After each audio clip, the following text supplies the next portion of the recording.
Senate will come to order. Chaplain Dr. Black will open the Senate with prayer.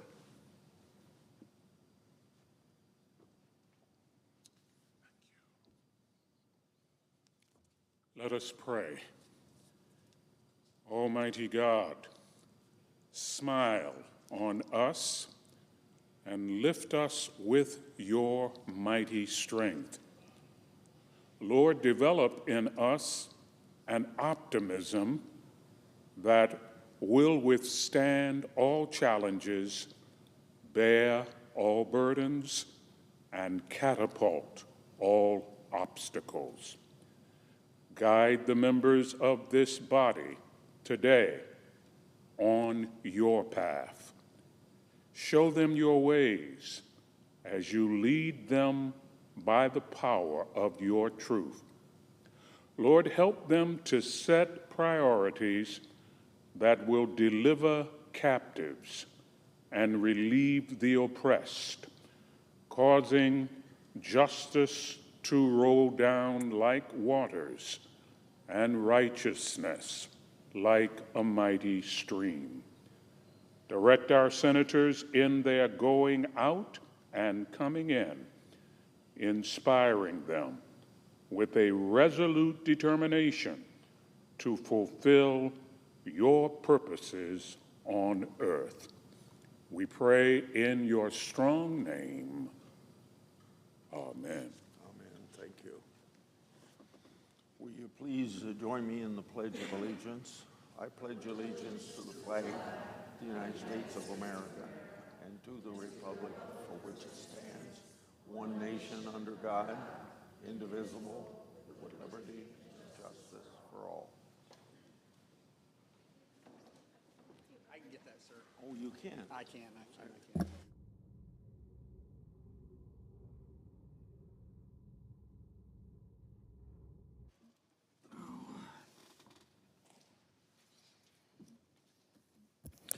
Under the previous order, the leadership time is reserved. Morning business is closed. Under the previous order, the Senate will proceed to executive session and resume consideration of the following nomination, which the clerk will report. Nomination, Department of the Interior, Katharine MacGregor, Florida, to be Deputy Secretary.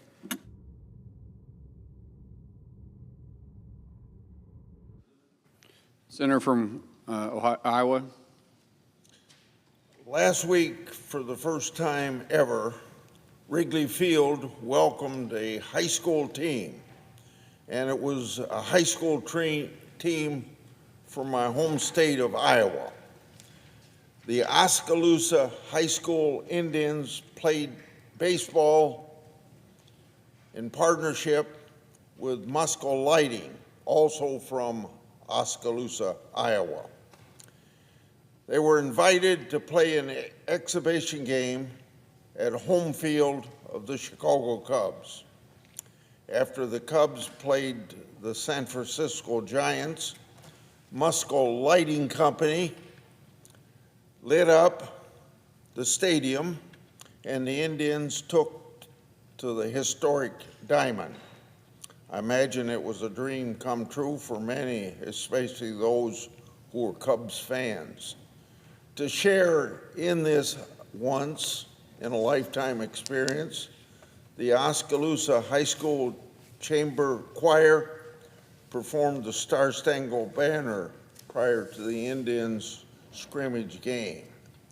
What a way to start the season, and we can say, go Indians. Now, I want to add from some memory that I have about 9/11 and the Musco Lighting Company. They had a team working in Rhode Island when 9/11 happened. The World Trade Center went down.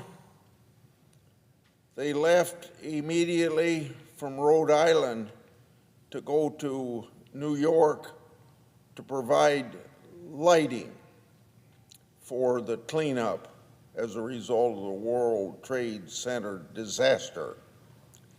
I also remember that they had a couple trucks left from Oskaloosa, Iowa, to go to the Pentagon disaster and provide lighting there. This is just some of the things that Musco Lighting does as a public service and wanting to help people in need. That's beside providing lighting, sometimes at Olympics around the world. I yield the floor and suggest the absence of a Clerk will call the roll. Ms. Alsobrooks.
Majority Leader. Thank you, Mr. President. Mr. President, I ask unanimous consent the quorum call be suspended. Without objection. Mr. President, before I begin my remarks today, I want to say a word about our former colleague, Christopher Kit Bond, who passed away yesterday at the age of 86. Kit Bond dedicated his life to serving the people of Missouri. After serving as state auditor, he became Missouri's youngest governor at the age of 33. Missourians sent him to the U.S. Senate in 1986, and he served there for 24 years. His interests were many, from literacy and housing to trade with Southeast Asia. And those of us who knew him remember his kindness, his great care for people, and his love for this institution. Today I remember Kit for his life, for his service, and my prayers are with his wife, Linda, and his son, Sam. Mr. President, on Monday, Customs and Border Protection released its monthly update for April. And I want to read a line from that release, and I quote, "Driven by the administration's decisive and effective immigration enforcement, our front lines continue to see overwhelming improvements when it comes to securing our border," end quote. In April, CBP, Customs and Border Protection, encountered just 12,035 illegal immigrants trying to cross our southern border. In the entire month, Mr. President. March saw just 11,019. February, 11,708. Mr. President, during the Biden administration, there were single days that saw those kinds of numbers. And that's not the only good news. CBP also reported an increase in drug seizures in April. And as acting CBP Commissioner Pete Flores says, and I quote, "For the first time in years, more agents are back in the field patrolling territories that CBP didn't have the bandwidth or the manpower to oversee just 6 months ago," end quote. Mr. President, I have to say it's amazing what new leadership can do. In seemingly no time at all, the Trump administration has restored operational control at the border. Border Patrol agents are no longer processing thousands of illegal immigrants a day. They're out in the field, apprehending illegal border crossers, seizing drugs, and disrupting human and drug smuggling networks. Meanwhile, ICE agents and other law enforcement officers are busy removing illegal immigrants who have taken up residence in our country. Mr. President, not long ago, the story was much different. During the Biden administration, hundreds of thousands of illegal immigrants were crossing the southern border in a single month, including a concerning number of known gotaways. And the Biden administration abused the parole and asylum systems to wave illegal immigrants into the United States.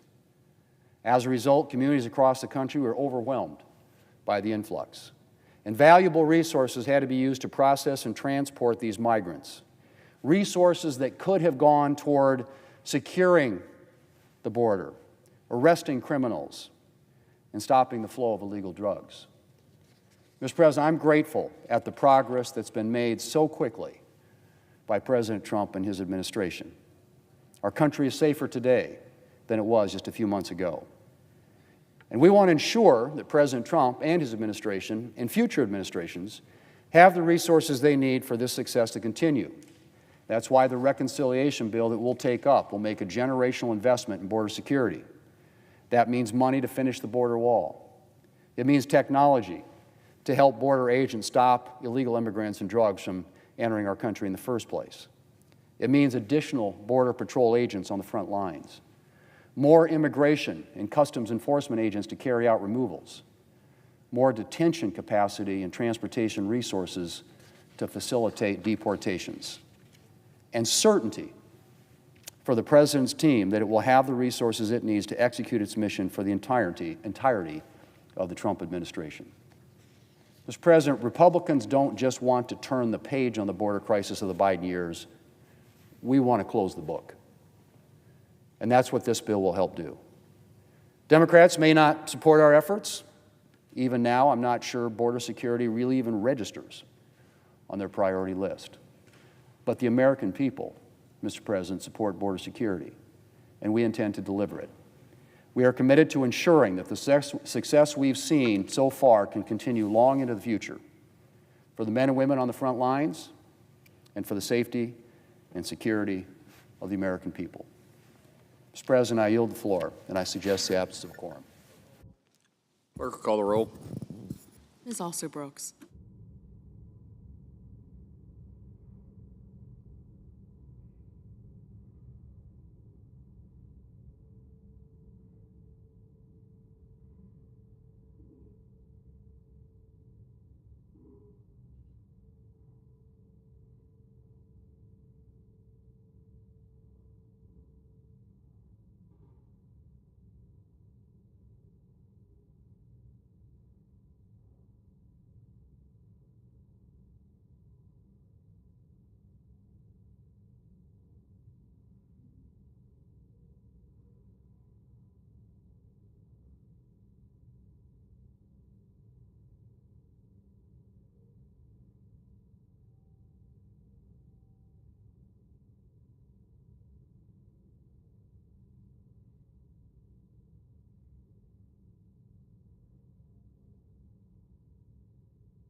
Democrat leader.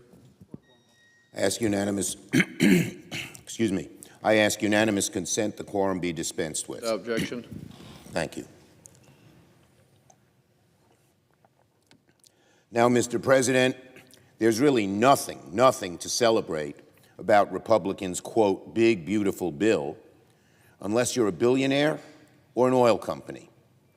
But for everyone else, this so-called big, beautiful bill is in fact nothing more than a big, fat grift, taking money away from people, raising costs on average Americans, all to help the billionaires. And today I want to talk about how Republicans' big grift is an assault on America's clean energy, the bill that was just released by the Energy and Commerce Committee, or at least that part of it. Now, Donald Trump and Republicans claim to want America to want American energy dominance. But from the moment he became president, they've been hell-bent on killing the clean energy investments America needs to meet the energy needs of tomorrow. They say they want more energy, and then they cut off the cheapest, quickest, most available form of energy for ideological and grift reasons. In a moment, I'll talk about the awful Republican bill that just came out of committee. But first, I want to talk about a specific project. Donald Trump's clean energy vendetta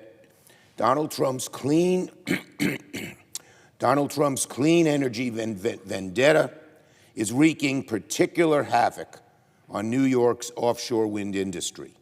And it's a warning to the rest of America how he will deal with clean energy projects. What's happened here is utterly despicable, amazing, and awful.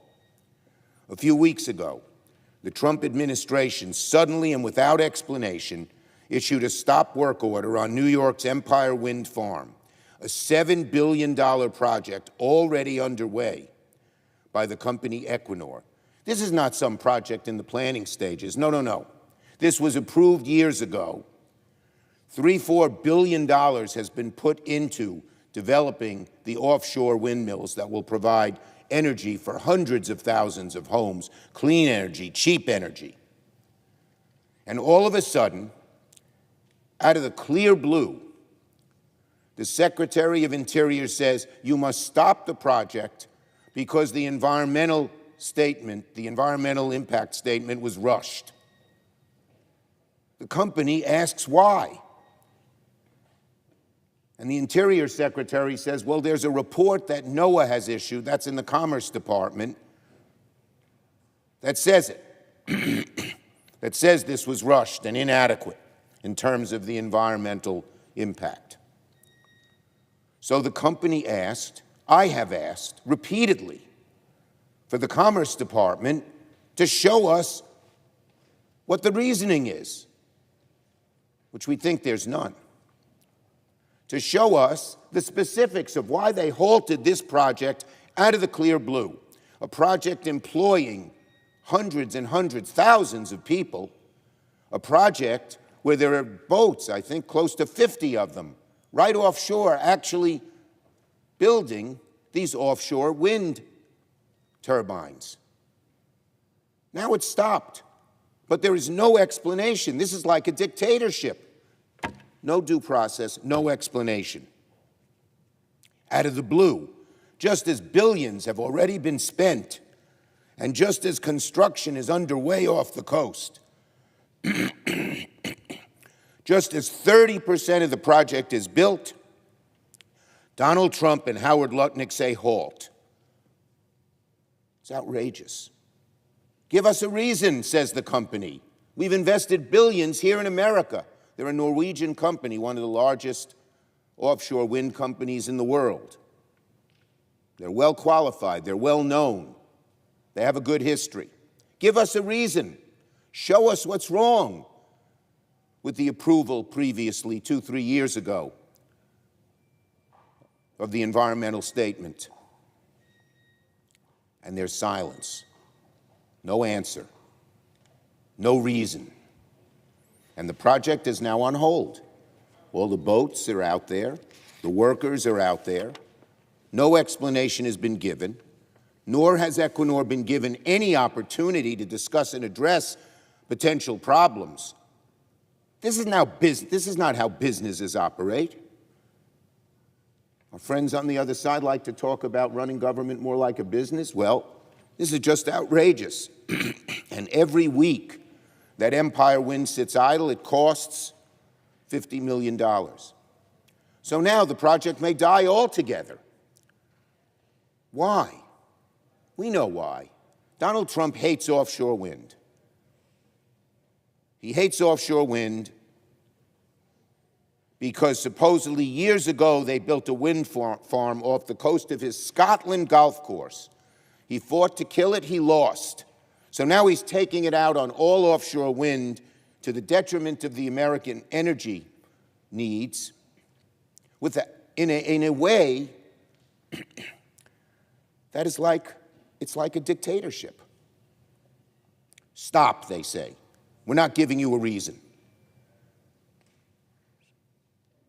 It's outrageous. It's malicious and intentional sabotage. It's an outright attack on New York jobs, on New York workers. And it's happening for no other reason than partisan ideology and political sociopathy. Partisan ideology because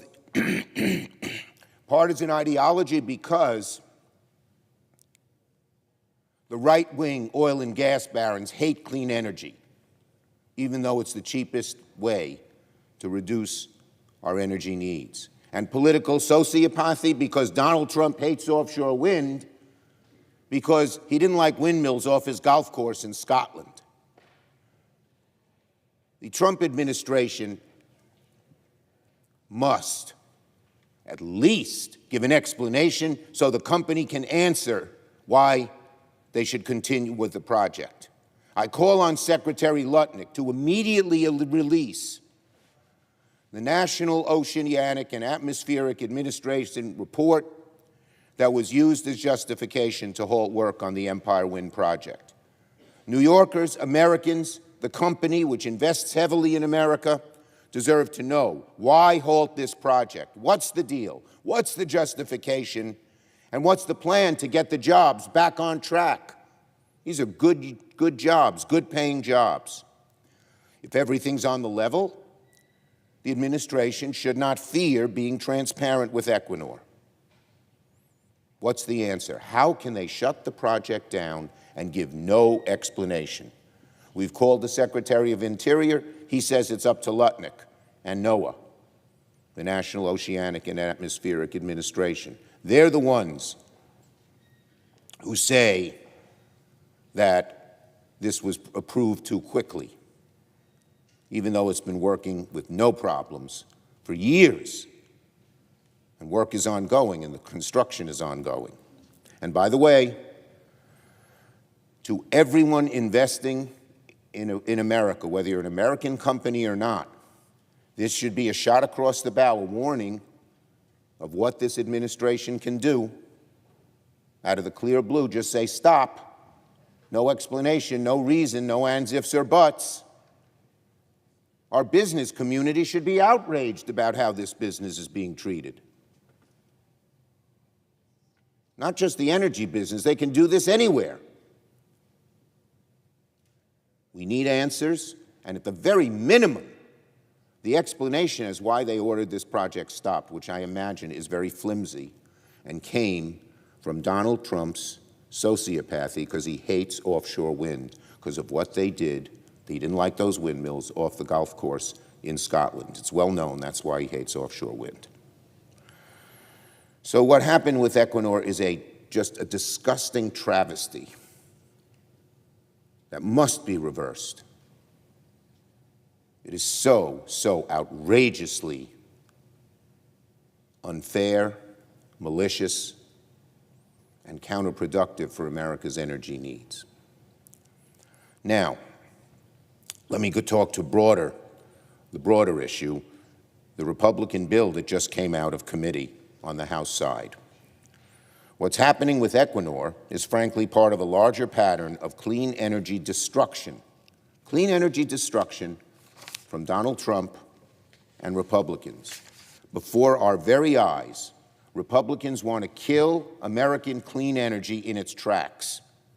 They want to use their so-called one big beautiful bill to repeal the Inflation Reduction Act.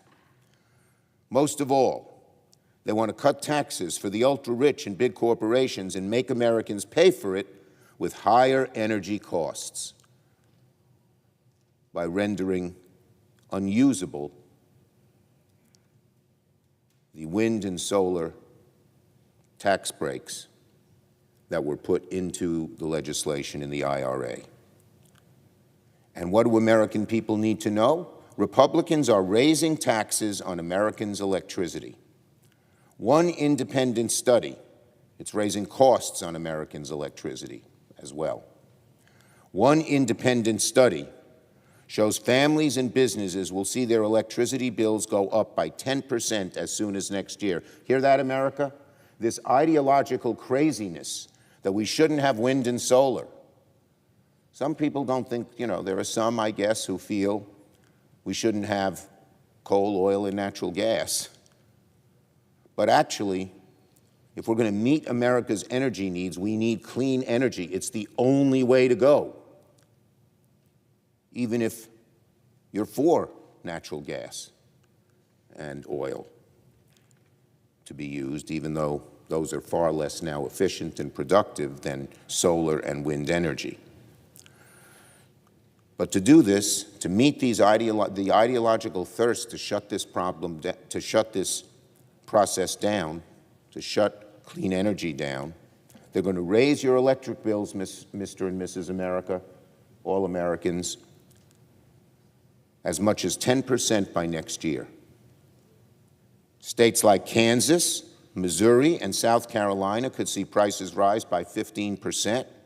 Wyoming, I saw my friend from Wyoming in the back there, could see nearly a 30% increase in energy costs, hundreds of dollars a year extra for families and businesses, for a family or small business already dealing with inflation and a trade war.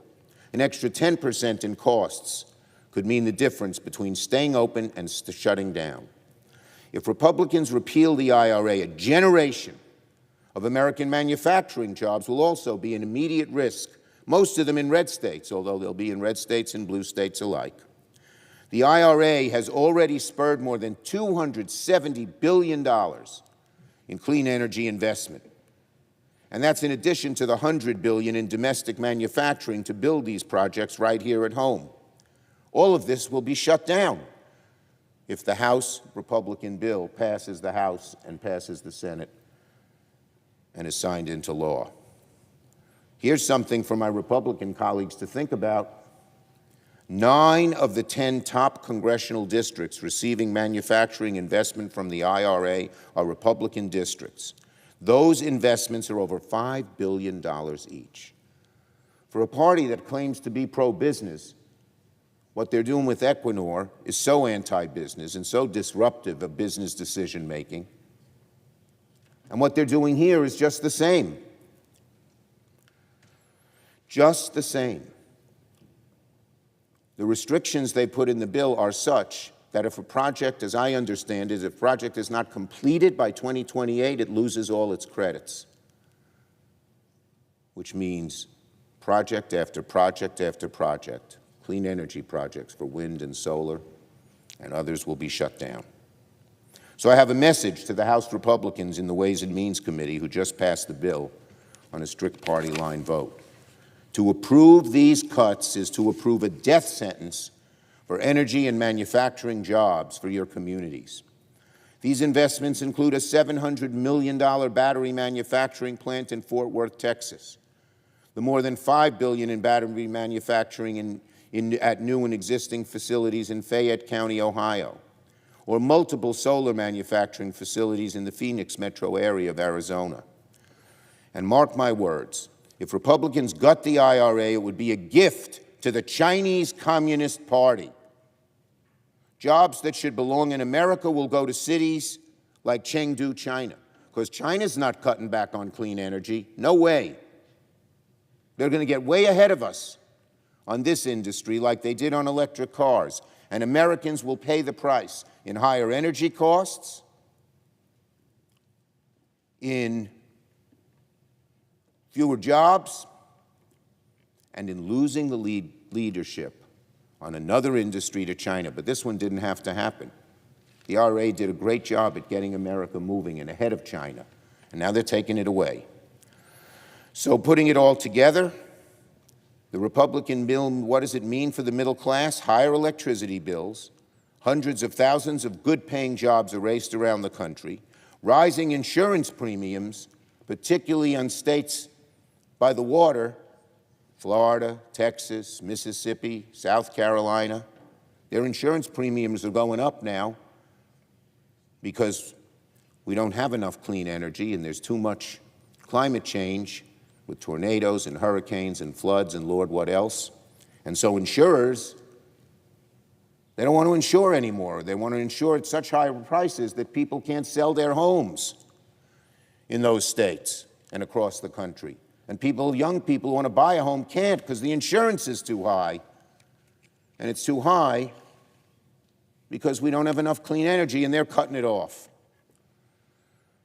So these are all terrible prices to pay just to lower taxes for the ultra-rich, just to satisfy the ideological thirst of oil and gas and coal barons who hate clean energy because they know it's the future and they know they are not the future. The broken Republican agenda is a political loser.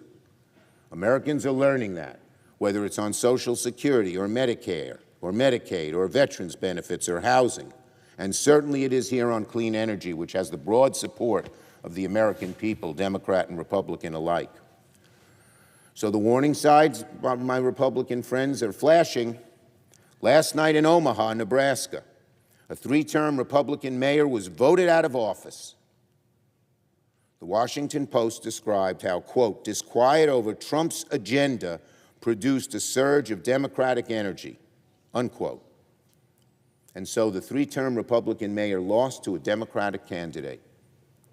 People don't like what Republicans are doing. It's energizing people, not just Democrats, but people across the board to participate more and more in elections of all kinds. And here in Congress, Republicans are pushing forward on an agenda that will make their political fortunes all the more ominous. On Donald Trump's Middle East trip, there's so much going on today. Donald Trump's trip to the Middle East seems less than a presidential visit and more like a personal business venture. Less like a presidential visit and more like a personal business venture. Since Donald Trump became president, nobody seems to have benefited more from Middle East deals than Donald Trump himself. Golf courses by the beach, hotel openings in Dubai, billions in investments toward Trump's stablecoins. All of that enriches Donald Trump. That's what American foreign policy is all about?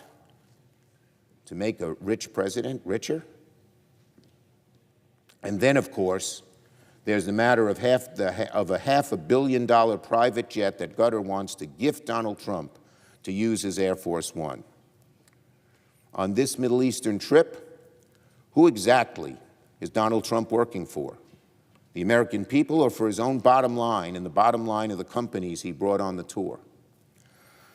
And until Attorney General Bondi, a former high-powered lobbyist for Qatar, explains why this robber baron deal was allowed to go through on the Qatar plane, I will not be complicit in the further polarization of DOJ and will hold all political DOJ nominees. Let me say that again.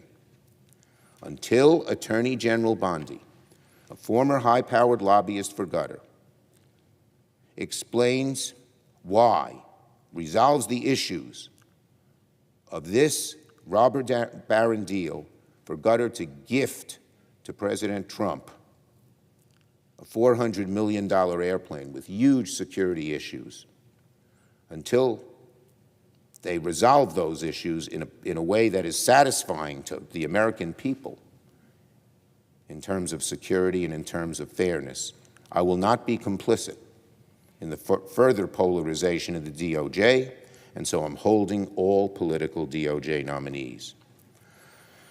Now, some of our Republican colleagues, to their credit, have said they have concerns about the Qatar deal. Well, how about showing it? How about showing some outrage?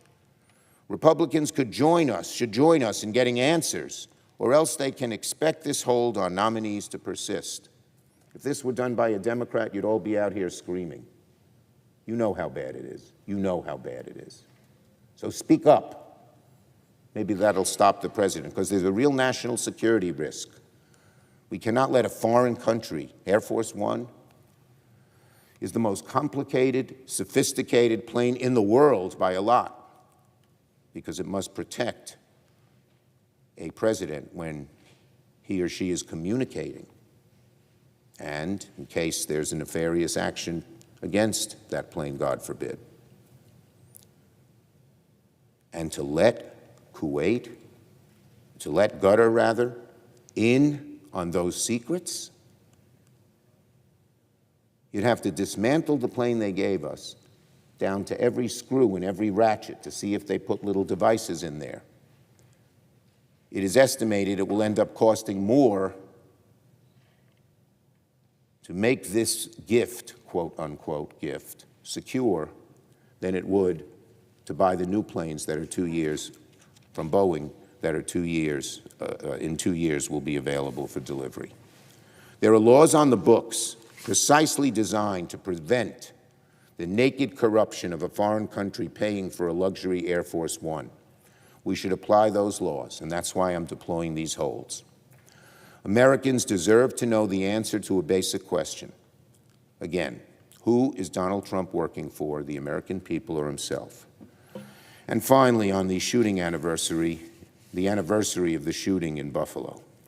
3 years ago today, 10 beautiful, innocent lives were cut short in a horrible, racist mass shooting at a top supermarket on Buffalo's east side. Buffalo's the city of good neighbors, and nowhere is that truer than on the east side. But in just 2 minutes, the community was forever changed. 10 of our grandparents, parents, sons, daughters, friends, neighbors went to the grocery store that day. It was a convening place, a meeting place, the Tops restaurant, the Tops supermarket was, and they never came home. I remember being in the community in the days and weeks after. I met a young boy, only a few years old. His father was out buying him a birthday cake at the grocery store, and he never came home. It rattles you to your core. The Buffalo community has done a lot of healing over the last 3 years, but the pain from the shooting still lingers to this day. After the shooting, I worked hand in hand with the families of those we lost in Buffalo to pass the Bipartisan Safer Communities Act, the first gun safety legislation in 30 years. When I had authored the Brady Law, I was the author of that law, which did so much good and still does so much good 30 years before. Both sides came together, Democrats and Republicans. It was a good moment to expand background checks, crack down on gun traffickers, and invest in violence intervention programs to make our streets safer and make our communities safer. Passing this bill was a moment of significant progress in the fight against gun violence. We cannot turn back the clock on this progress we made in honor of those we lost. We have a long way to go and a lot of work to do to rid America of the gun violence epidemic. But the memories of those we lost in Buffalo 3 years ago today give me endless motivation to keep pushing. May God bless Buffalo. God bless all the families impacted by the tragedy 3 years ago today. May God bless America. I yield the floor.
Republican whip. Thank you, Mr. President. Mr. President, I just come to the floor listening to the minority leader talk about energy. Energy. You know why he's in the minority and we're in the majority? It's because of energy. Because Joe Biden, former president, told the EPA, the Environmental Protection Agency, to prioritize the climate over energy that's affordable, available, and reliable. And they tried to shove electric vehicles down the throats of every man, woman, and child in America. That's why they're in the minority and we're in the majority. People want affordable energy. And I'm here today on the floor, and they're in the gallery. Many people from the state of Wyoming are law enforcement officers who are here. as part of Police Week ceremonies, and they know about affordable energy.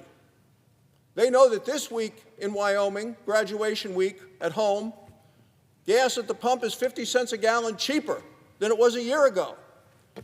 So if they have to drive the distances around the state of Wyoming to see kids or grandkids at graduations, it's $10 a tank less to fill up now than it was a year ago when Joe Biden was in the White House and the Democrats were in charge. Wyoming is America's energy breadbasket. We're a powerhouse of energy. And, Mr. President, your home state of Oklahoma knows a lot about energy as well. We know what the American people want, and it's not what Chuck Schumer's trying to sell here on the floor of the United States Senate or across the country.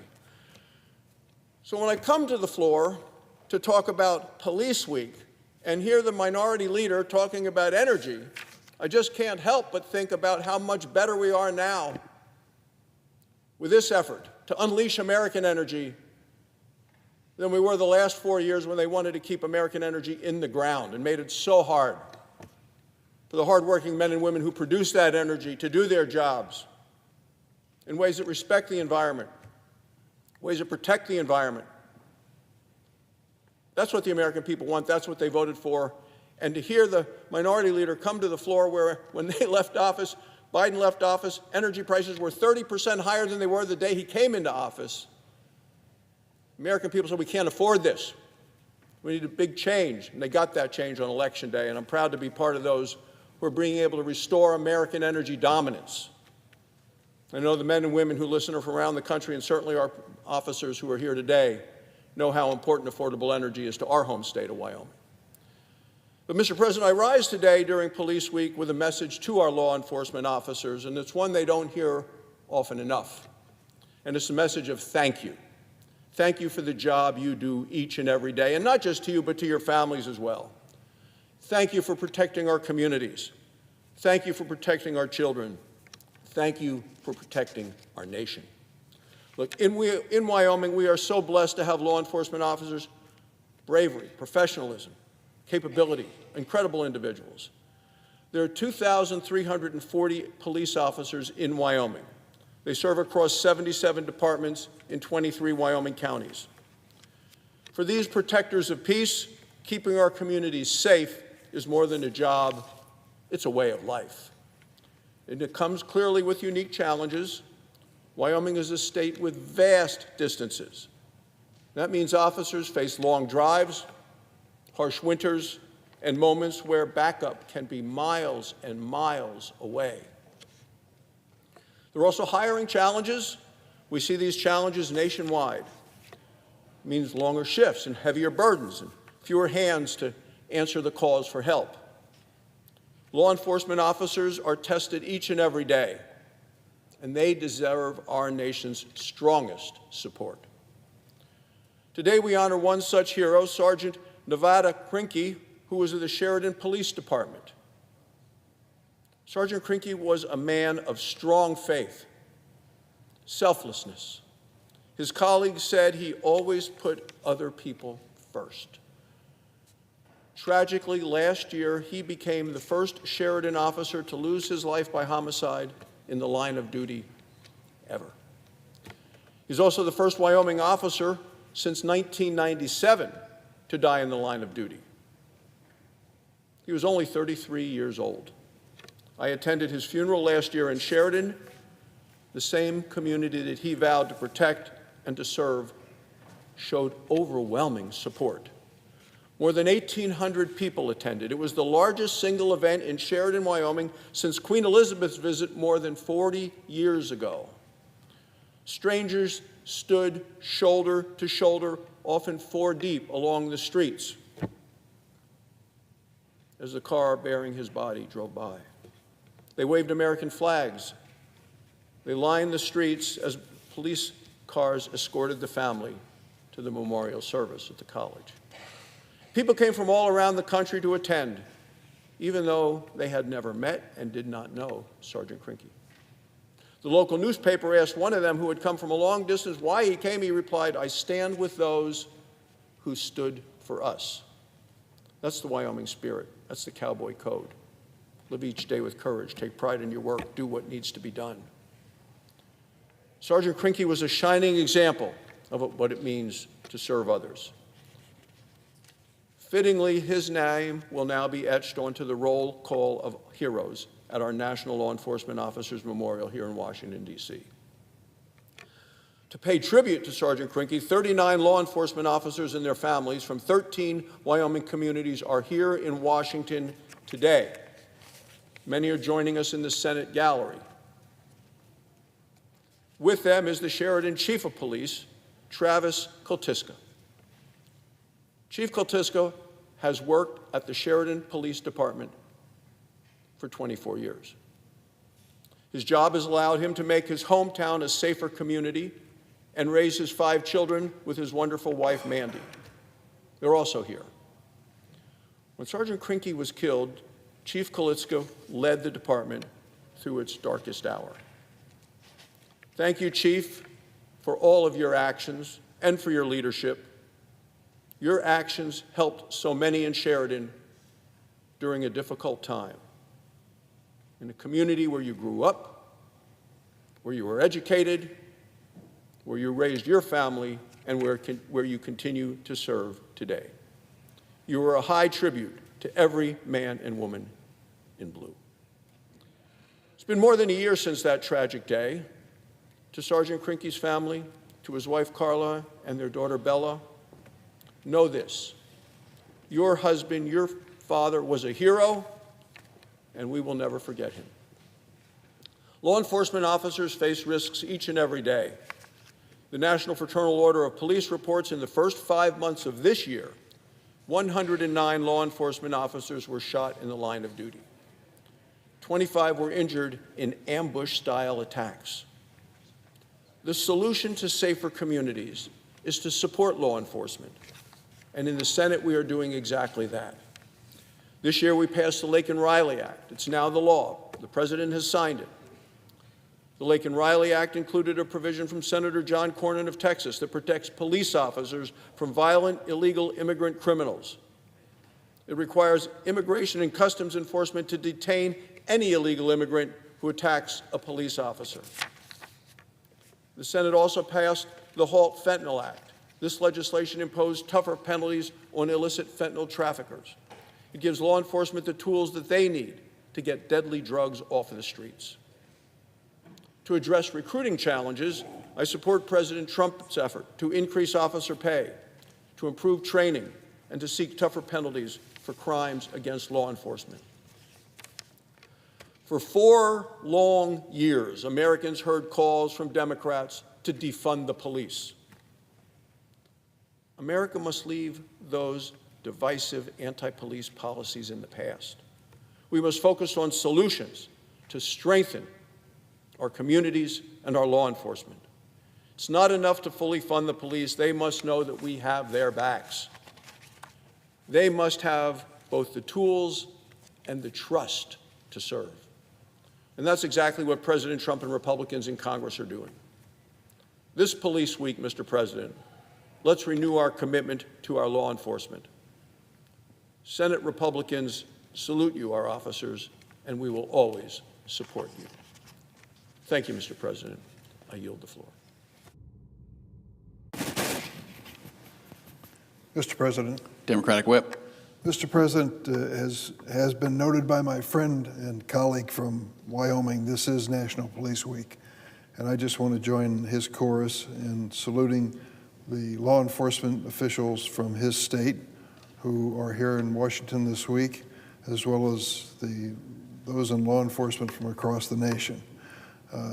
Many have traveled to Washington in their annual trip to honor those lost in the line of duty and to share their priorities with members of Congress. If we want safe communities, we need to support our law enforcement, and we need to work with our nation's children. And that includes addressing our nation's gun violence epidemic. We know that gun violence is the #1 cause of police officer line of duty deaths. Currently, the #1 cause of death for American kids and teenagers in America is gun violence. Not automobile accidents, not cancer. We need to treat this crisis like the national emergency that it is. Common sense gun safety measures are overwhelmingly popular with the American people, even with gun owners.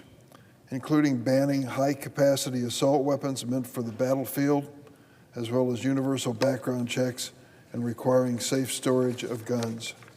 But we know that making communities safer also requires addressing the root causes of violence. The police that I work with in Illinois and in the city of Chicago have made it clear to me they can do their job, but we cannot arrest our way out of this situation. We need to do more. Next week marks 3 years since the tragic school shooting at Robb Elementary in Uvalde, Texas. On what should have been an ordinary school day, 19 innocent children and 2 teachers were gunned down in their classrooms by a man armed with an AR-15. After that horrific day, Congress came together on a bipartisan basis, a rare bipartisan basis, to pass the most significant gun safety reform in generations. We recognize that too many parents were losing children, and too many communities have been irreparably scarred. So when Congress passed the Bipartisan Safer Communities Act, we agreed we must do more to prevent gun violence from happening in the first place. One of the most prominent provisions of that legislation was Congress's decision to invest in using trained neighborhood and community leaders to break the cycle of violence. With $250 million in funding, we supported community violence interrupters from the south side of Chicago to Greensboro, North Carolina, Baton Rouge, Louisiana, Houston, Texas, and many other communities.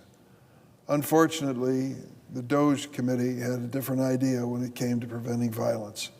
Last month, the Department of Justice canceled more than $800 million in violence prevention, public safety, and victim service grants. That includes millions of dollars in community violence intervention funding that was senselessly cut. What does this mean? Organizations I'm aware of, like Metropolitan Family Services in Chicago, lost $3.7 million overnight.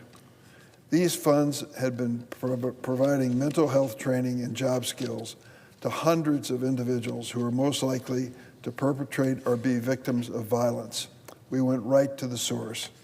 Because of these initiatives, homicides in the city of Chicago have decreased by 50% since 2021.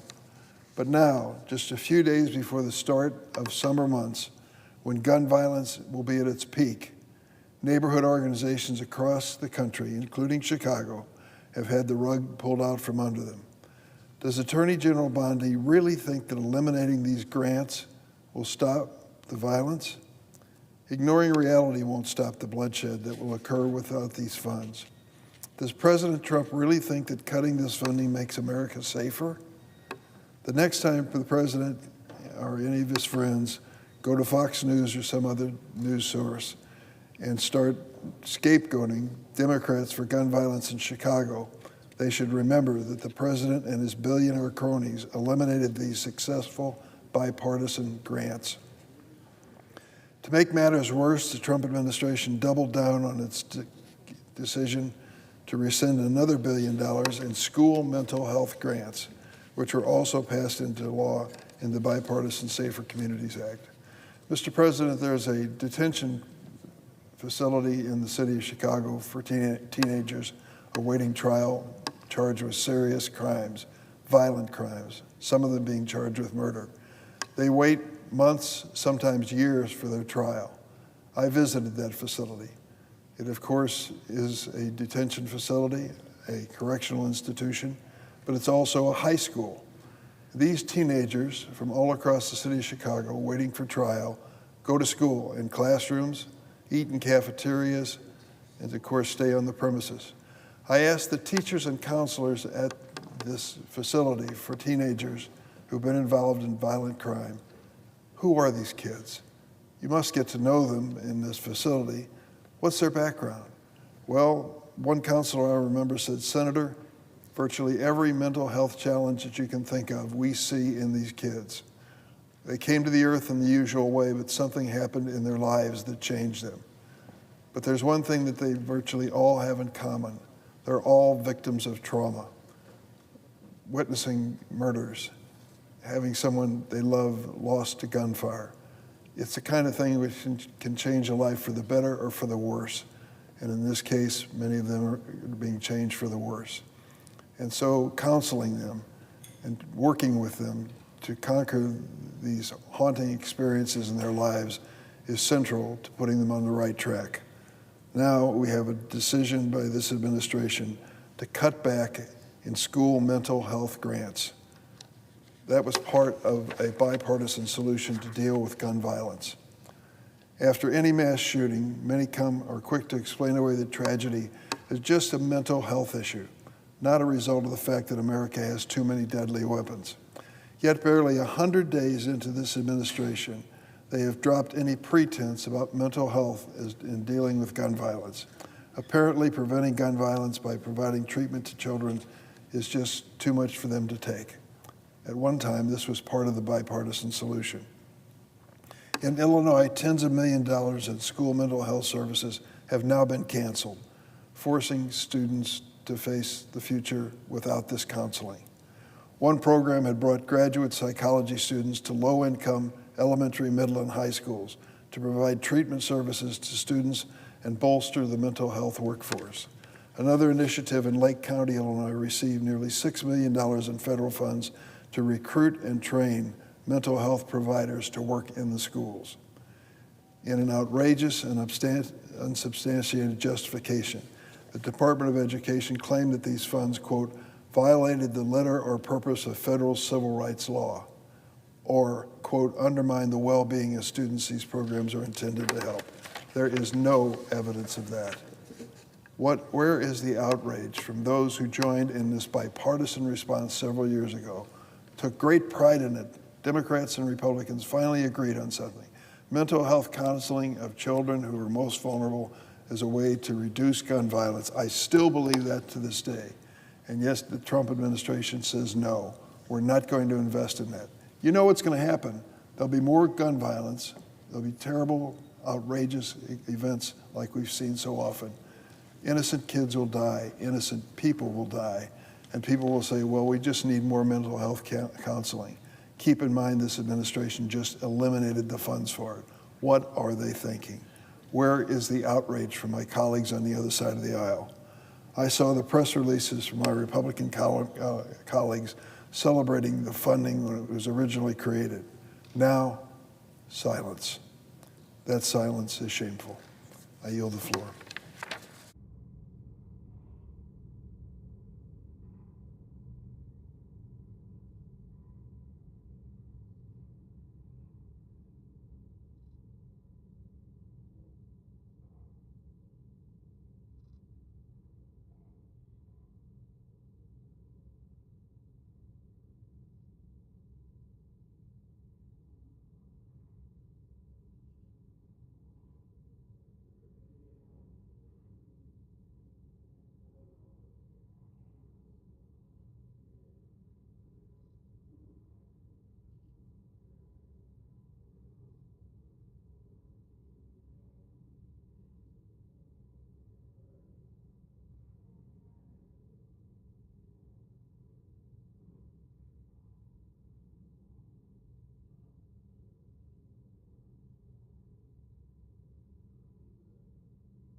Mr. President.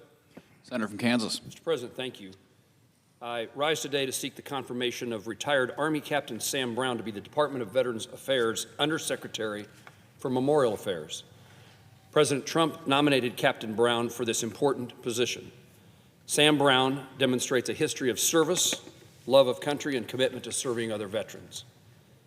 A West Point graduate, Afghanistan combat veteran, husband, father of three, Captain Brown understands the sacrifices the men and women of the United States military and their families make every day, and is well qualified to undertake the significant responsibility of being the Undersecretary for Memorial Affairs. The National Cemetery Administration's mission is to honor the memory of our nation's veterans by caring for their final resting places and providing services to their surviving loved ones. Captain Brown, if confirmed, will fill this position with the utmost respect, honoring and remembering those who have paid the ultimate sacrifice. More than 4 million Americans are interred in NCA's 156 national cemeteries.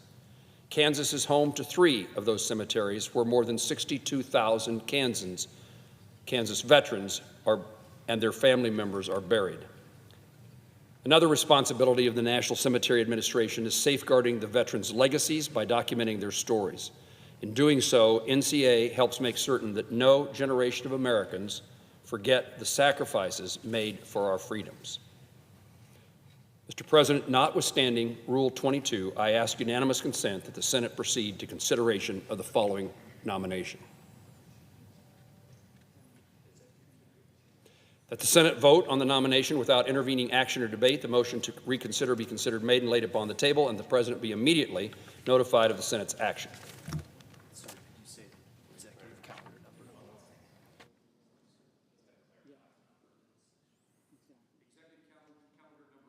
Sam Brown to be the Undersecretary of Veterans Affairs for Memorial Affairs. Is there objection? Mr. President. Senator from Connecticut. Thank you, Mr. President.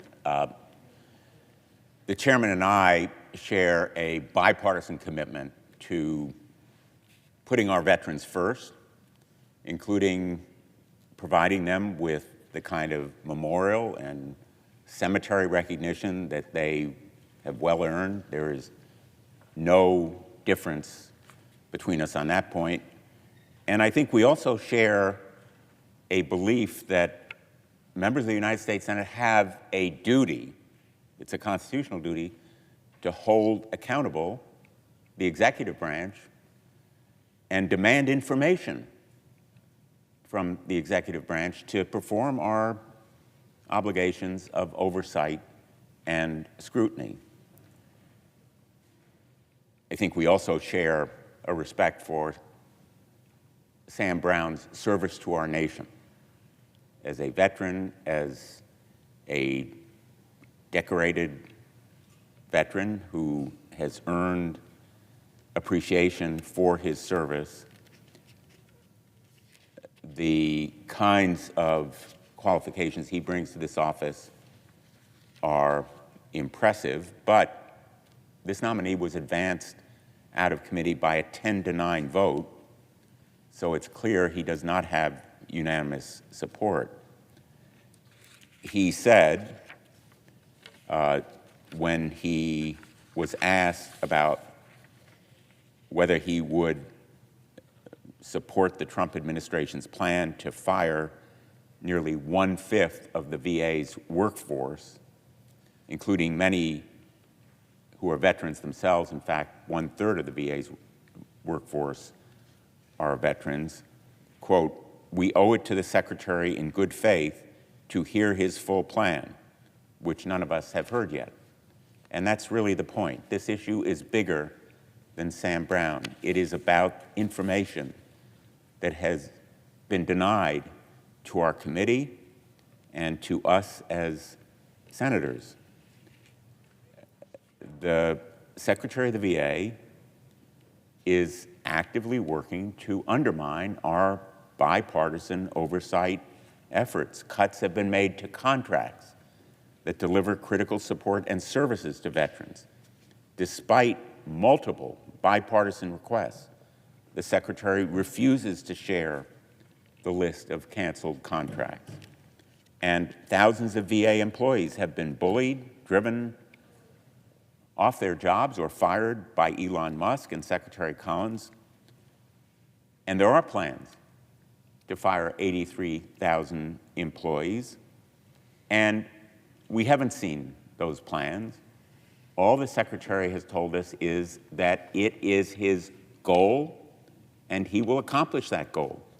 He's denied us that basic information. And so I have said I'm opposing this nomination until we are given the information and disclosure we need to do our jobs. The Secretary has issued a pause on rulemaking that effectively halts efforts underway to provide veterans, including K2 veterans suffering from radiation exposure, the benefits they desperately need, or PFAS victims, or other victims of toxic exposure, and he's refused to indicate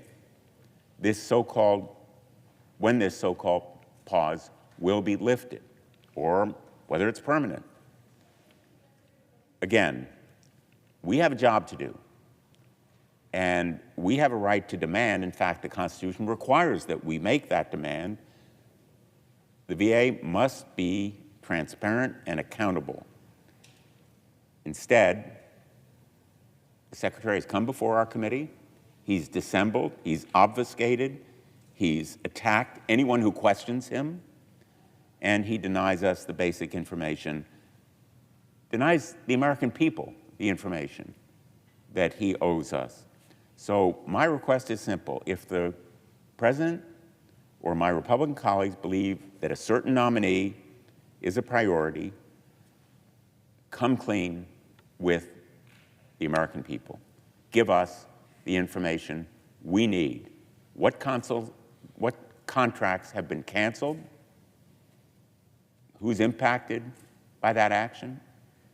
What research has been stopped? Who has been fired and who will be fired? What is the plan?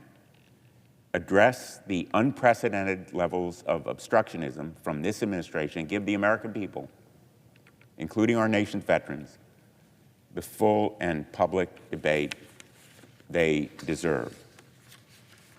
For these reasons, Mr. President, I object. The objection is heard.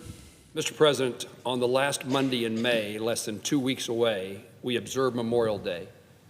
As Americans, we gather at cemeteries and memorials worldwide to honor the courage and sacrifice and the legacy of men and women who served and are now in their final resting place. With the approach of Memorial Day, the United States Senate has a responsibility to honor the service members who died in service to our nation, and we can, in part, do so by confirming a qualified leader as the Undersecretary of Memorial Affairs, Captain Sam Brown. We can do that while we wait for other things to occur. These things are not mutually exclusive, and Captain Brown could begin to perform the duties of his office. I urged my colleagues to do so today. Those laying of our veterans to rest with honor, serving their families with dignity, it's not a Republican or a Democrat issue. And our committee has worked side by side over a long period of time in that manner. I'm discouraged that we cannot work in that manner today to confirm this qualified and capable leader for the National Cemetery Administration. He is responsible, that position is responsible for carrying out our nation's most solemn responsibilities in burying our veterans. It is incumbent upon us to confirm a nominee to lead the NCA and to lead it well, and I believe Captain Sam Brown would do just that. In his testimony before the Senate Committee on Veterans Affairs, Captain Brown shared his story of suffering with excruciating burns in the line of duty in Afghanistan. He recounted how, in the midst of his suffering and anguish, he heard his gunner shout the words, "Sir, I've got you," as he worked to extinguish the flames, ultimately saving Captain Brown's life. That declaration of rescue, that cry for support, that message of hope is the same message of hope that Sam Brown will take with him to the National Cemetery Administration. Under his leadership, NCA will be there to tell veterans' family members and loved ones, we've got you. The National Cemetery Administration puts veterans first. Sam Brown will put veterans first, and it was my hope that this body could come together to put veterans first today. Mr. President, I yield the floor. Senator from Connecticut. Mr. President, I respect the points that my colleague from Kansas has just made as chairman, and we have worked together in a bipartisan way, and I hope we will continue to work together to make sure that the National Cemetery Administration is given the resources it needs and the personnel that are required to make sure this nation honors our veterans. As we speak, members of that workforce, the National Cemetery Administration, have been fired or are being fired or will be fired. Resources may be strangled. We deserve to know. We need to know to honor our veterans. That's the information we're demanding from this Secretary of the VA. I respect the assurances that Sam Brown will do his job, but when he was asked, specifically at his hearing, whether, if directed by the President to take action that would break the law, he responded that he could not, quote, imagine a scenario where the President would ask me to do anything unlawful, end quote. We know the President has asked members of this administration to do unlawful actions. But the main point is, bigger than Sam Brown, what are the resources that are being withheld in both workforce and dollars to expand our cemeteries as is required to make sure we provide places that honor our veterans? This basic information is an absolute prerequisite for us to do our job and assure that veterans are really honored on this Memorial Day and every day of the year. We owe our veterans that honor with action, every day, not just Memorial Day. And Americans who lay wreaths this Memorial Day are entitled to know what dollars, what commitments, what plans there are for our national cemeteries. We need and deserve that disclosure. I yield the floor.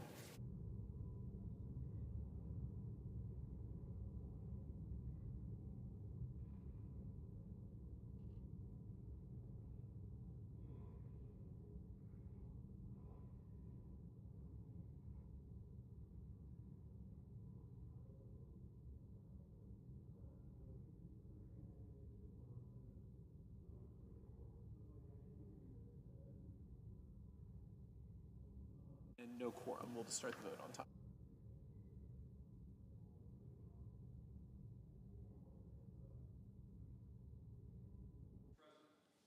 Senator from Kansas. I ask unanimous consent that the mandatory quorum call with respect to the Rigas nomination be waived. Without objection.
Without objection.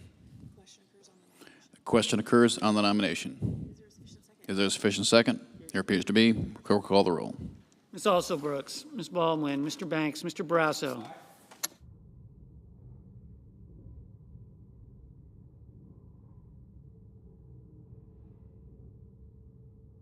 Mr. Bennett.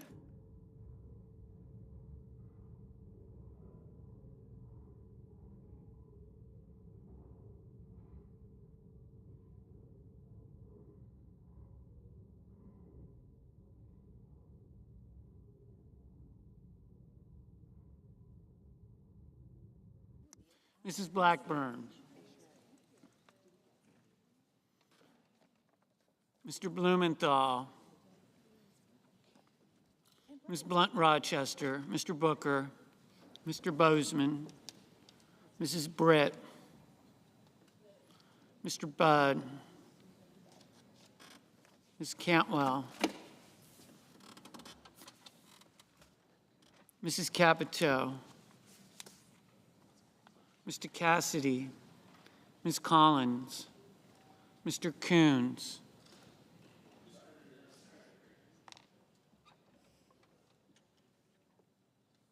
Mr. Cornyn,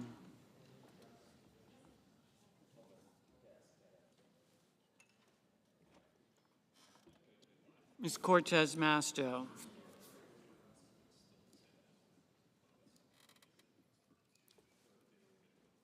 Mr. Cotton, Mr. Kramer, Mr. Crapo, Mr. Cruz, Mr. Curtis, Mr. Daines, Ms. Duckworth, Mr. Durbin, Ms. Ernst,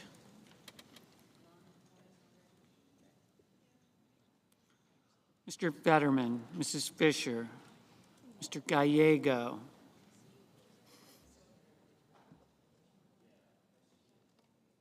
Mrs. Gillibrand, Mr. Graham, Mr. Grassley, Mr. Haggerty, Ms. Hassan, Mr. Hawley, Mr. Heinrich, Mr. Hickenlooper, Ms. Hirono, Mr. Hoven, Mr. Husted, Mrs. Hyde-Smith, Mr. Johnson, Mr. Justice, Mr. Kane, Mr. Kelly, Mr. Kennedy, Mr. Kim, Mr. King, Ms. Klobuchar, Mr. Langford, Mr. Lee, Mr. Lujan, Ms. Lummis, Mr. Markey, Mr. Marshall, Mr. McConnell, Mr. McCormick, Mr. Merkley, Mrs. Moody, Mr. Moran, Mr. Moreno, Mr. Mullen, Ms. Murkowski, Mr. Murphy, Mrs. Murray, Mr. Ossoff, Mr. Padilla, Mr. Paul, Mr. Peters, Mr. Reed, Mr. Ricketts, Mr. Risch, Ms. Rosen, Mr. Rounds, Mr. Sanders, Mr. Schatz, Mr. Schiff, Mr. Schmidt, Mr. Schumer, Mr. Scott of Florida, Mr. Scott of South Carolina, Mrs. Shaheen, Mr. Sheehy, Ms. Slotkin, Ms. Smith, Mr. Sullivan, Mr. Thune, Mr. Tillis, Mr. Tuberville, Mr. Van Hollen, Mr. Warner, Mr. Warnock, Ms. Warren, Mr. Welch, Mr. Whitehouse, Mr. Wicker, Mr. Wyden, Mr. Young.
Senators voting in the affirmative: Barrasso, Blackburn, Capito, Kramer, Crapo, Betterman, Grassley, Hyde-Smith, Kennedy, Schmidt, Scott of Florida, Sheehy. Senators voting in the negative: Blumenthal, Duckworth, Durbin, Hassan, Markey, Murray, Ossoff, Peters.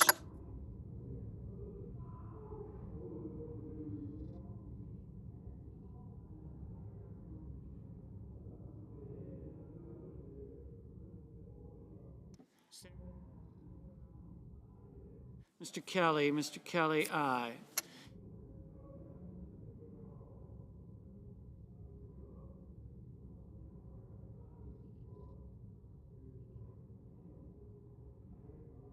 Mr. Scott of South Carolina, aye. Ms. Murkowski, aye.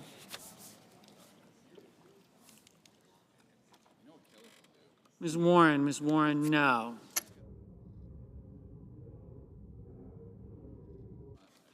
Mr. Houston, aye. Mr. Langford, aye.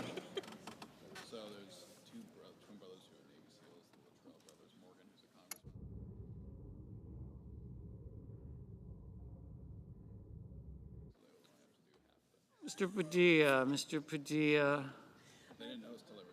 no.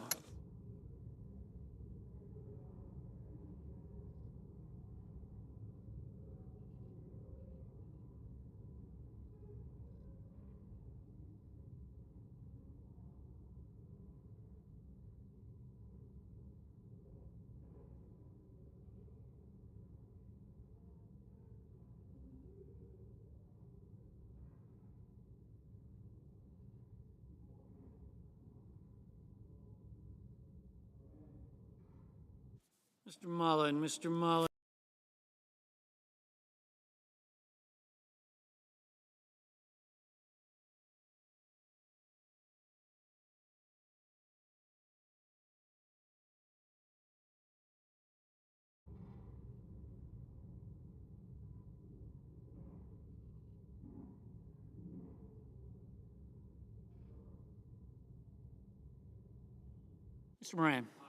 Moran, aye.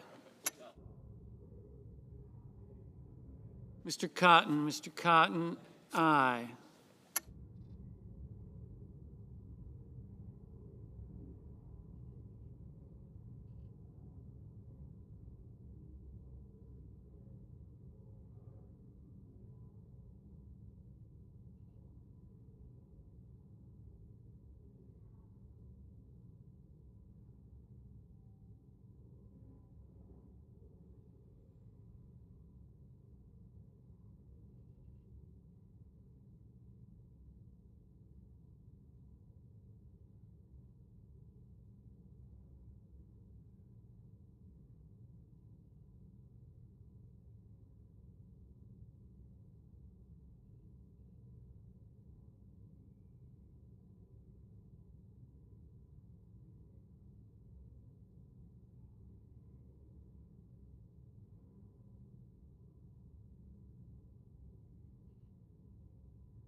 Ms. Lummis, aye.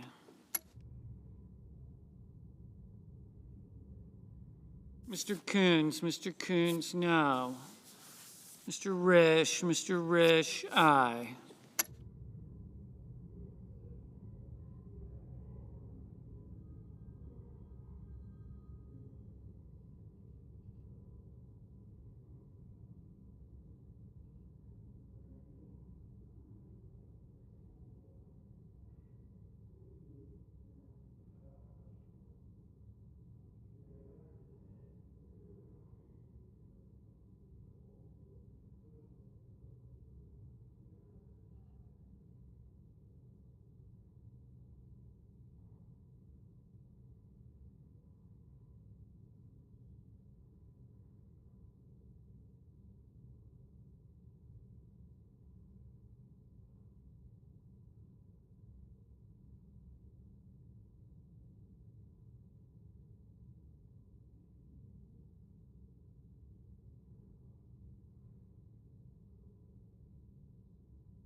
Mr.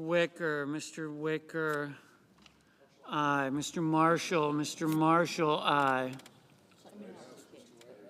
Mr. Whitehouse, no.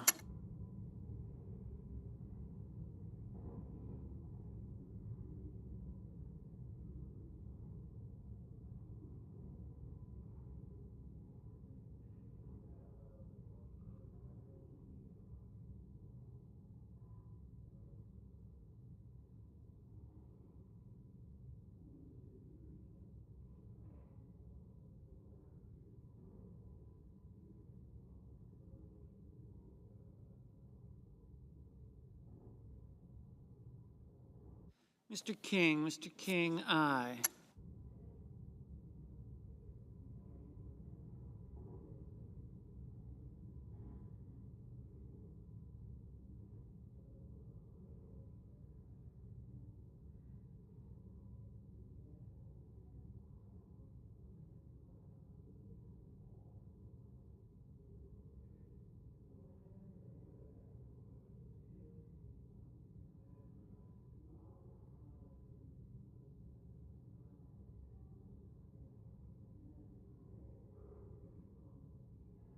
Mrs.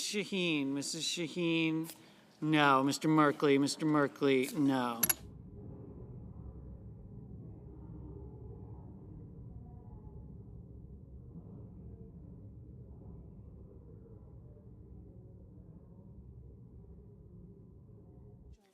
Mr. Kim, no.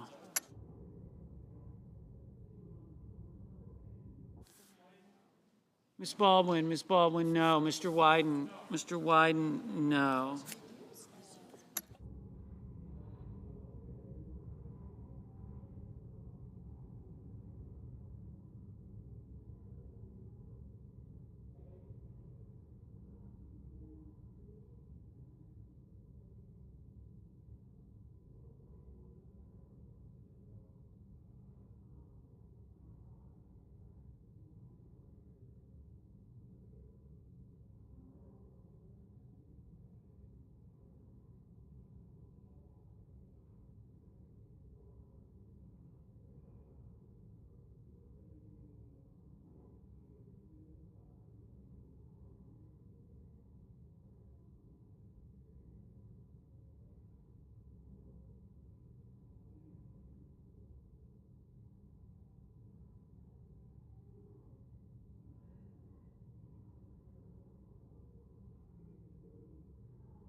Ms. Collins, aye.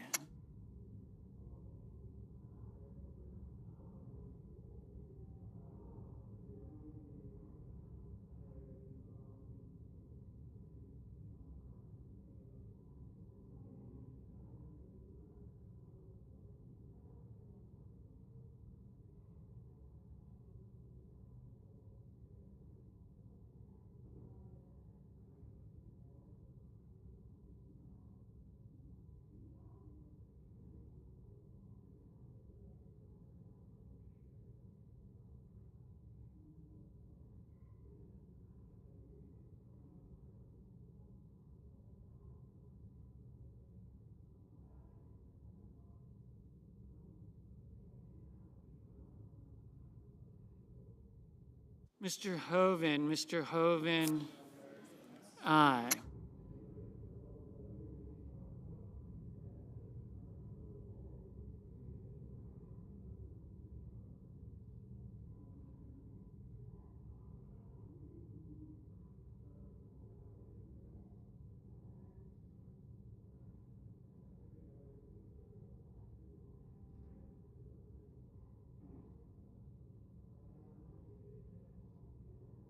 Mr. McConnell, aye. Mrs. Moody, aye. And Mr. Murphy, no, because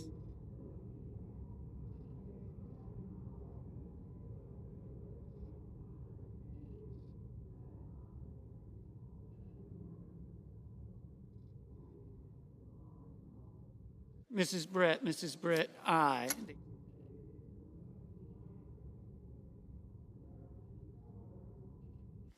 Mr. Thune, aye.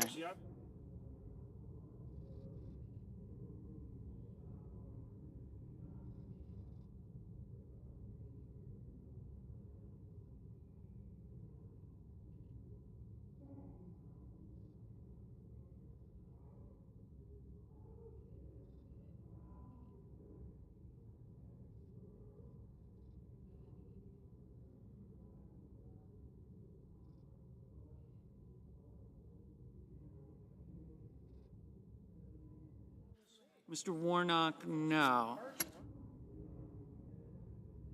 Mr. Banks, aye.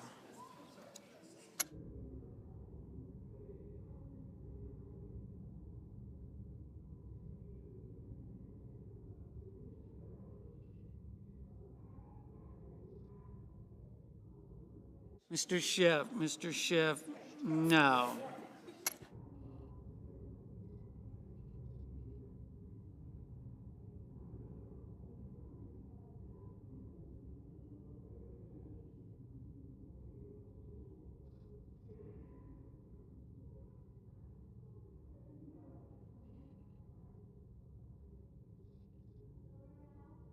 Mrs. Gillibrand, no. Mr. Heinrich, aye.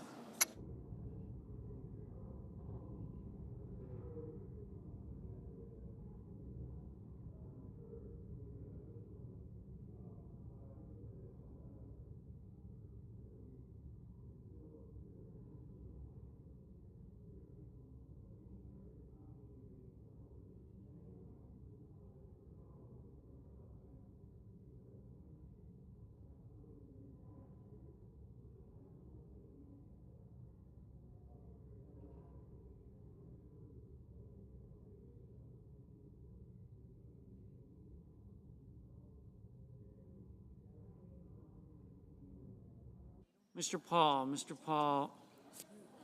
aye. Ms. Cantwell, no.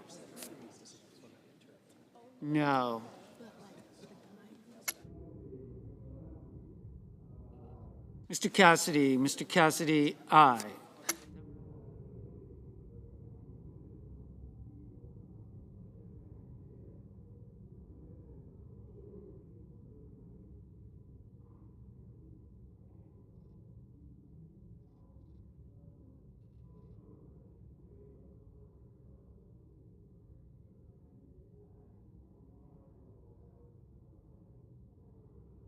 Ms. Ernst, aye.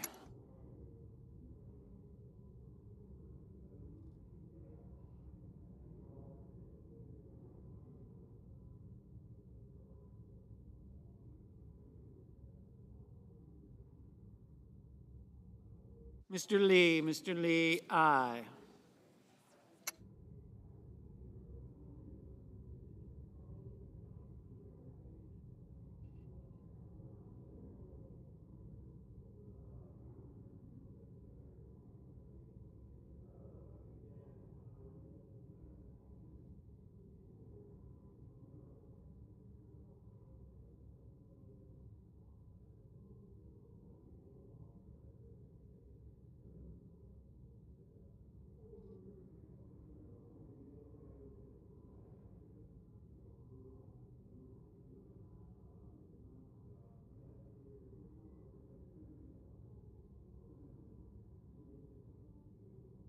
Mr. Cornyn, aye. Mr. Sullivan, aye. Mr. Ricketts, aye.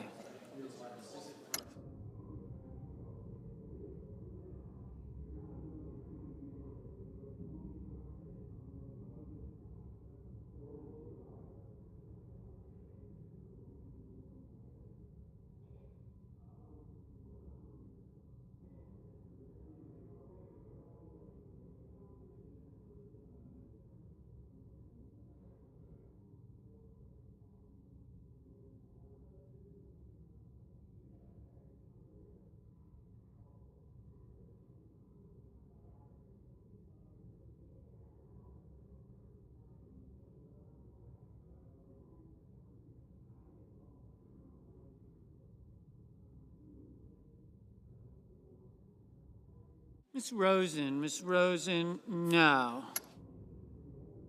Mr. Bozeman, aye.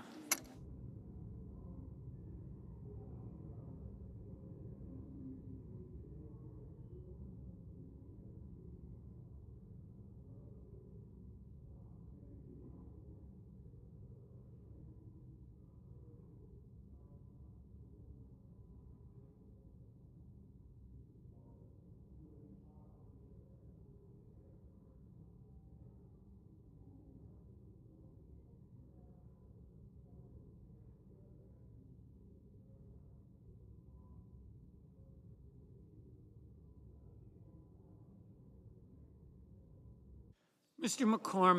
McCormick, aye.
Mr. Budd, aye.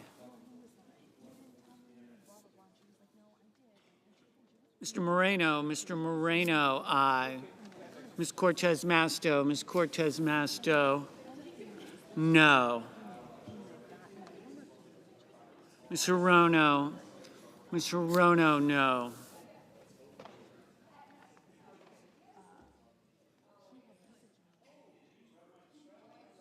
Mr. Reed, no.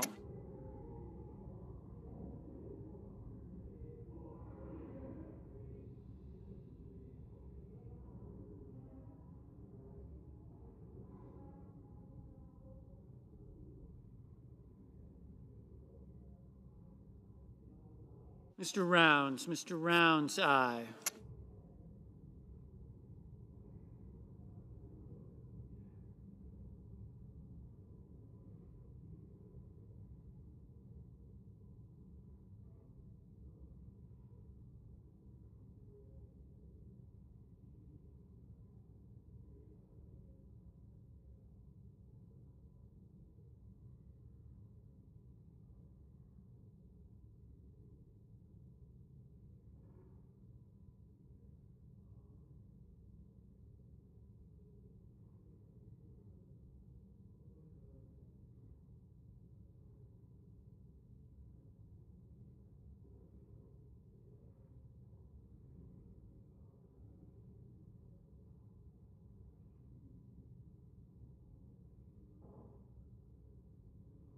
Mr. Johnson, aye. Ms. Also Brooks, no. Mr. Van Hollen, no. Ms. Smith, no. Mr. Lujan, no.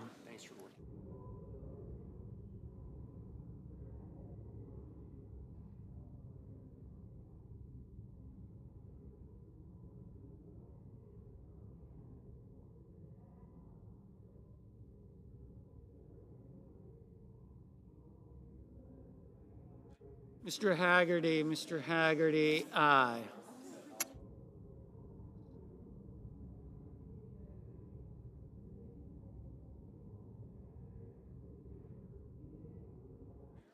Ms. Slotkin, no.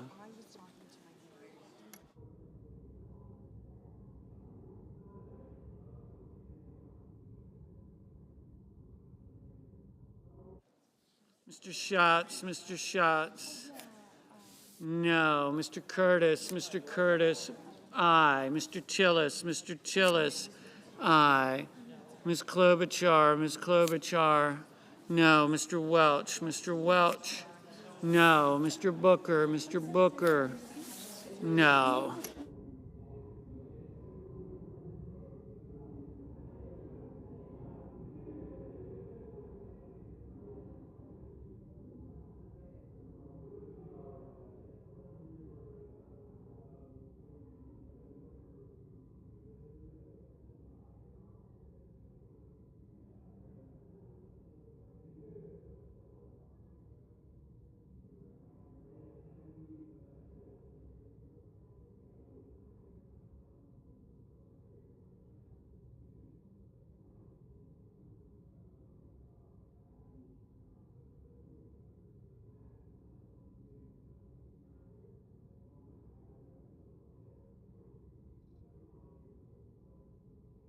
Mr. Kane. Mr. Kane. No.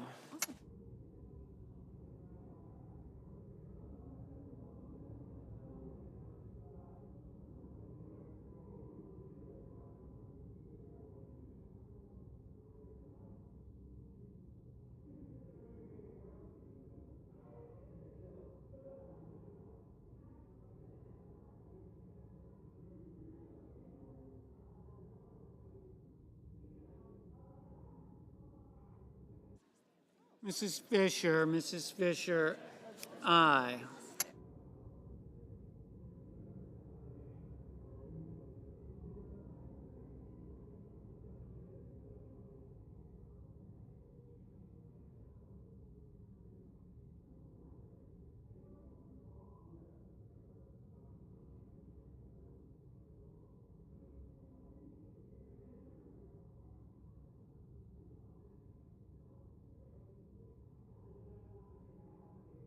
Mr. Hawley. Mr. Hawley.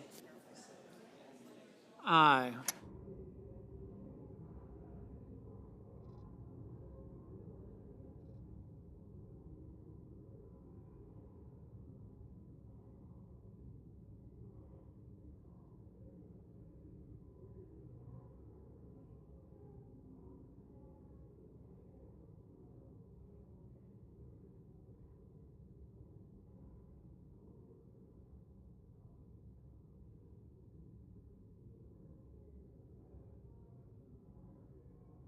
Mr. Daines. Mr. Daines.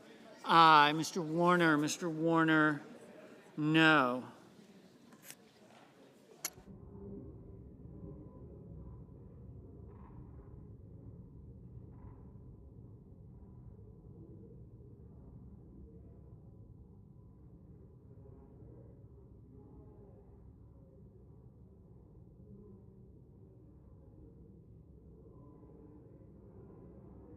Mr. Young. Mr. Young. Aye.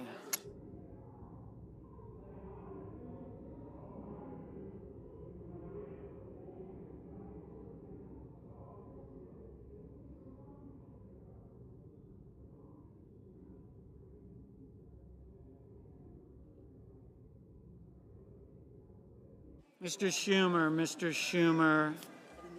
No.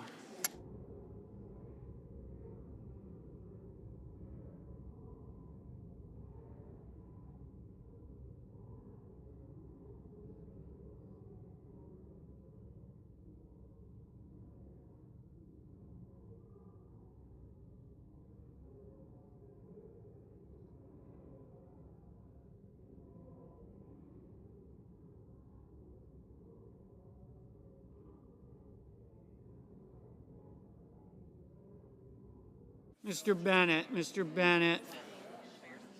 No. Mr. Gallego. Mr. Gallego. Aye.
The yeas are 53, the nays are 40. The nomination is confirmed. Under the previous order, the motion to reconsider is considered made and laid upon the table, and the President will immediately be notified of the Senate's actions. The clerk will report the motion to invoke cloture. Cloture motion. We, the undersigned senators, in accordance with the provision of Rule 22 of the Standing Rules of the Senate, do hereby move to bring to a close debate on the nomination of Michael Rigas of Virginia to be Deputy Secretary of State for Management and Resources, signed by 17 senators. By unanimous consent, the mandatory quorum call has been waived. The question is it the sense of the Senate that the debate on the nomination of Michael Rigas of Virginia to be Deputy Secretary of State for Management and Resources shall be brought to a close? The yeas and nays are mandatory under the rule. The clerk will call the roll. Ms. Alsobrooks, Ms. Baldwin, Mr. Banks, Mr. Barrasso, Mr. Bennett.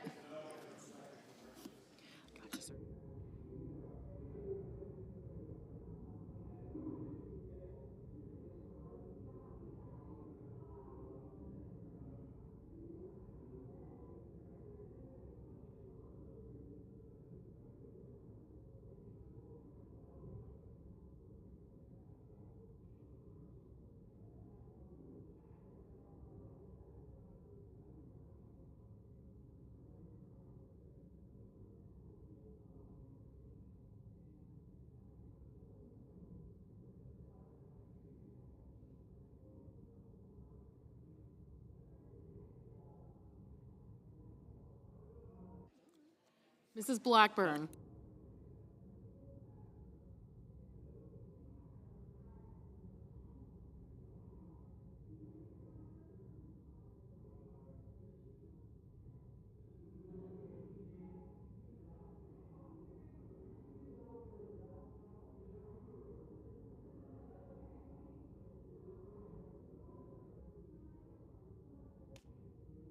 Mrs. Blackburn, Mr. Blumenthal, Ms. Blunt-Rochester. Mr. Booker, Mr. Bozeman, Mrs. Britt, Mr. Budd, Ms. Cantwell.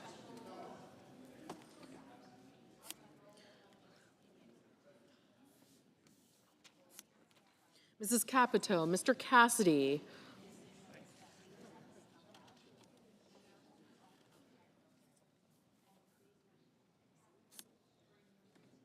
Ms. Collins, Mr. Coons, Mr. Cornyn, Ms. Cortez Masto,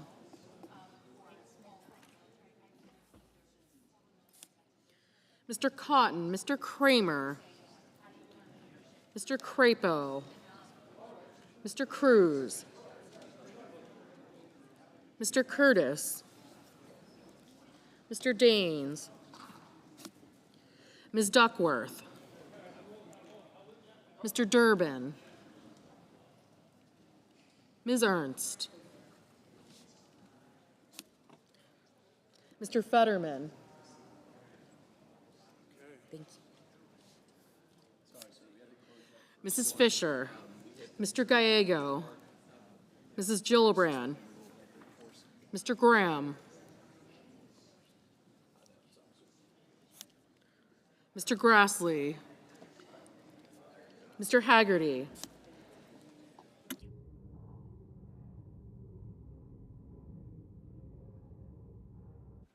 Ms. Hassan, Mr. Hawley, Mr. Heinrich,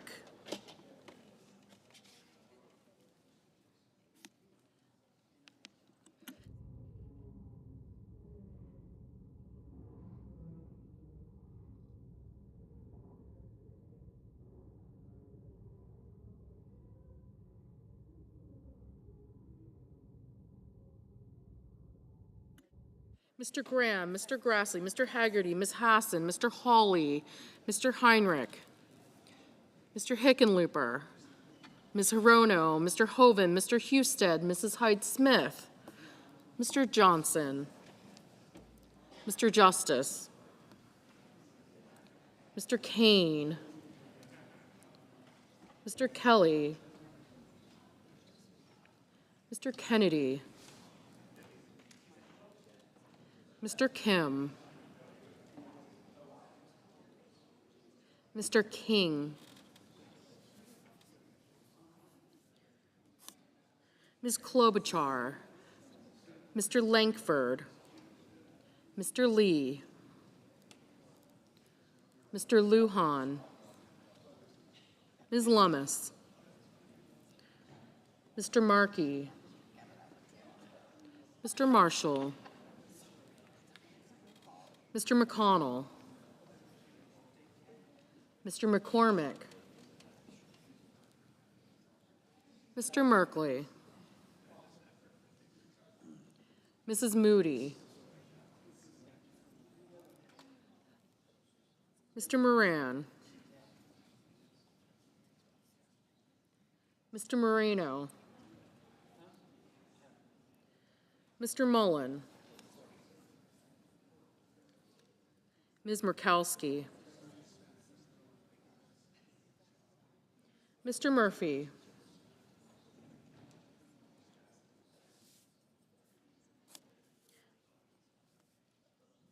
Mrs. Murray, Mr. Ossoff, Mr. Padilla,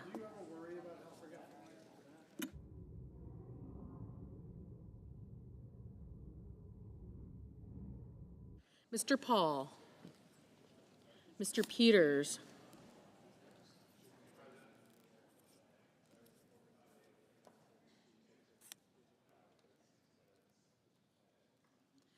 Mr. Reed, Mr. Ricketts, Aye. Mr. Risch, Ms. Rosen, Mr. Rounds,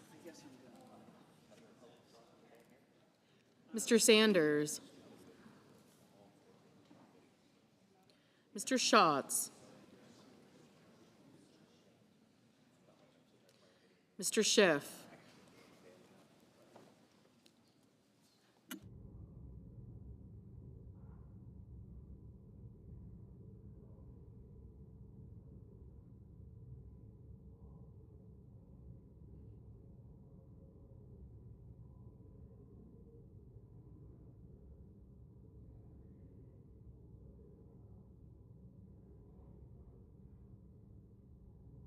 Mr. Schmidt,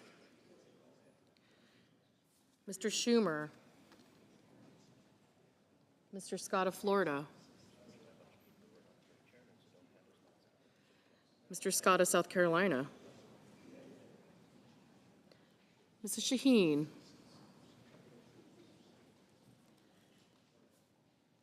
Mr. Sheehy, Ms. Slotkin, Ms. Smith,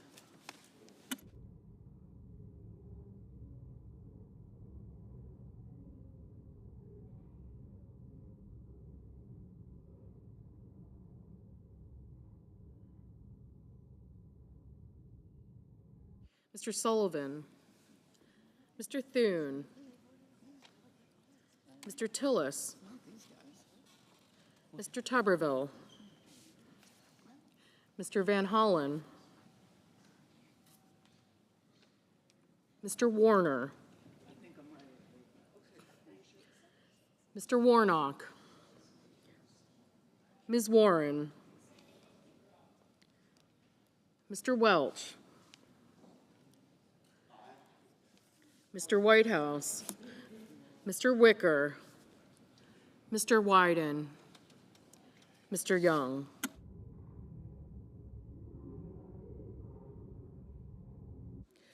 Senators voting in the affirmative: Britt, Cotton, Cruz, Curtis, Daines, Fisher, Haggerty, Hawley, Hyde-Smith, Johnson, Justice, Marshall, McCormick, Mullen, Ricketts, Rounds, Tillis, Wicker, and Young. Ms. Collins, aye. Senators voting in the negative: Bennett, Blunt Rochester, Cantwell, Heinrich, Hickenlooper, Hirono, Kane, Kim, King, Klobuchar, Murphy, Murray, Ossoff, Rosen, Schatz, Slotkin, Smith, Van Hollen, and Warren.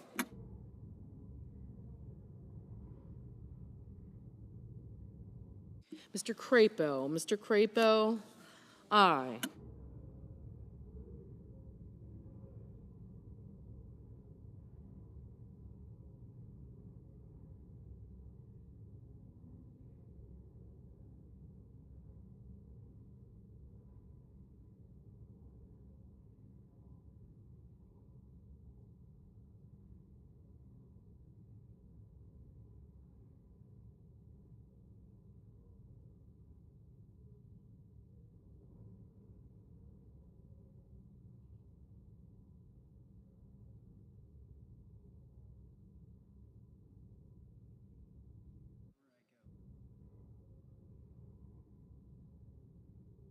Mr. Schmidt. Mr. Schmidt, aye. Mr. Husted.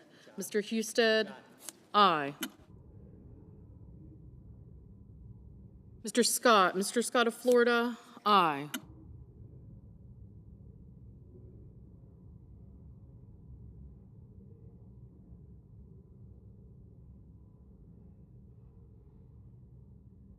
Ms. Ernst. Ms. Ernst, aye.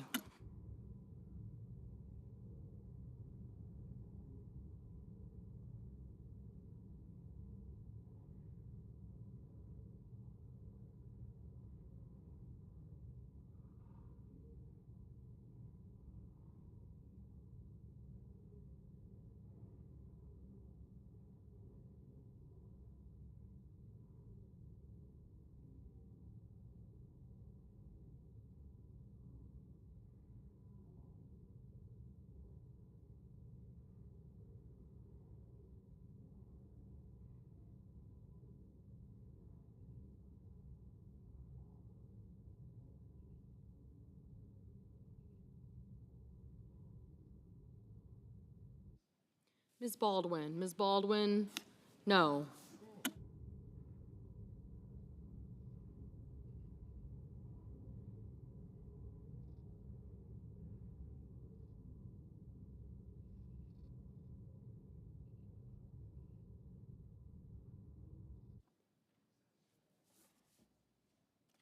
Mr. Durbin. Mr. Durbin, no.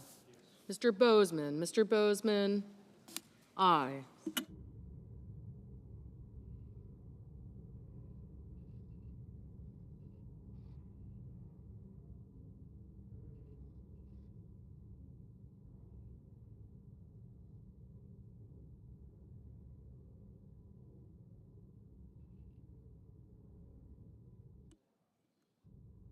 Mr. Thune. Mr. Thune, aye.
Mr. Booker. Mr. Booker, no. Mrs. Blackburn. Mrs. Blackburn, aye.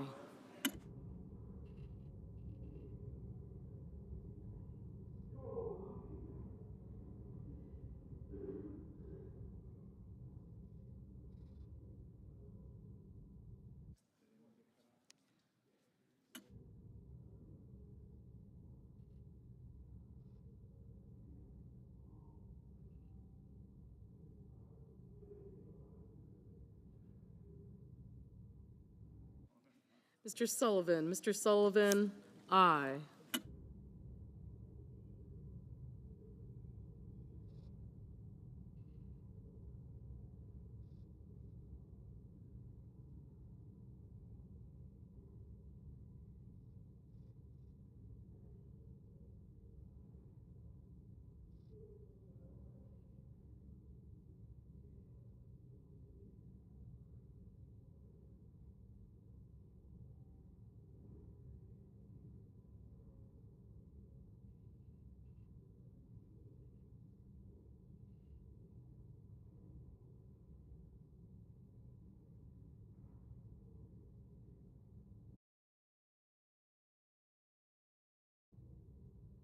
Mr. Cassidy. Mr. Cassidy, aye.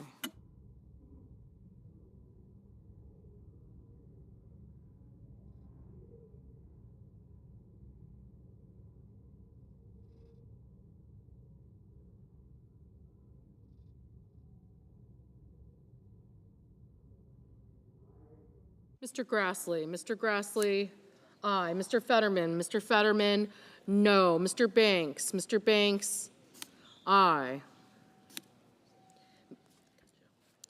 Mr. Whitehouse. Mr. Whitehouse, no.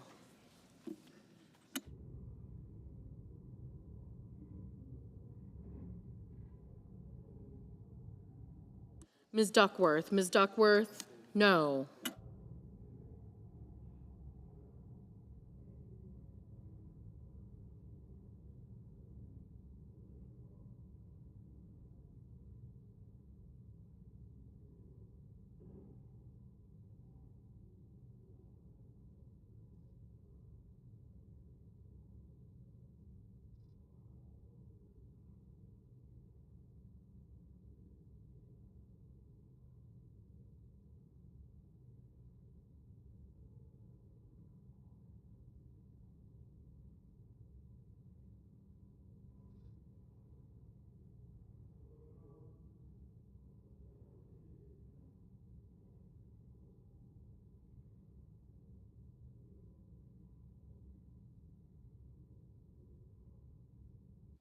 Mr. Cornyn. Mr. Cornyn, aye.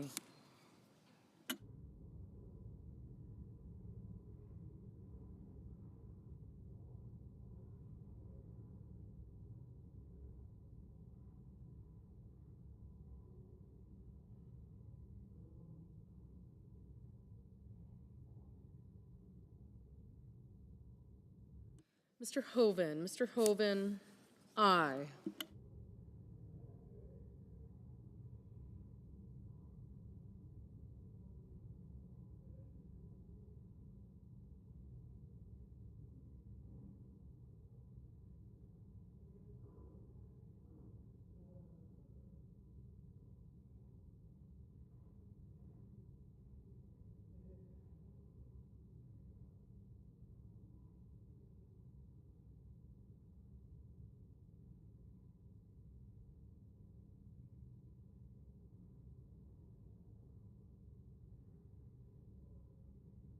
Mr. Moreno. Mr. Moreno, aye. Mrs. Moody. Mrs. Moody, aye.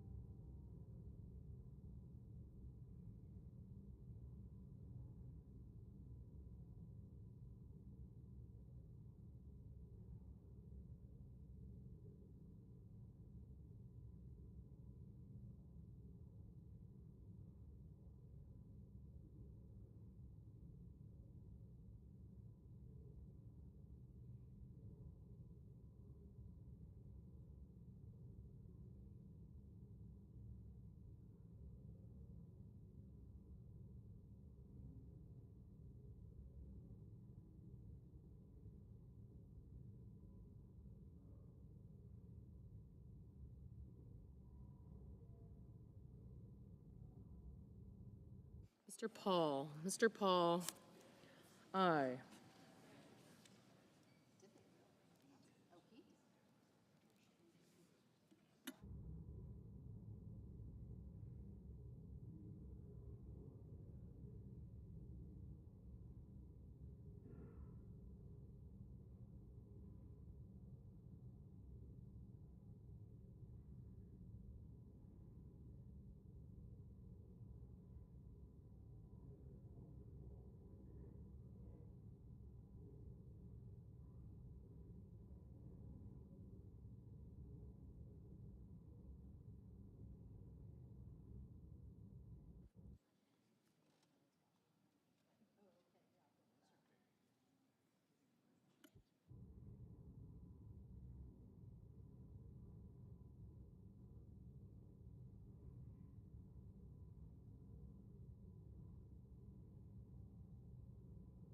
Ms. Hassan. Ms. Hassan, no.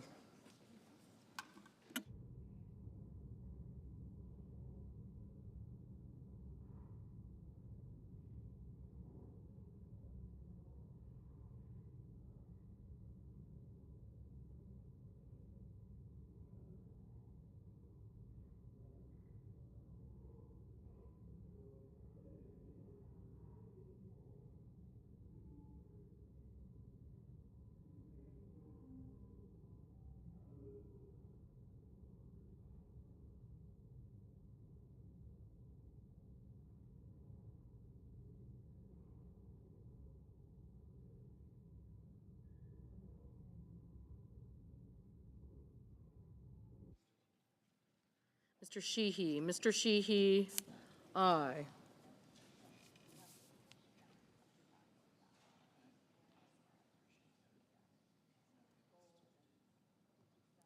Mr. Barrasso. Mr. Barrasso, aye.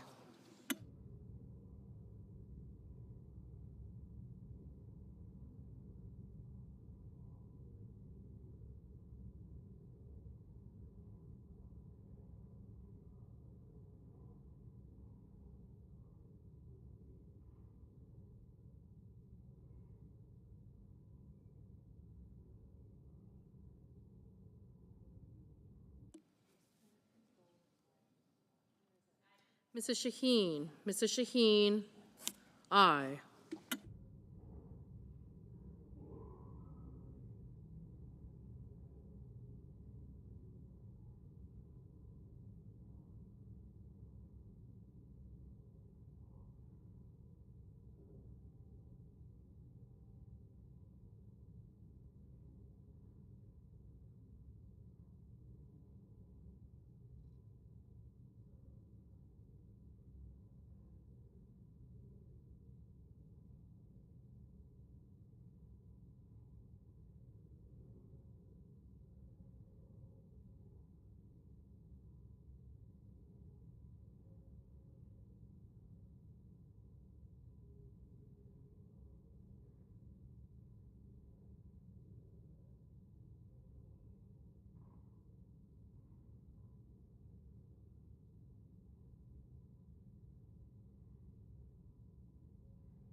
Mrs. Capito. Mrs. Capito, aye. Lummis, aye. Ms. Lummis. Ms. Lummis, aye. Mr. Blumenthal. Mr. Blumenthal, no.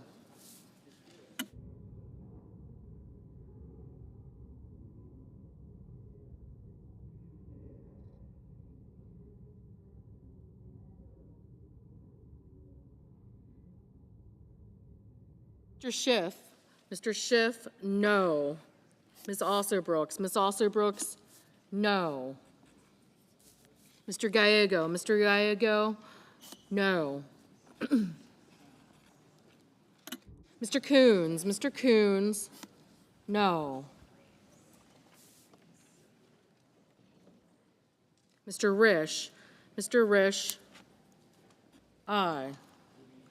Mr. Peters. Mr. Peters, no. Mr. Lujan. Mr. Lujan, no. Mrs. Gillibrand. Mrs. Gillibrand, no. Mr. Warnock. Mr. Warnock, no. Ms. Cortez Masto. Ms. Cortez Masto, no.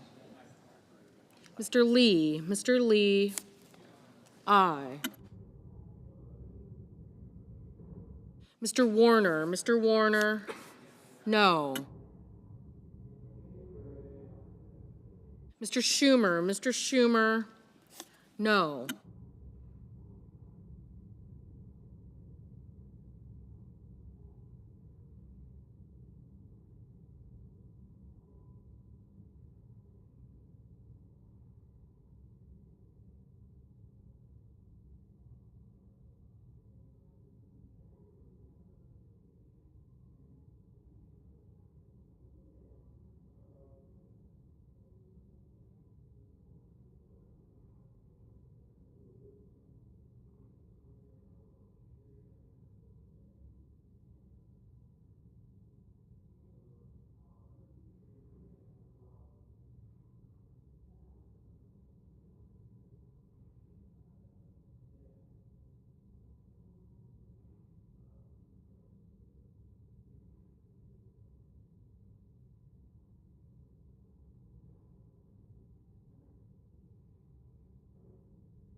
Mr. Langford. Mr. Langford, aye.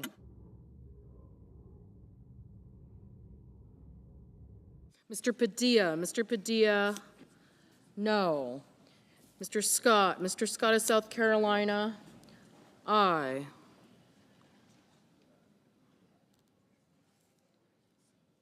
Mr. Wyden. Mr. Wyden, no. Mr. Moran. Mr. Moran, aye.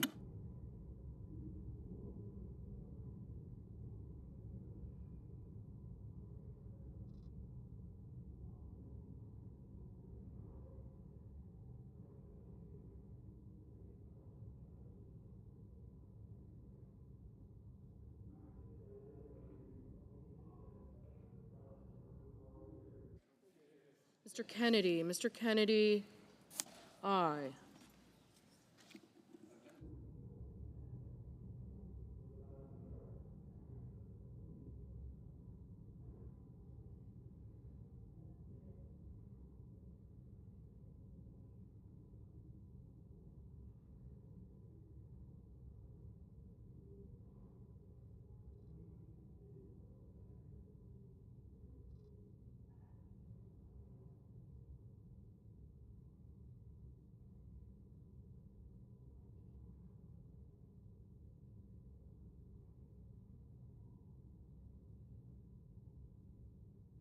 Mr. McConnell. Mr. McConnell, aye. Mr. Markey. Mr. Markey, no.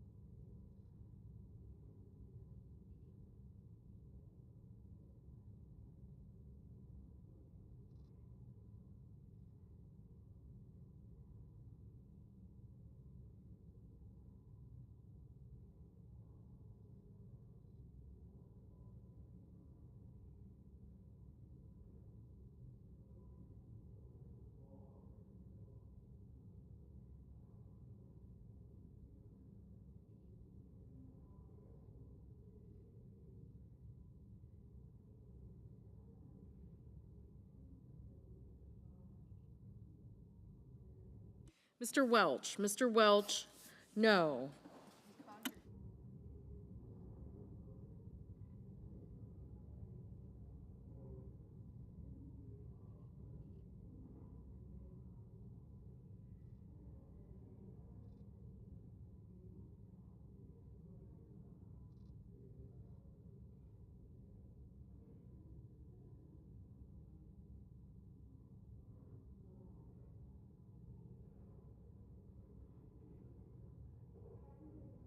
Mr. Kelly. Mr. Kelly, no. Ms. Murkowski. Ms. Murkowski, aye. Mr. Reed. Mr. Reed, no. Mr. Merkley. Mr. Merkley, no.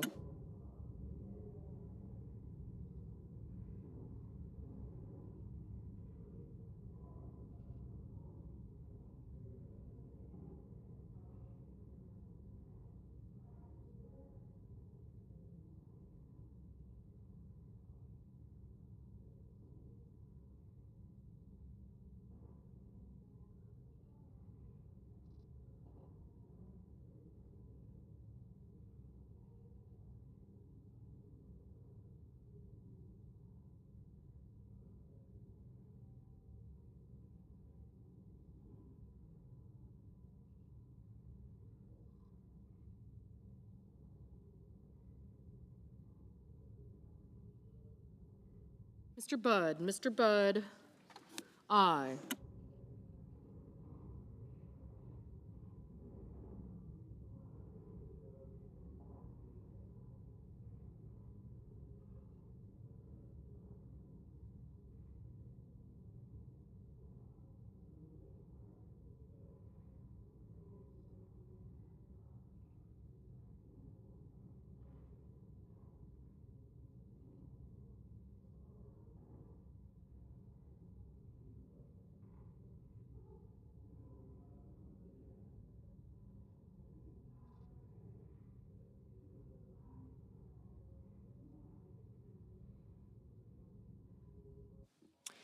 The yeas are 51, the nays are 45. The motion is agreed to. The clerk will report the nomination. Nomination, Department of State, Michael Rigas of Virginia to be Deputy Secretary for Management and Resources.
Senator from California.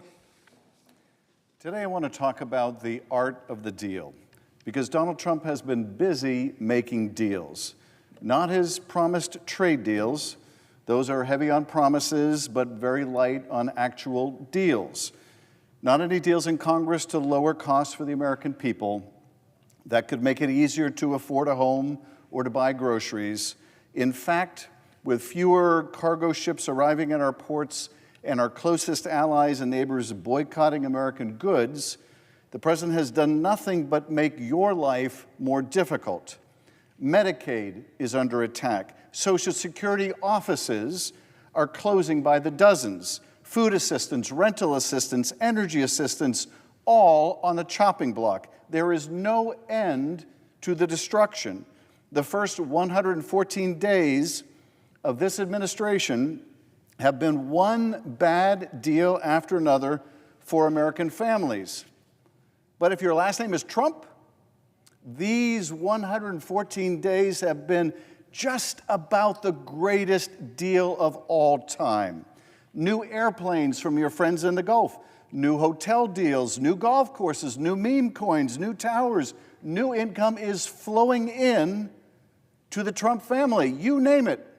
Donald Trump and his family are cashing in. So today, I want to highlight just a few of those deals for the Trump family, how he's lining his own pockets and fleecing the rest of us in the process, how his family is getting even richer while the rest of us are treated like suckers.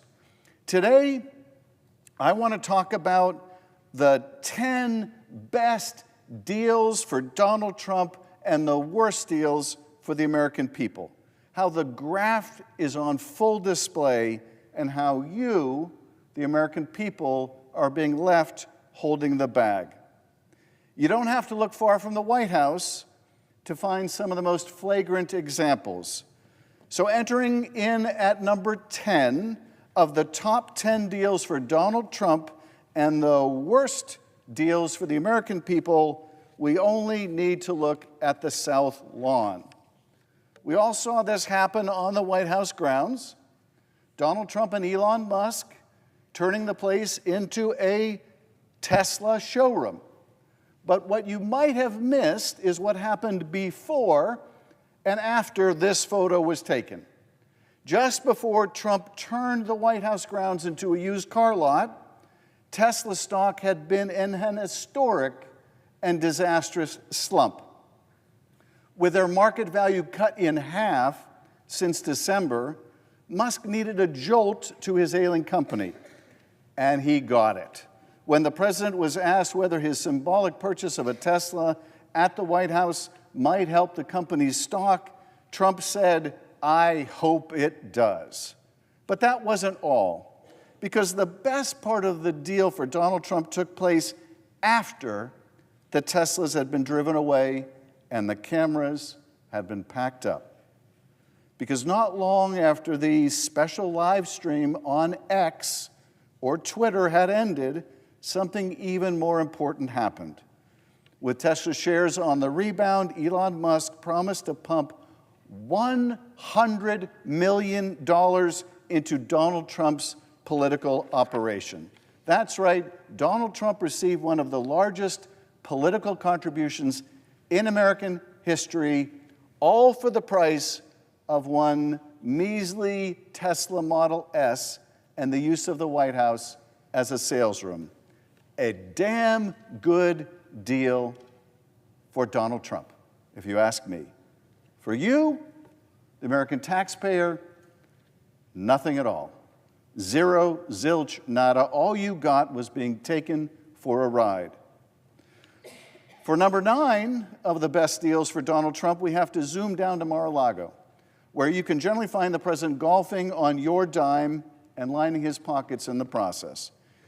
We saw this during the first Trump administration, but at that time he was still finishing the front nine. During his first term, Donald Trump made an astounding 473 trips to his own golf courses while in office. But this term, he seems determined to go for the club record. In just his first 100 days, Donald Trump spent over a quarter of those days while in office, golfing. Wouldn't you like a job like that, where you get to play golf every 4 days? Pretty sweet.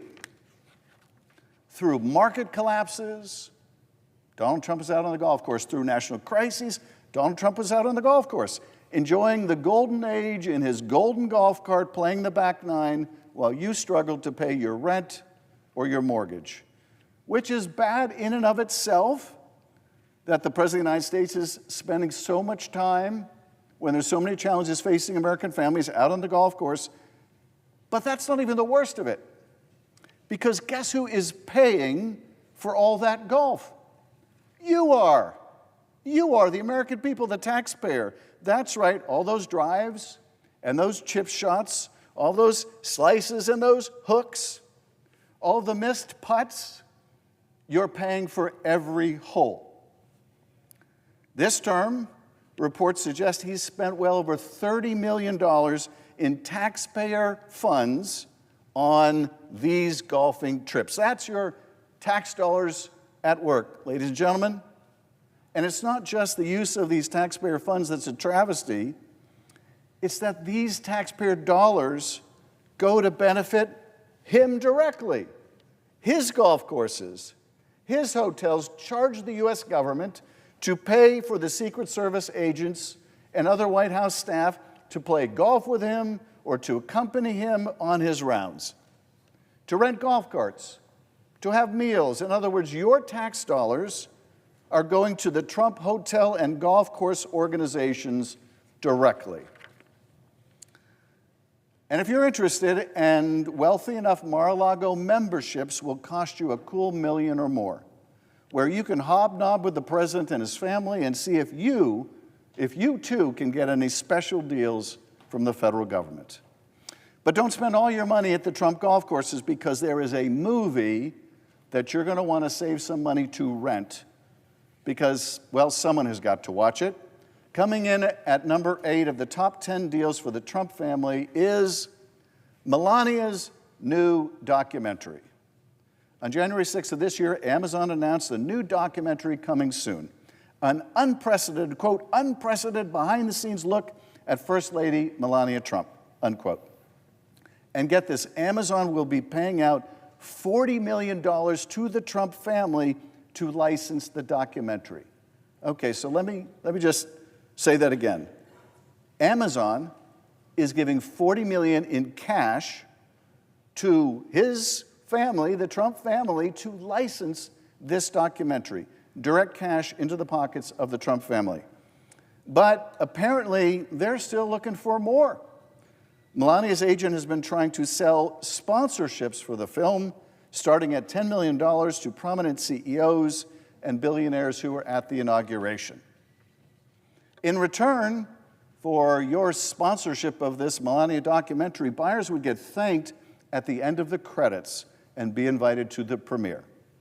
Reportedly, Trump interests are also pitching Hollywood for a show about Don Jr.'s time outdoors, a hunting show. Seriously, and who wouldn't want to see it? Might be a little bit like watching Dick Cheney go hunting again. But if you're looking for a way to get in good with the Trump family that doesn't involve golf or TV shows or buying a Tesla at the White House, they're offering another great solution. At number 7 of the top 10 deals for the Trump family during this presidency, we have the Trump family's new private club. As part of their crusade to refill the swamp, the Trump family is opening a private club right here in Washington, D.C. It will be called the Executive Branch. I wish I was kidding. Much like the Trump Hotel in the first administration, it will serve as a gathering place for Trump World and a way to directly pay homage to the president in the form of champagne and caviar and checks to his business endeavors and those of his kids for a cool $500,000 membership fee. You too can schmooze with people wheeling and dealing within the administration. There is perhaps no more appropriate image of the Trump presidency than this. The executive branch club is an invite-only club for insiders, foreign investors, and billionaires to directly line the pockets of the first family, sending a message as clear as day to anyone who wants to do business in the United States. If you want to be with Trump, you've got to pay the cover charge. And now entering in at number 6 of the top 10 deals for Donald Trump of his presidency, a brand new Trump hotel in Dubai. Right now, literally at this moment, Donald Trump is in the United Arab Emirates. You can imagine the scene, standing in some gold-plated hotel room looking out over Abu Dhabi, and just beyond the line of sight in the distance is the skyline of Dubai. A skyline that, as of a few weeks ago, is likely getting a new feature cutting through the night sky. The Trump International Hotel and Tower Dubai, an 80-floor behemoth. And within it, luxury residences and exorbitantly expensive hotel rooms, apartments that start at a cool $2 million and penthouses that'll cost tens of millions of dollars. Even better, if you can't make the Trump new club here in D.C., there's going to be an exclusive members-only club right there in Dubai. In their words, quote, set to redefine the meaning of exclusive luxury. All benefiting, that's right, Donald Trump and his family.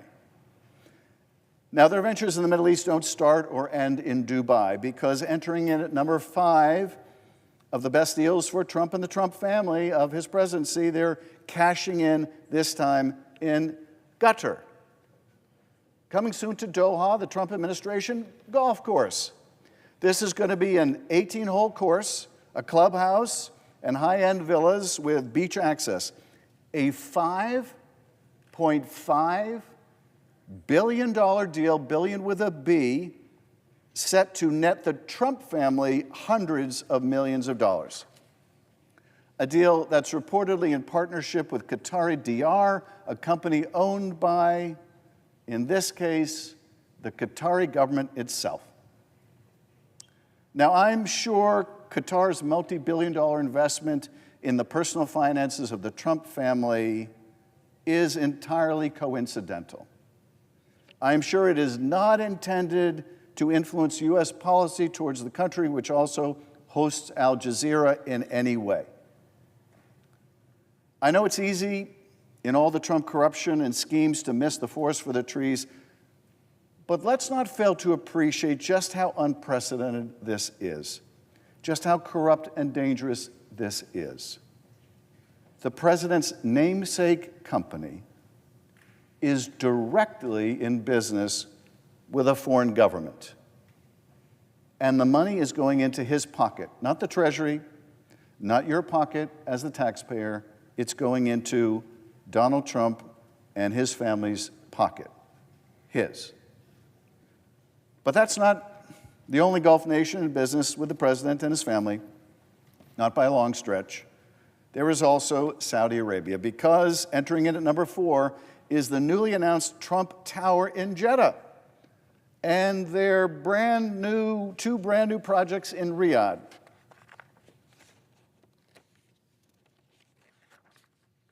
These will net the Trump family millions as well. And this isn't the first time the Trump family has cashed in with the Saudis.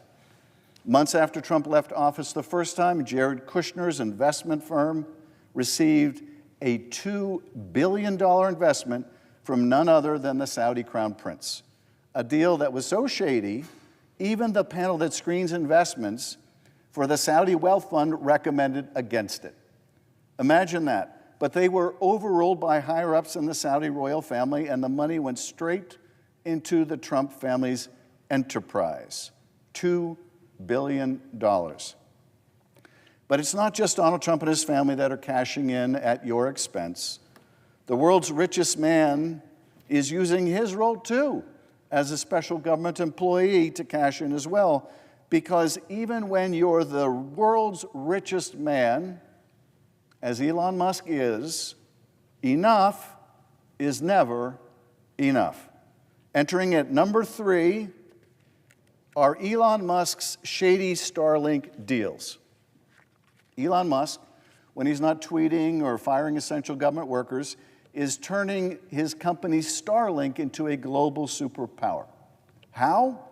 By using the sway of his position and his proximity to Trump to negotiate a whole raft of deals with foreign nations to purchase his Starlink satellite systems.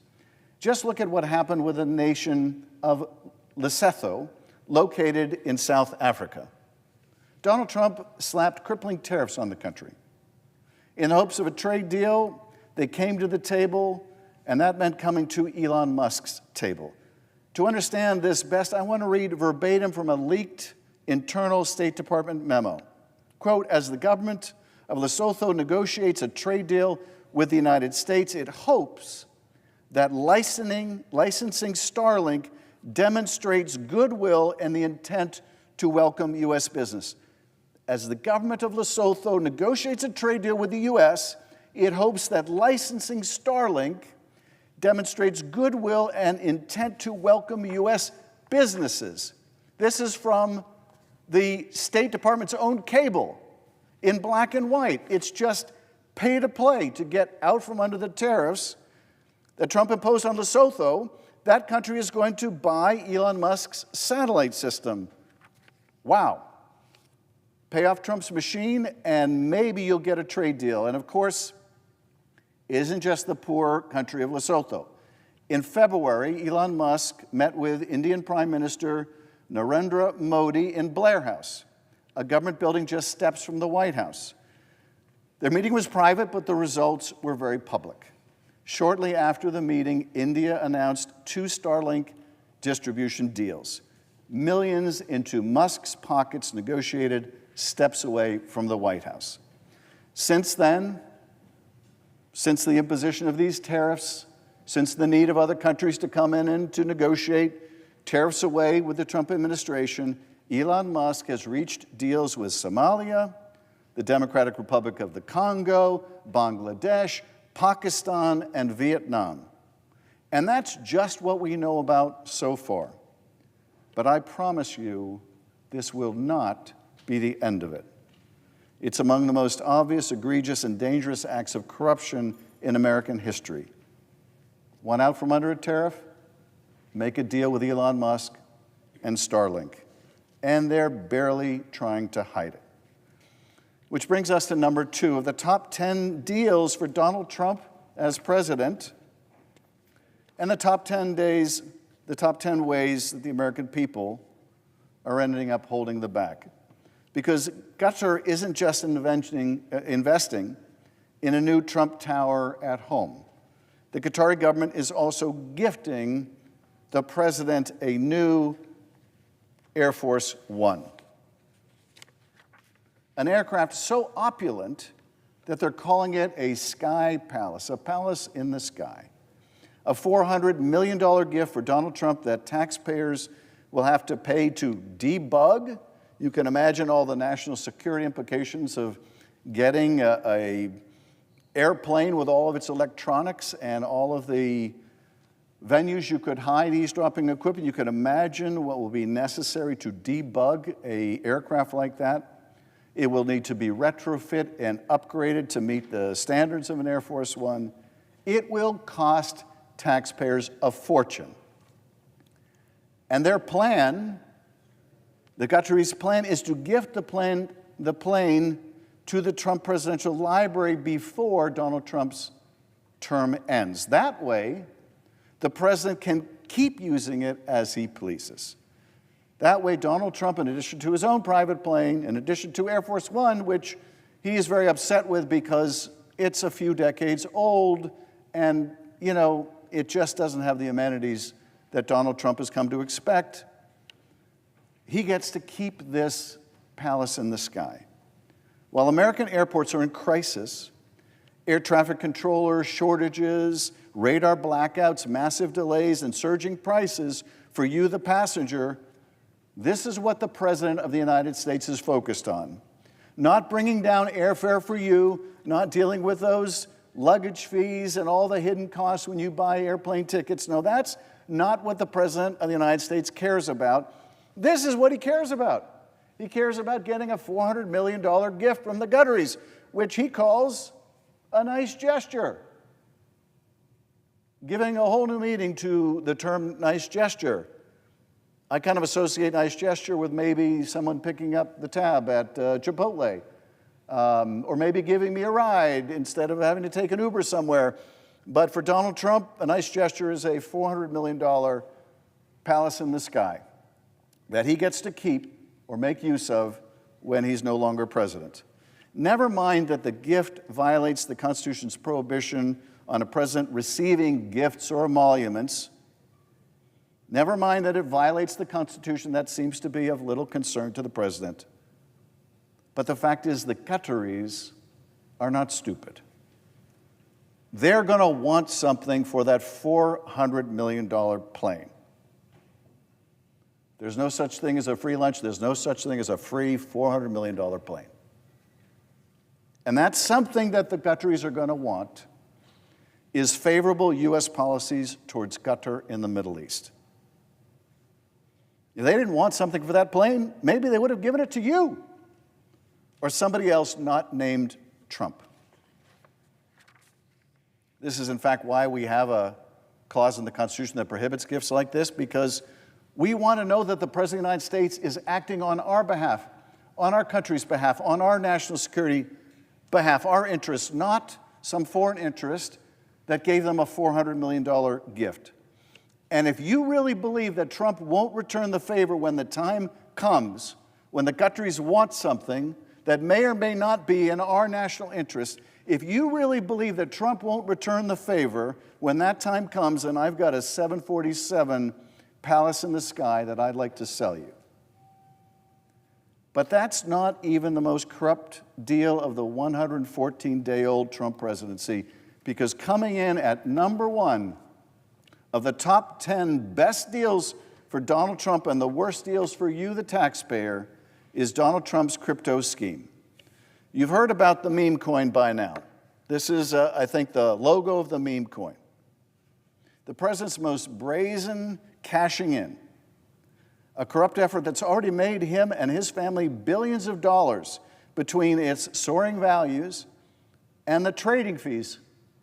Now, this meme coin's gone up and down in value, but the thing is, every time it gets traded, every time it's bought or sold, this guy gets a cut. He gets the fees, estimated already at the value of hundreds of millions of dollars. It's like posting his Venmo account online, inviting personal monetary tributes from foreign powers, foreign investors, or anyone else who's willing to pay up. You've heard about the private dinner that they're offering associated with this meme coin. The top 220 meme coin owners, many of whom are foreign investors, invited to a private dinner with the President of the United States. Businesses are buying and jockeying to be one of the favored few who also get a private audience with him if they're willing to buy millions of meme coins, not to mention a personal tour of the White House. But beyond the meme coins and the dinner parties, there's something else also brewing behind the scenes.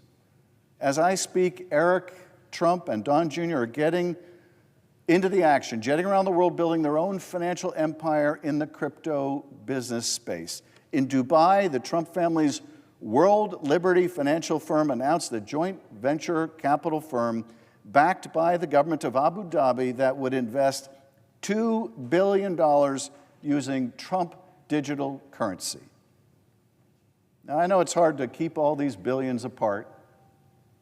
You got the $2 billion investment in Jared Kushner by the Saudis. You got $5.5 billion investment by other Gulf nations in Trump properties. You got $2 billion here, $5.5 billion there, another $2 billion here, and pretty soon you're talking about serious money for the Trump family. This deal alone will generate hundreds of millions of dollars in revenue and fees for the Trump family. So that's the art of the deal with this president. Trump gets rich, you get screwed, over and over and over again. It's obvious to anyone who looks, but it bears repeating. He does not care about you. He does not care about making your life better. He does not care that prices are soaring or that home ownership seems impossible. He doesn't care if you have to choose between rent or groceries, let alone whether you'll be able to take that family on a vacation that you've dreamed of. He doesn't care if the health care you rely on gets cut or your local Social Security office closes down. He doesn't care. If it helps pay for his billionaire tax cuts, it's all the same to him. He does not care. Trump cares about one thing and one thing only. The same thing he cared about when he wrote this book. And the same thing he's focused on every day of this presidency. Deals to make himself richer, to make his family richer, to make his billionaire friends richer. And my colleagues, he is succeeding. He is succeeding beyond his wildest imagination. He will likely make more money in the next 4 years than he did in his entire life up to that point. In fact, he probably already has. With new gold-plated skyscrapers around the world and a suite of new golf courses to match, a fancy new plane, a speedy new Tesla with the richest man in the world in the passenger seat, a crypto empire and projects around the world that will keep the gravy train going for generations. And no matter what wreckage he leaves behind here, he knows that he can head off to one of those gold-plated skyscrapers, look down on the rest of us, and chuckle at his good fortune. The art of the deal, indeed. For Donald Trump, not for you. I yield back.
Mr. President.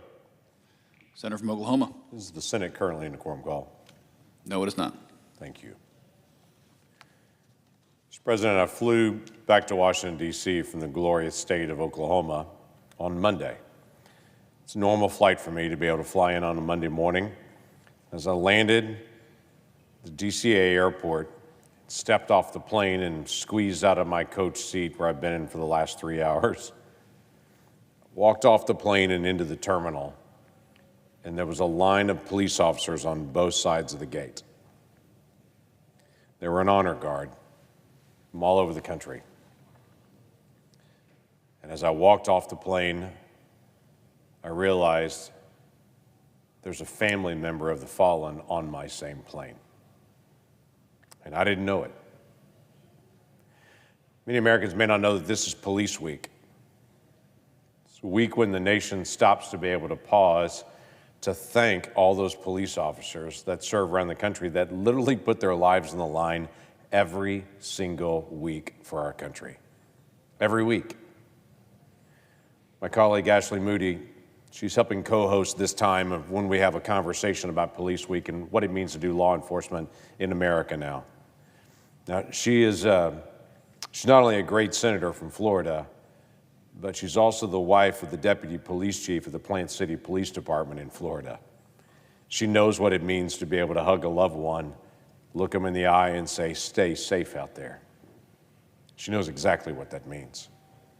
And as I stepped off the plane on Monday and walked through the middle of that honor guard as they were looking for a family member to step off somewhere on that plane, what they were looking for this week was the family of a fallen police officer to step off that same plane that they were going to escort into Washington, D.C., because this week their loved one's name is being added to the list of law enforcement that have died in the line of duty.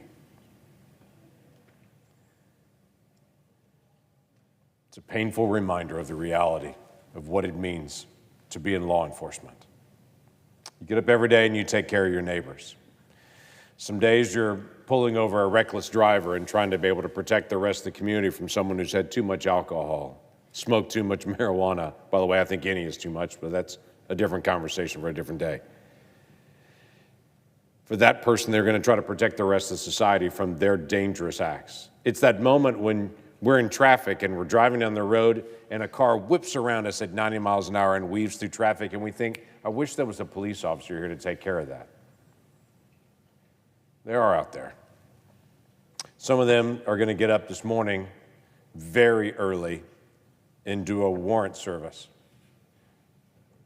Someone who's violated the law, that they're going to be able to actually get to their house maybe at 3 in the morning and to try to be able to arrest them before there's an incident. There's some of them that are actually, there's a shot being fired in an apartment complex somewhere, and as everybody else scatters, they turn on their lights and drive towards the sound. They're law enforcement. It's what they do. They get up every day, they put on a vest to be able to protect the center of their body because they know at any point during the course of the day they could be facing danger coming right at them. And they serve their community. It's always interesting to me when I often ask people their thoughts and beliefs about law enforcement. And I say the real test of what you think about police is when you're driving down the highway and you look in your rearview mirror and you see an officer right behind you. That's always your test of what you actually think about police, is that first emotion. Is that first emotion, oh no? Or is that first emotion, I feel safer, there's a police officer right behind me? You see, those law enforcement officers literally spend every day protecting total strangers that live in their community. They work very long hours, a lot of times in isolation, and they go into dangerous places often first by themselves because they care about their community. In the past decade, there seems to have been a shift in attitudes about law enforcement. For some reason, it's become trendy to be able to attack law enforcement, to belittle them, to demand we defund police departments entirely, to be able to criticize them from every sort of thing. And I would tell you, every police officer I talk to will say, hey, we're all humans too. We make mistakes as well, just like everyone else. But for some reason, law enforcement doesn't seem to get the same grace everybody else gets.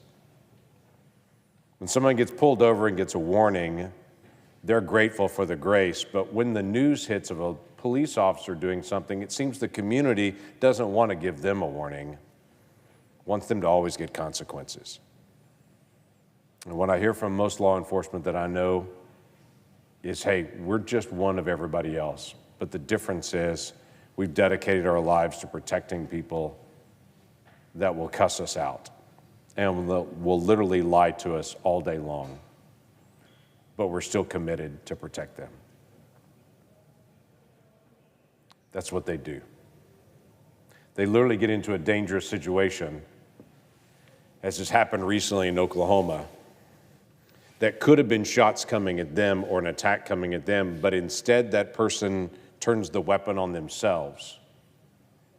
And law enforcement immediately moved from trying to protect the community and protecting themselves to jumping in immediately and trying to save the life of the person who just started attacking them.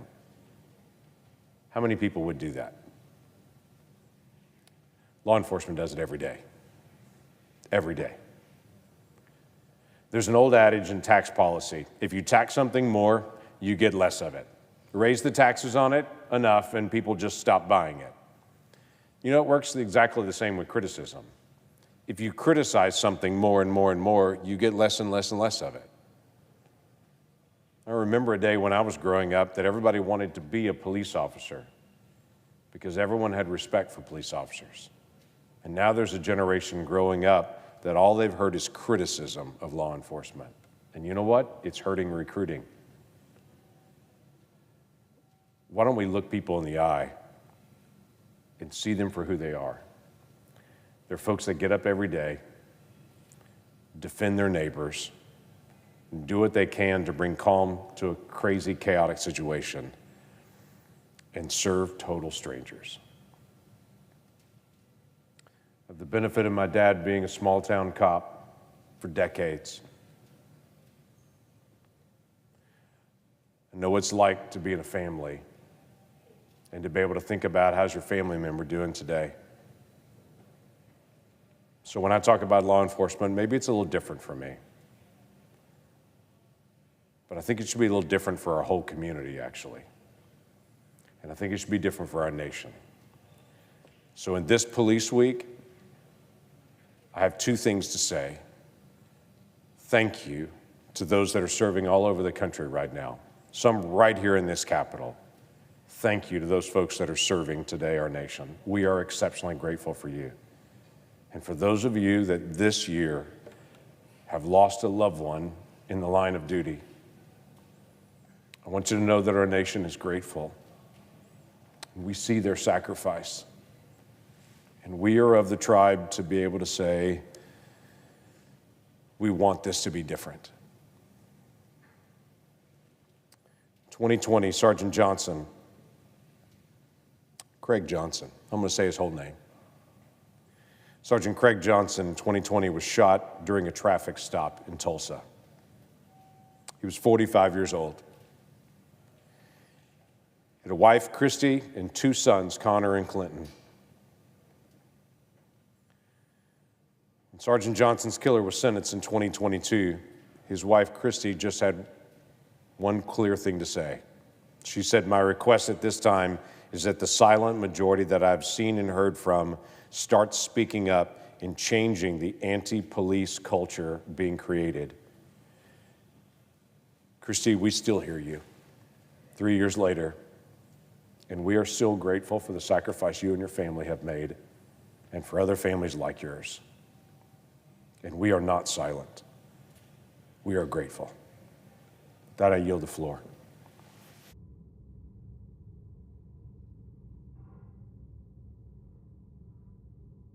Mr. President. Senator from Florida. Senator from Oklahoma certainly said some powerful things, and I want to thank him as the son of a cop for making those statements and for leading this floor event today and allowing me to assist him with that. As the wife of a cop, it was very meaningful to me, and I know it was meaningful to many in this gallery. Thank you. I rise today in celebration of officers, but with solemn reflection during National Police Week. It is a time when our nation pauses to honor the men and women of law enforcement and to remember those who have made the ultimate sacrifice in the line of duty. And certainly as the newest senator of the United States Senate, it is an honor for me to be here on the Senate floor to lead this floor event and these speeches that show united support for the men and women that serve. I want to thank Sheriff Bill Prummel from Charlotte County, who is here with us. He is also the president of the Florida Sheriff's Association. So we have 67 sheriffs within our state. He leads the herd of them. And we are grateful that he is here along with other men and women of law enforcement from Florida. He is certainly a hero that I have become friends with and respect, not just for the person he is, but for the person he was when he chose to take the oath and wear a badge. I think that takes a really selfless, special, brave person. And I know we have students with us and visitors here today in the gallery. And I would like him to stand so that they can recognize and see a true Florida hero. Thank you, Sheriff Prummel. Police Week is more than a yearly tradition. It is a promise that we will never forget, that we will never take for granted the courage it takes to wear that badge, and that we will never stop saying the names or praying for the families of those that we have lost. Every day, officers across this country put on their uniforms, they put on the badge, and they put on a bulletproof vest, not knowing what that day will hold. And they do so out of a deep commitment and love for the community that they serve. They stand in the gap so that others may live in safety and peace. But that comes with risk. In Florida, I say time and time again, and we pride ourselves, we may have a bit of a debate and a friendly competition here, but I believe we will win, that we are the most pro-law enforcement state in the nation. Our leaders back the blue, tan, and green, and we do whatever it takes to help those brave officers do their jobs. And today we gather to honor those who gave everything in service to that oath. In honor of National Police Week, I was proud to join a bipartisan resolution designating May 11th through 17th as National Police Week. This Police Week resolution reiterates our unwavering support for law enforcement officers across this nation. As Florida's former Attorney General and the wife of a law enforcement officer, I've had the opportunity to work closely with so many brave men and women in law enforcement across Florida and indeed our nation. They stand on that thin line between good and evil, between order and chaos. They do so that we may sleep safely and soundly at night. And this week we remember not only the uniforms and titles, but the lives, the people behind them. I would like to recognize and ask for a moment to honor the following Florida heroes who gave their lives over the past year while protecting our communities. Deputy Sheriff William May from Walton County Sheriff's Office, Sergeant Elio Diaz from Charlotte County Sheriff's Office, Deputy Sheriff Ignacio Dan Diaz from Palm Beach County Sheriff's Office, Deputy Sheriff Ralph Butch Waller Jr. from Palm Beach County Sheriff's Office, Corporal Louis Paez from Palm Beach County Sheriff's Office, Corrections Officer Bradford McNew from Jacksonville Sheriff's Office, Police Officer Jeremy Boykins from West Palm Beach Police Department, and Master Deputy Sheriff Bradley Michael Link from Lake County Sheriff's Office, Trooper Zachary Fink from Florida Highway Patrol. Each of those names represents not only a terrible loss to our state, but they leave a legacy of bravery, selflessness, and unwavering service. To the families, friends, and fellow officers of those we lost, we see you, we stand with you, we grieve with you, and we continue to pray for you.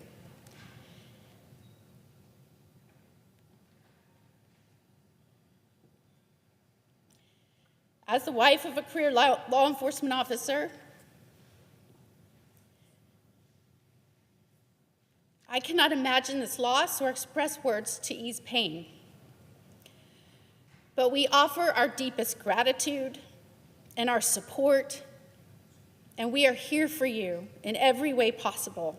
And thank you that you stood by them while they stood for us in ensuring our communities could live in peace and safety.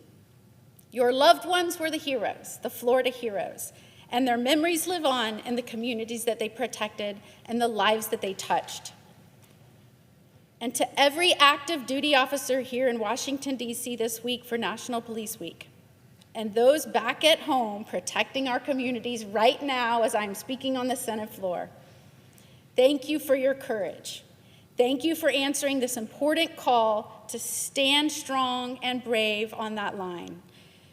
Thank you for serving even when it's difficult, even when it's dangerous, and even when it comes at great personal cost. And on a personal note, please let me thank those families that stand behind you. They stand behind you even when there is an unpredictable schedule, even when there are unique stressors that you bring home. Thank you to those families for loving and supporting our brave Florida heroes. And let us carry forward the legacy of the following: duty, honor, and service.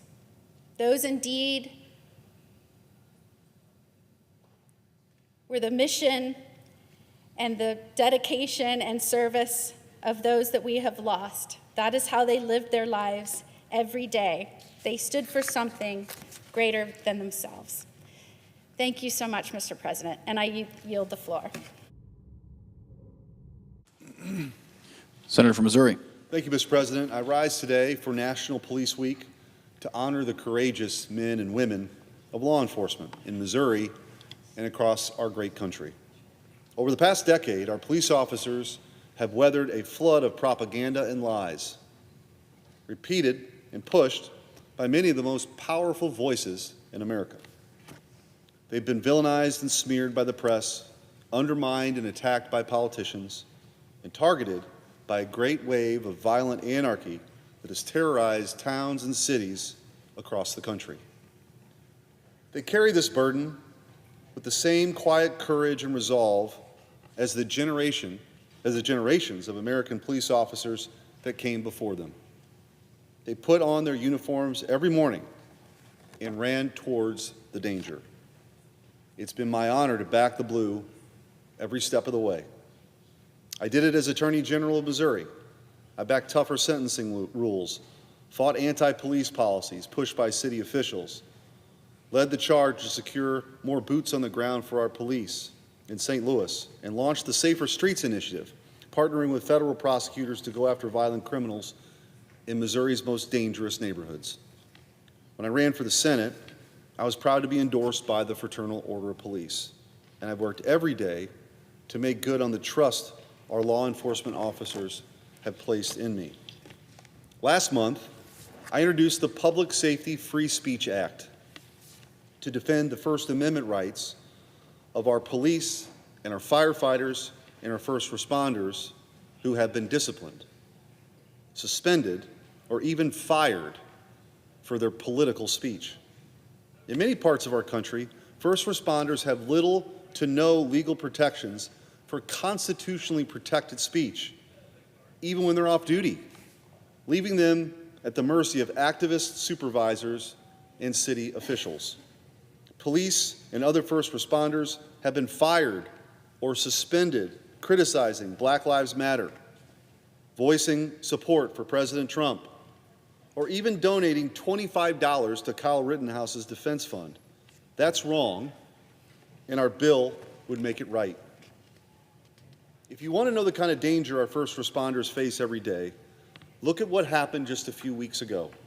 On April 27th, a Kansas City first responder was brutally murdered by a known criminal who'd been released from custody shortly before the attack. His name is Graham Hoffman. He was just 29 years old. He was stabbed to death while trying to save someone's life. In the wake of that tragedy, I announced that I'll be working with our brave firefighters here in Washington, D.C. and around the country and other first responder groups to introduce a bill to increase federal penalties for killing or assaulting first responders. Those who would assault or kill police officers and first responders should know that they will face swift and devastating justice. It's no coincidence that the radicals who seek to dismantle our civilization have our law enforcement officers in their crosshairs. They know that our policemen are the guardians of law and order. The thin blue line between peace and chaos, order and lawlessness, society and anarchy. Without them, there is no rule of law. And without the rule of law, there is no civilization. This is the sacred responsibility of the men and women who risk their lives so that others may live in peace. I will never apologize for standing with those who wear the badge. I always have, and I always will. I yield back, Mr. President.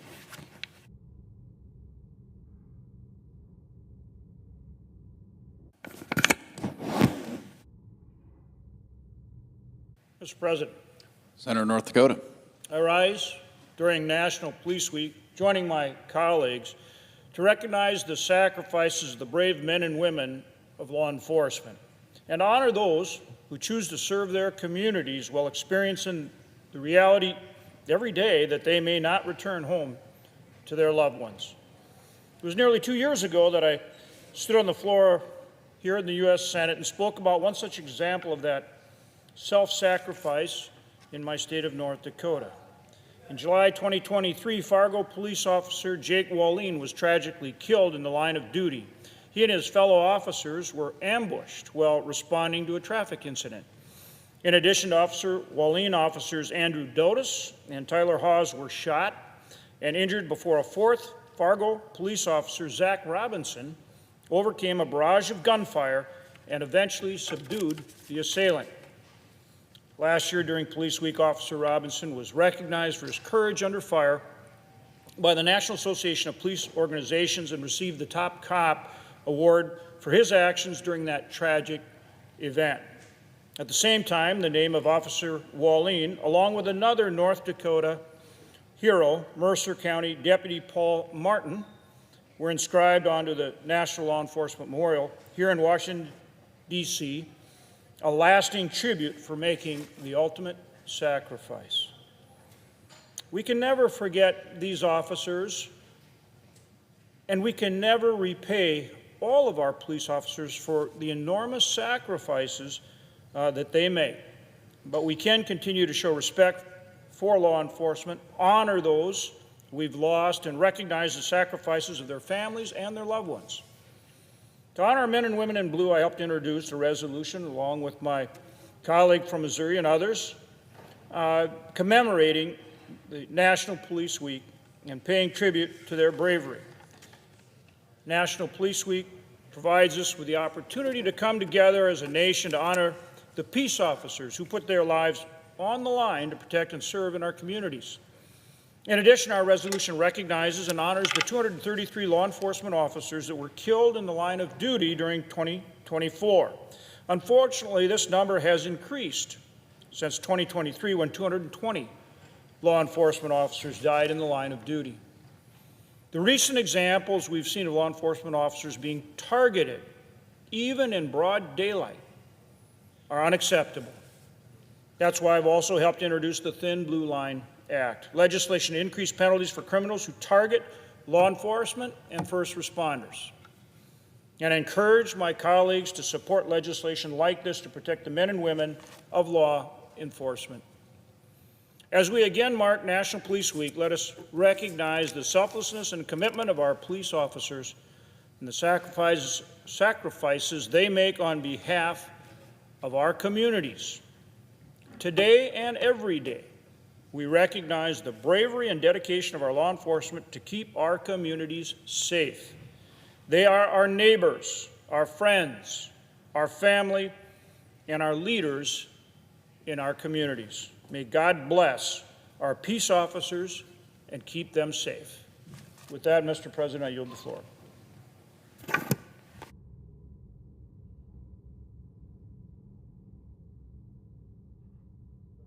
senator from Nebraska.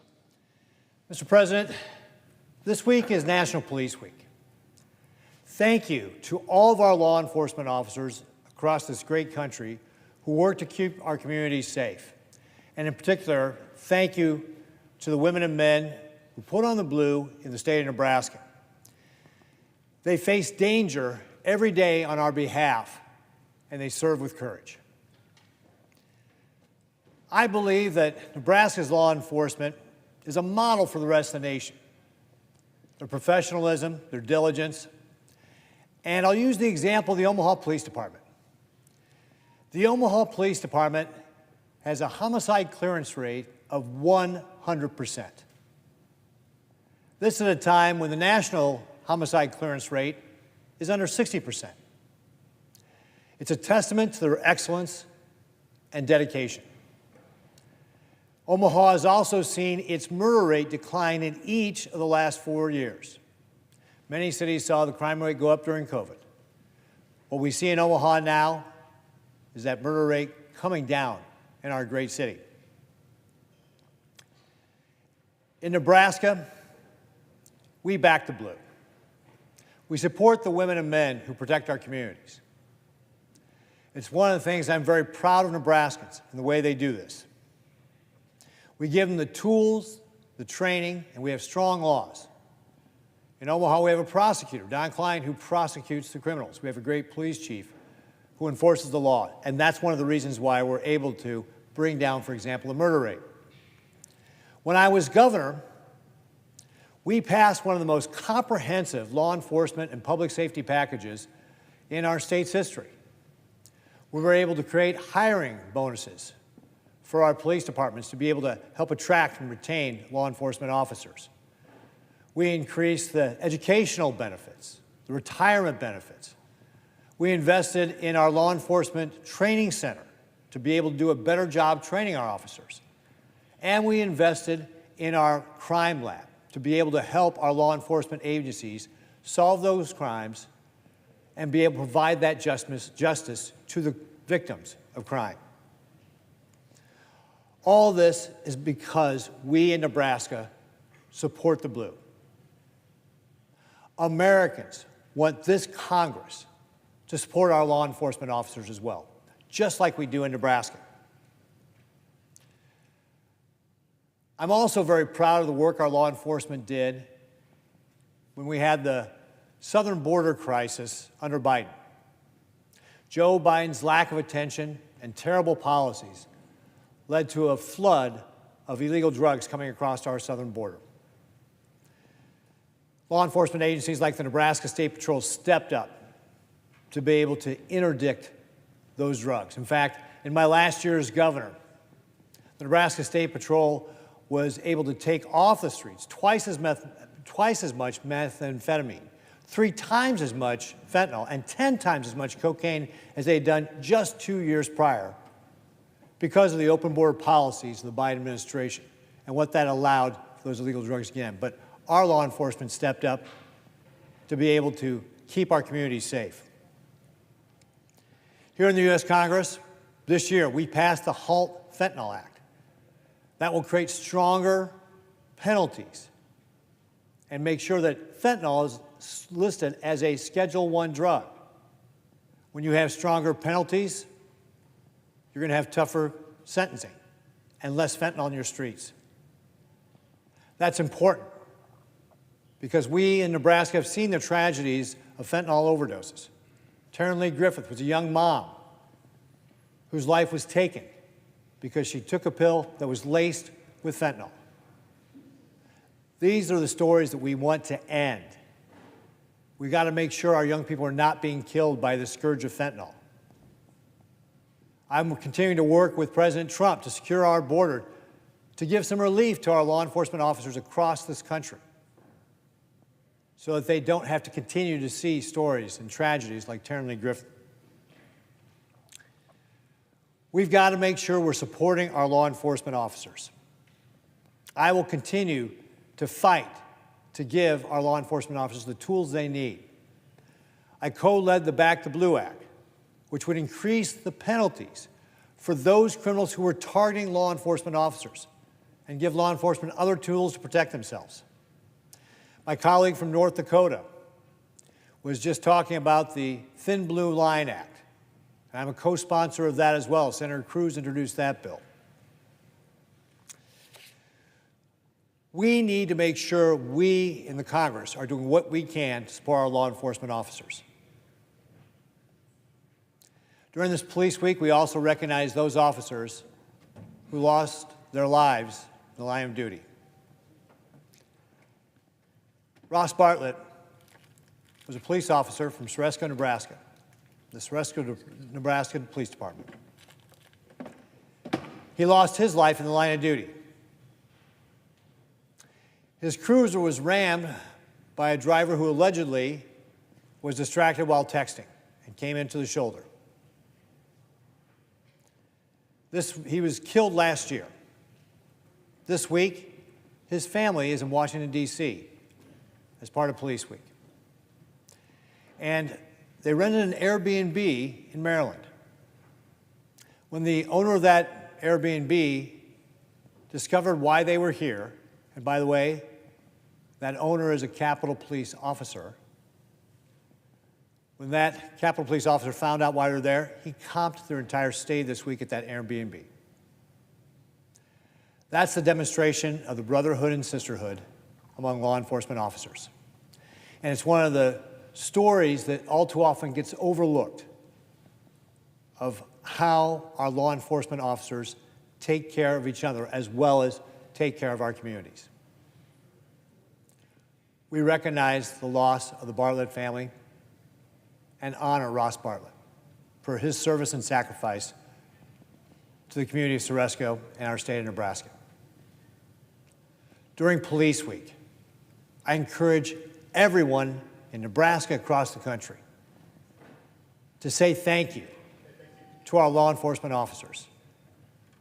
These women and men who protect our communities sacrifice much for us. Say thank you this week and every week throughout the year, and recognize and honor what they do for us. Mr. President, I yield back.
The senator from Hawaii. I ask unanimous consent that the 2:15 vote start now. Without objection. The question occurs on the nomination. Is there a sufficient second? There appears to be. The clerk will call the roll. Ms. Also Brooks, Ms. Baldwin, Mr. Banks.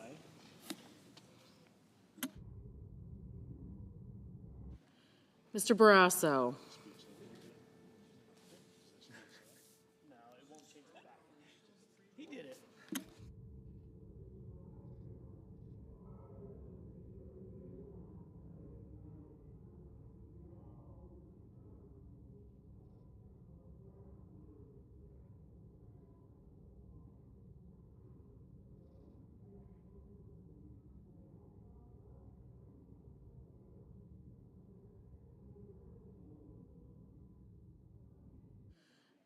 Mr. Bennett, Mrs. Blackburn, Mr. Blumenthal, Ms. Blunt-Rochester, Mr. Booker, Mr. Bozeman,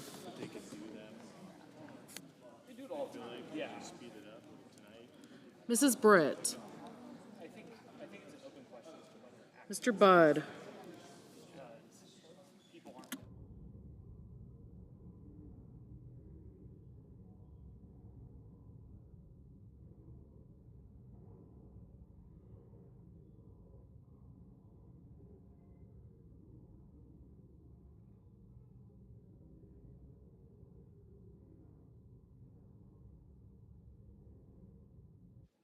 Mr. Budd, Ms. Cantwell, Mrs. Capito,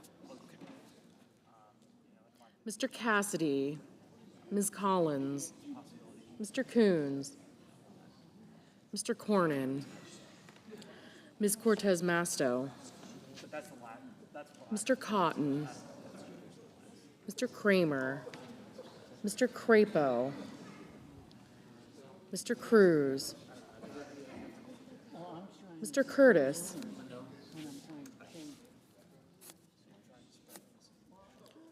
Mr. Daines, Ms. Duckworth, Mr. Durbin, Ms. Ernst,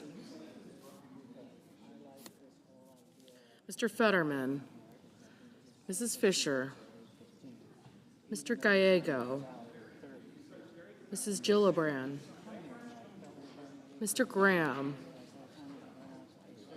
Mr. Grassley, Mr. Haggerty,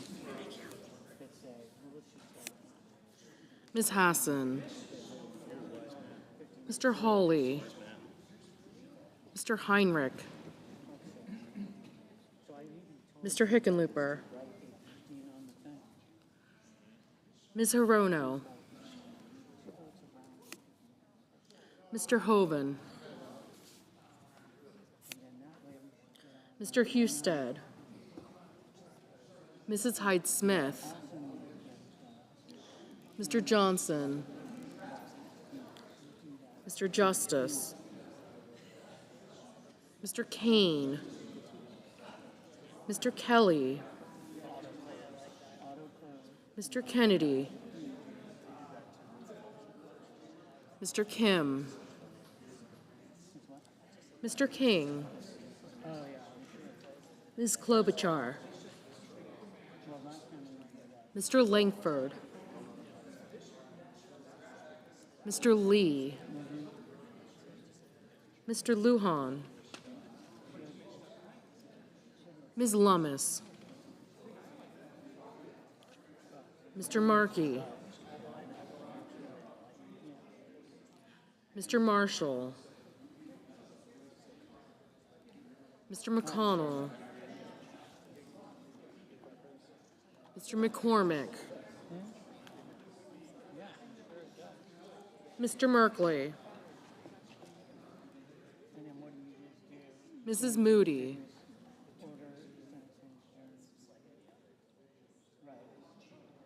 Mr. Moran,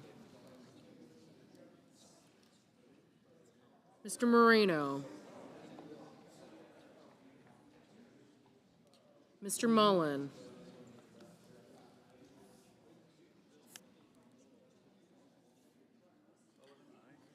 Ms. Murkowski.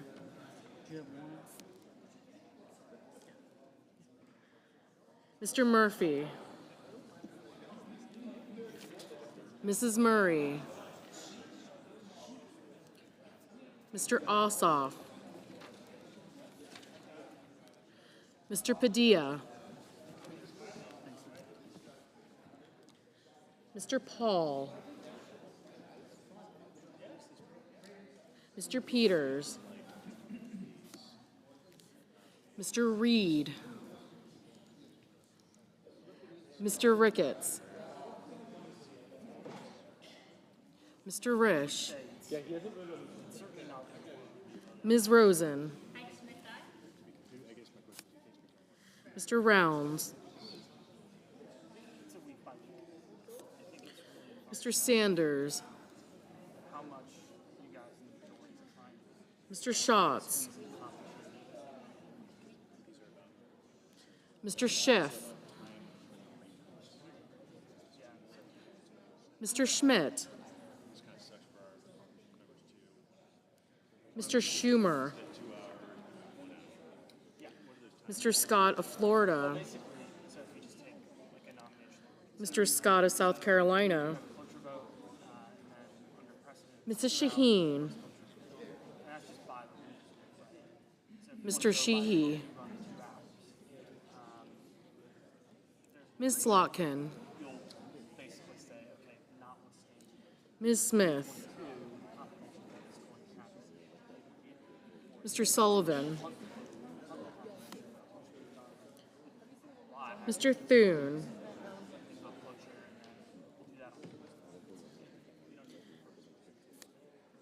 Mr. Tillis.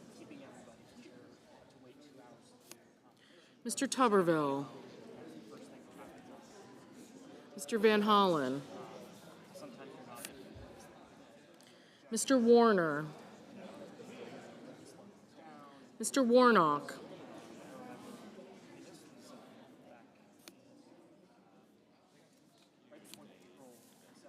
Ms. Warren.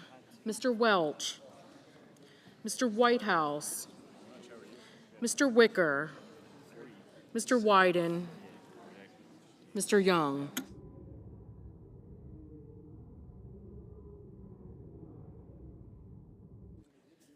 Senators voting in the affirmative: Banks, Barrasso, Cornyn, Cotton, Kramer, Crapo, Daines, Hoeven, Hyde-Smith, Johnson, Kennedy, Lee, Murkowski, Scott of Florida, Scott of South Carolina, and Sullivan. Mr. Langford. Mr. Langford. Aye. Senators voting in the negative: Gillibrand, Heinrich, Kim, Merkley, Peters, Reed, Rosen, Schatz, Warner, and Warren.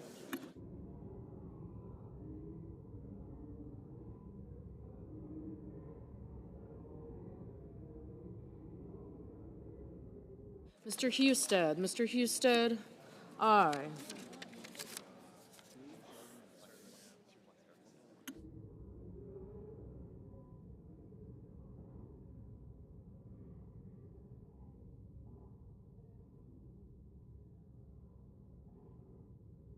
Mr. Tillis. Mr. Tillis. Aye. Mr. Moran. Mr. Moran. Aye.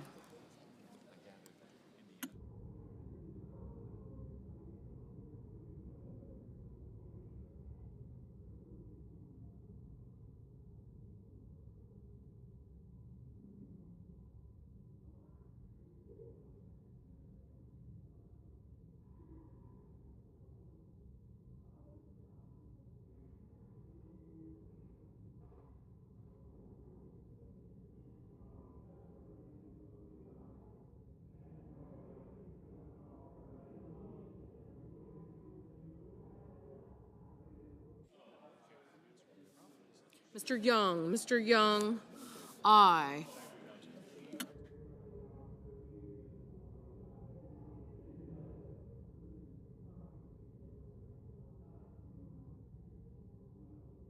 Ms. Cantwell. Ms. Cantwell. No.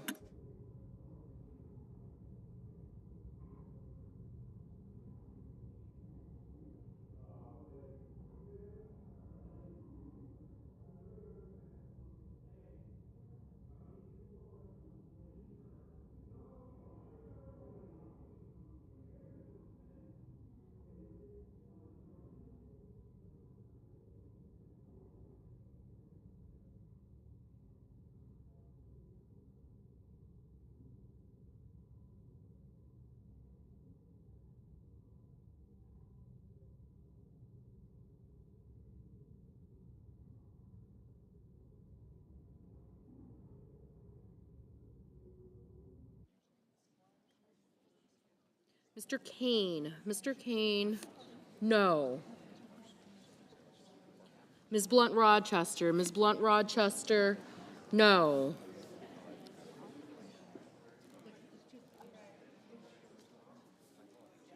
Ms. Smith. Ms. Smith, no. Ms. Hassan. Ms. Hassan, no. Mr. Schumer. Mr. Schumer, no.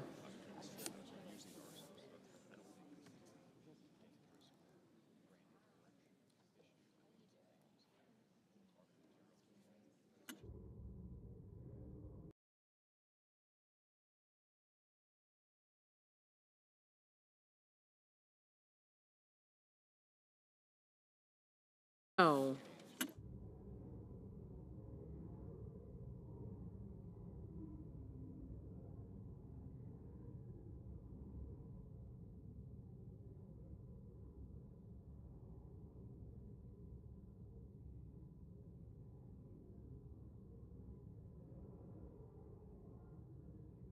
Mrs. Britt. Mrs. Britt, aye.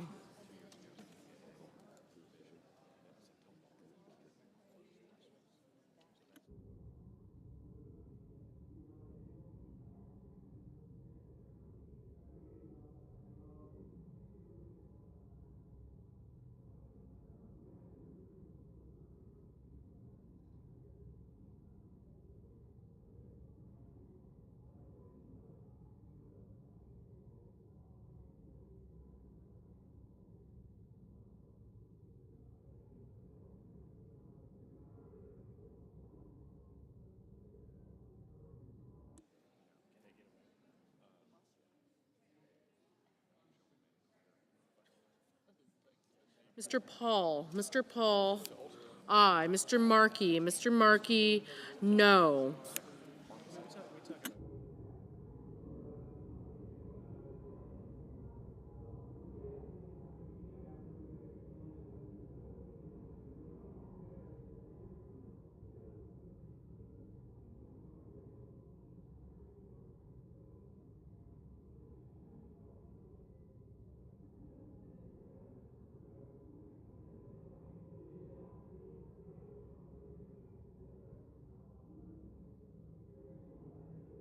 Mr. Grassley. Mr. Grassley, aye.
Mr. Durbin. Mr. Durbin, no.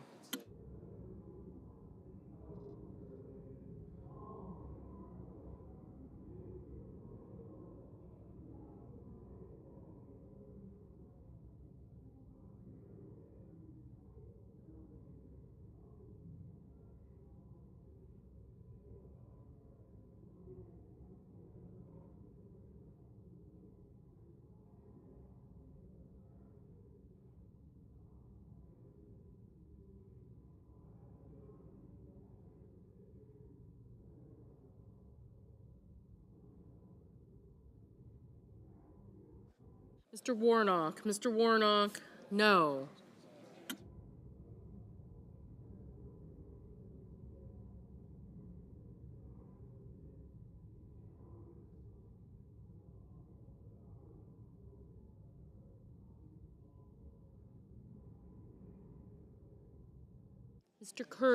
Mr. Curtis, aye.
Mr. King, no.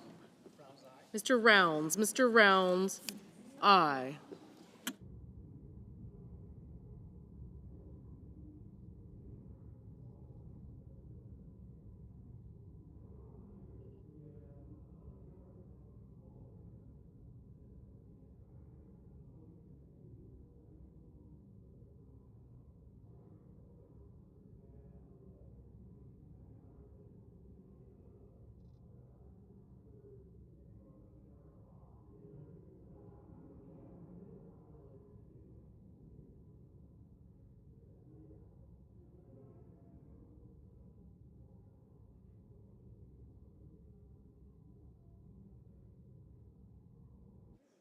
Mr. Schiff, no.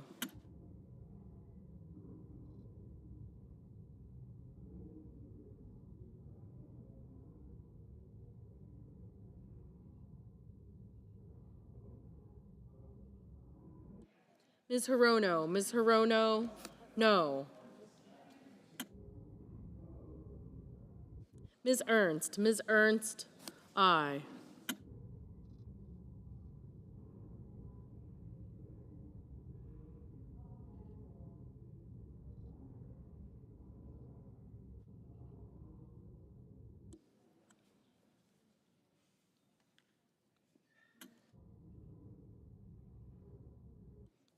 Mr. Whitehouse, no.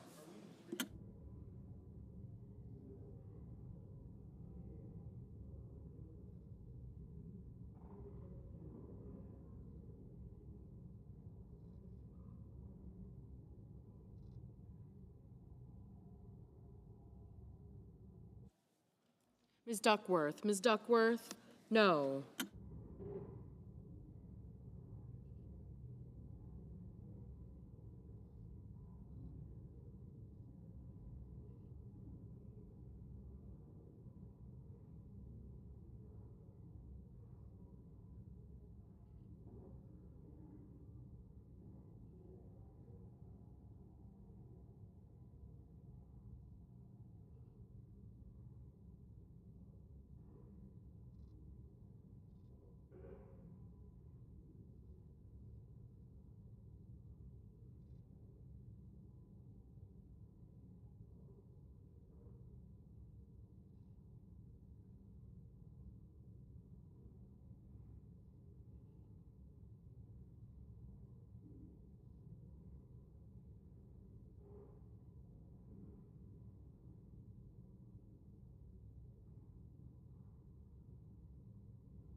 Mr. Bozeman. Mr. Bozeman, aye.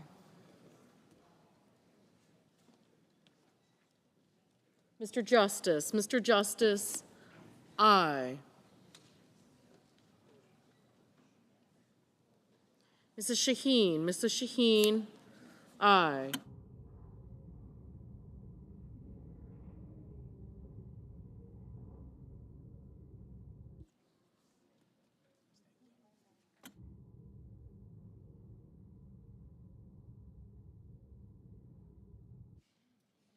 Ms. Klobuchar. Ms. Klobuchar, no.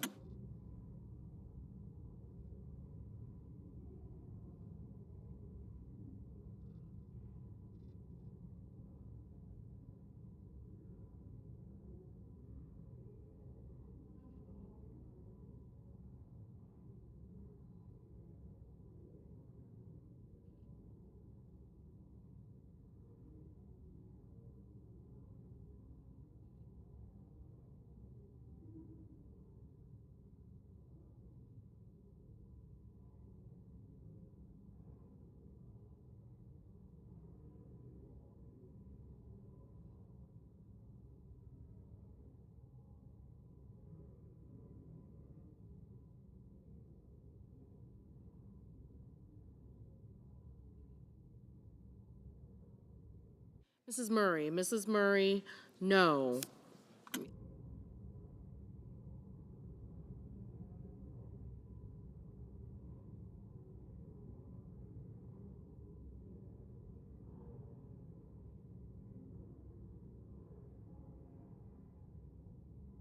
Ms. Collins. Ms. Collins, aye.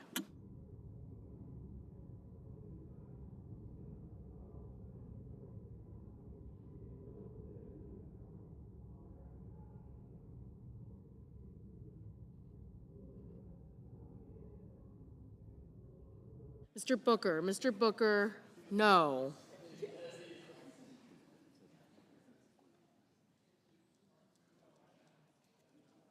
Mr. Bennett. Mr. Bennett, no.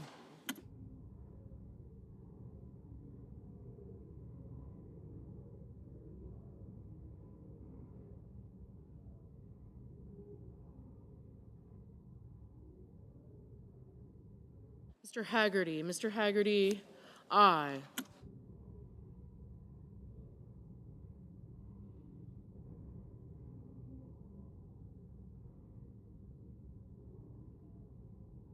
Mr. McConnell. Mr. McConnell, aye. Mr. Mullen. Mr. Mullen, aye.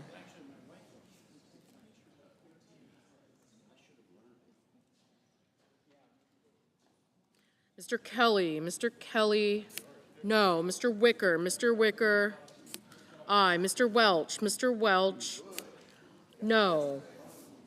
Ms. Alsobrooks. Ms. Alsobrooks, no. Mr. Coons. Mr. Coons, no.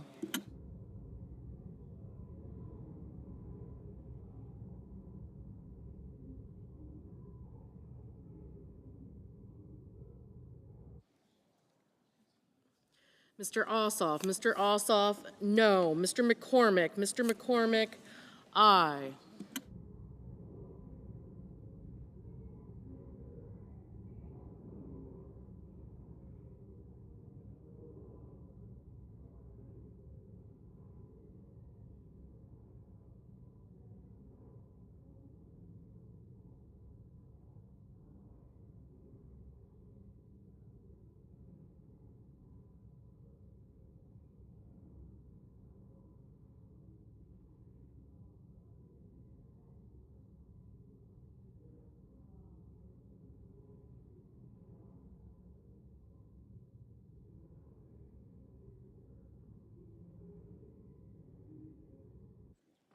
Mr. Budd. Mr. Budd, aye.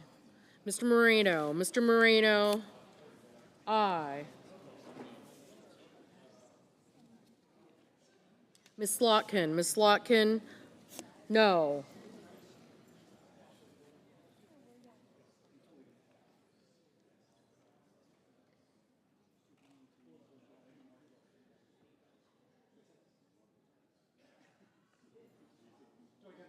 Mr. Sanders. Mr. Sanders, no. Mr. Cassidy. Mr. Cassidy, aye.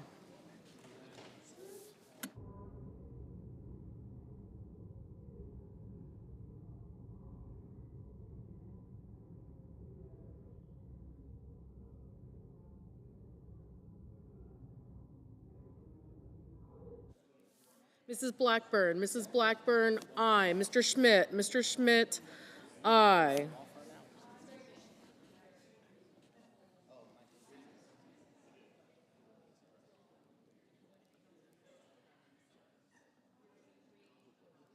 Mr. Gallego. Mr. Gallego, no. Mr. Hickenlooper. Mr. Hickenlooper, no. Mr. Blumenthal. Mr. Blumenthal, no. Mr. Sheehy. Mr. Sheehy, aye.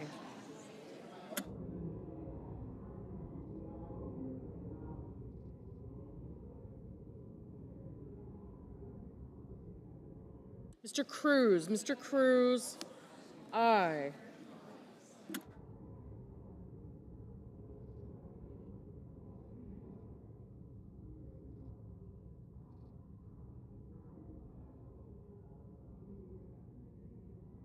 Mr. Hawley. Mr. Hawley, aye.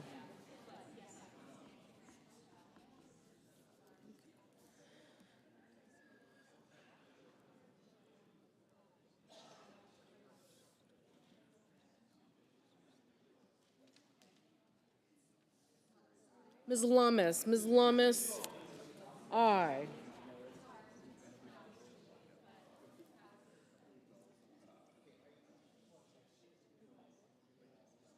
Mr. Risch. Mr. Risch, aye.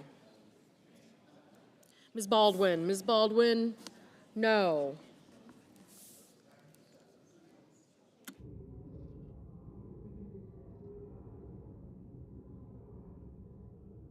Mr. Ricketts. Mr. Ricketts, aye. Ms. Cortez Masto. Ms. Cortez Masto, no.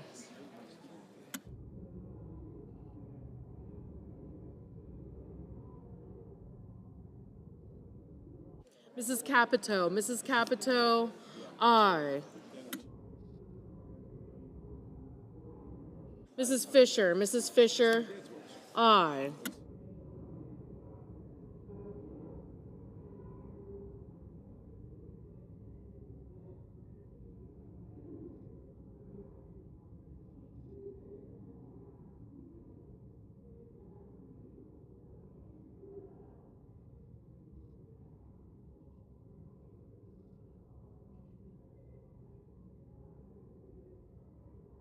Mr. Lujan. Mr. Lujan, no.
Mrs. Moody. Mrs. Moody, aye.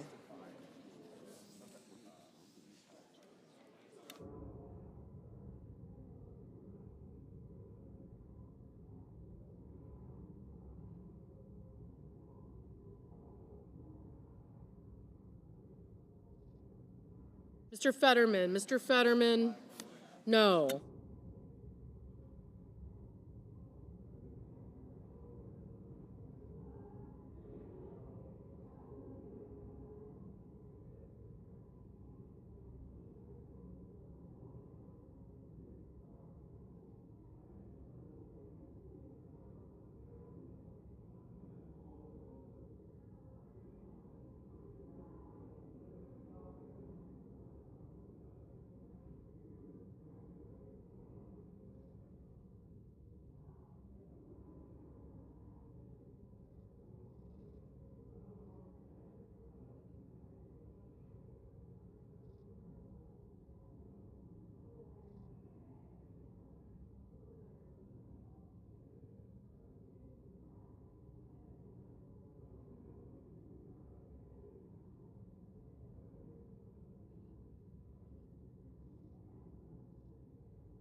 Mr. Thune. Mr. Thune.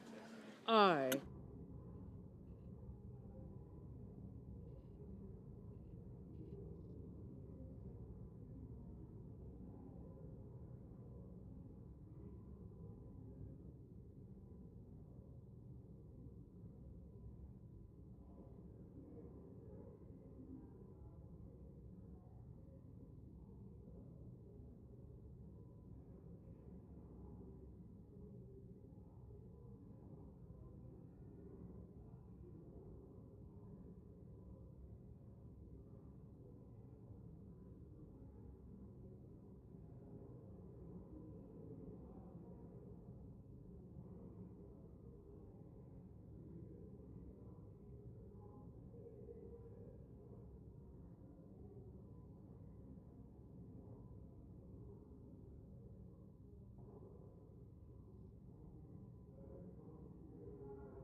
Mr. Murphy. Mr. Murphy. No. Mr. Padilla. Mr. Padilla. No.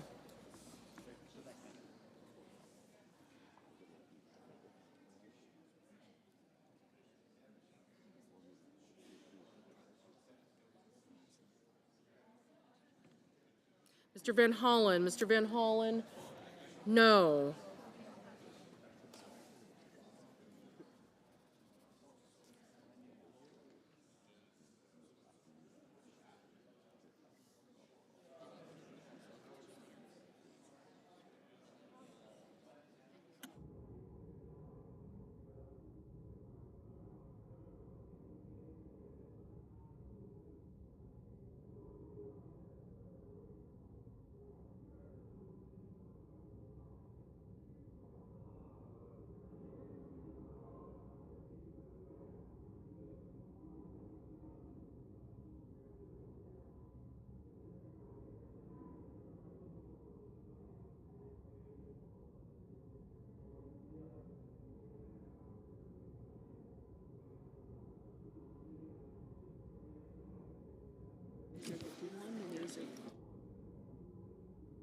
The ayes are 51, the nays are 46. The nomination is confirmed.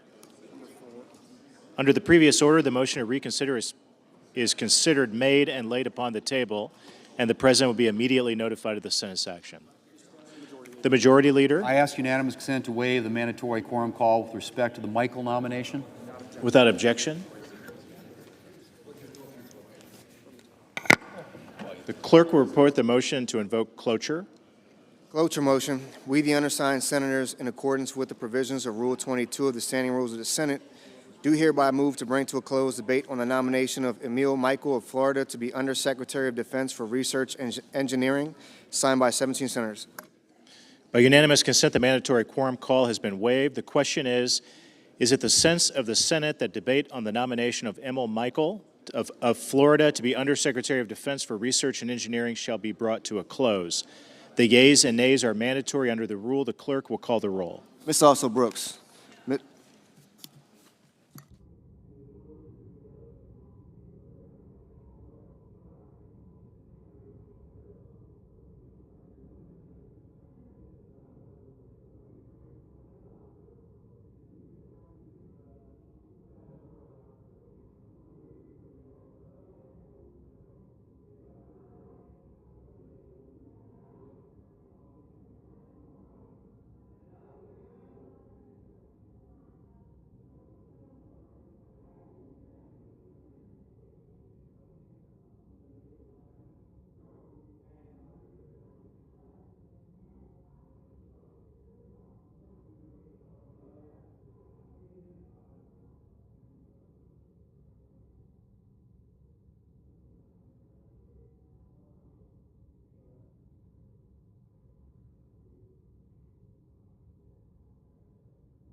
Ms. Baldwin. Mr. Banks. Mr. Barrasso.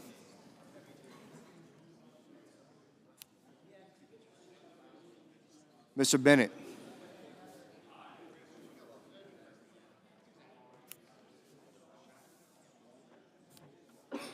Mrs. Blackburn.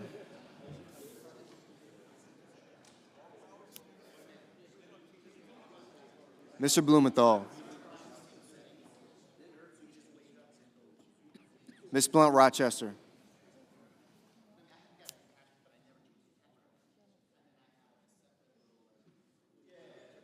Mr. Booker.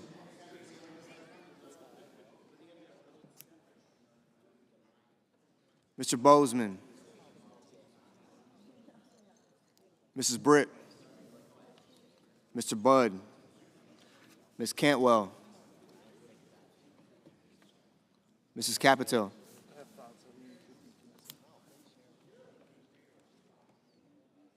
Mr. Cassidy.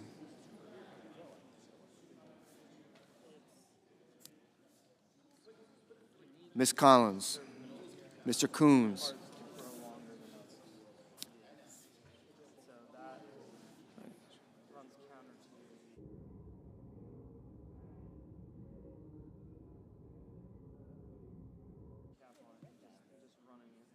Mr. Cornyn. Ms. Cortez Masto. I also don't, like, I understand it's a time thing, people not wanting to take the time to go in somewhere to have it done. Mr. Cotton. Mr. Kramer. I think it makes a huge difference. Mr. Crapo. Mr. Cruz.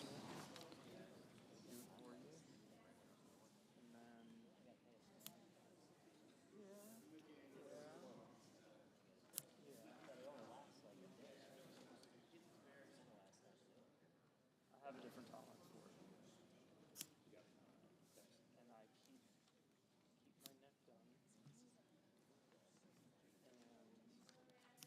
And that makes a big difference because most people don't think about. Mr. Curtis. Mr. Daines. Ms. Duckworth. Mr. Durbin. Ms. Ernst. Mr. Fetterman. Mrs. Fisher. Mr. Gallego. Mrs. Gillibrand. Mr. Graham. Mr. Grassley. Mr. Haggerty. Ms. Hassan. Mr. Hawley. Mr. Heinrich. Mr. Hickenlooper. Ms. Hirono. Mr. Hoven. Mr. Husted. Mrs. Hyde-Smith. Mr. Johnson. Mr. Justice. Mr. Kane. Mr. Kelly.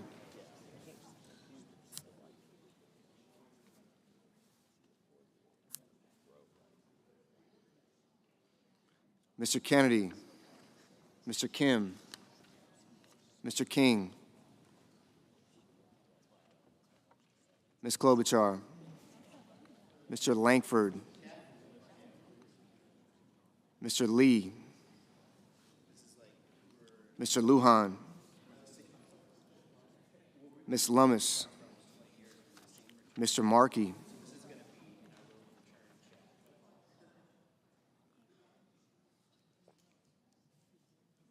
Mr. Marshall. Mr. McConnell. Mr. McCormick. Mr. Merkley. Mrs. Moody. Mr. Moran. Mr. Moreno.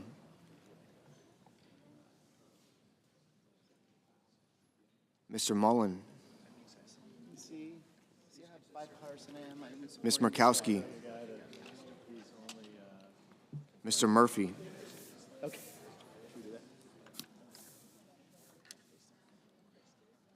Mrs. Murray, Mr. Ossoff, Mr. Padilla, Mr. Paul, Mr. Peters, Mr. Reed, Mr. Ricketts, Mr. Risch, Ms. Rosen, Mr. Rounds, Mr. Sanders, Mr. Schatz,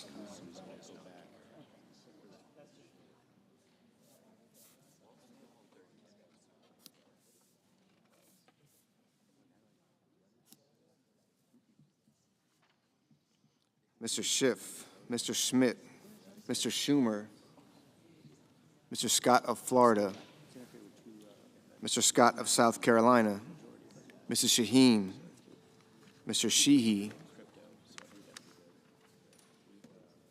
Ms. Slotkin,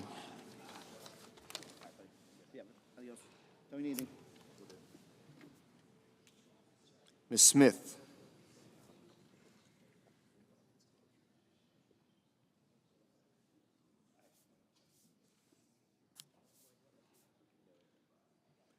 Mr. Sullivan, Mr. Thune, Mr. Tillis, Mr. Tuberville, Mr. Van Hollen, Mr. Warner, Mr. Warnock, Ms. Warren,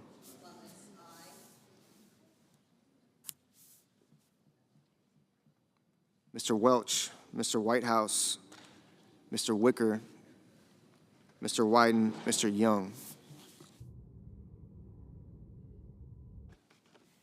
Senators voting in the affirmative: Banks, Barrasso, Budd, Capito, Collins, Cornyn, Cotton, Crapo, Fisher, Gallego, Haggerty, Hawley, Hoven, Johnson, Justice, King, Lee, Lummis, Marshall, McConnell, McCormick, Moody, Moran, Risch, Schmidt, Sheehy, Sullivan, Thune, Warner, Wicker. Senators voting the negative: also Brooks, Bennett, Blumenthal, Blunt Rochester, Duckworth, Fetterman, Gillibrand, Heinrich, Hickenlooper, Kelly, Lujan, Merkley, Murphy, Ossoff, Padilla, Sanders, Schiff, Slotkin, Van Hollen, Warnock, Welch, and Whitehouse. Mr. Cruz, aye.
Mr.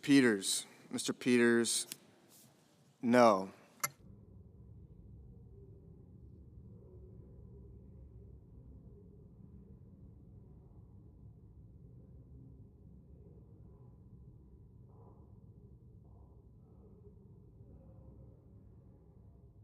Ms. Cantwell, no. Ms. Baldwin, no.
Mr. Langford.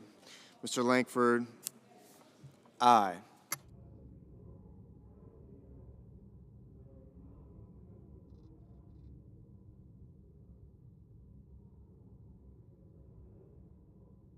Mr. Schumer. Mr. Schumer, no.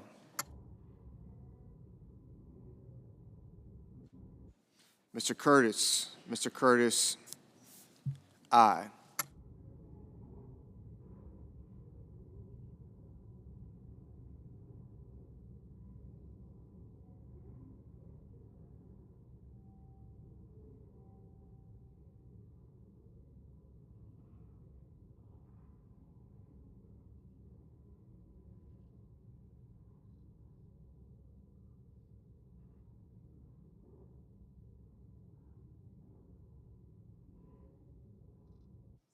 Ms. Rosen. Ms. Rosen, no. Ms. Hirono. Ms. Hirono, no. Mr. Rounds. Mr. Rounds, aye.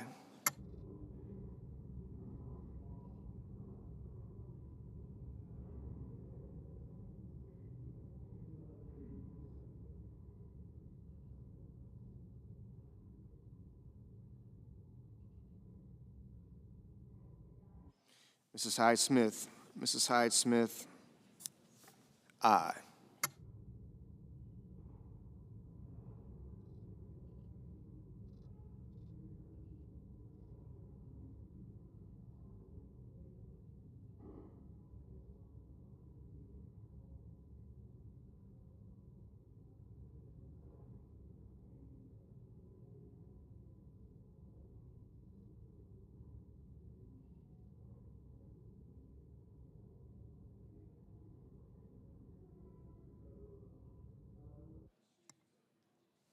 Mrs. Murray. Mrs. Murray, no.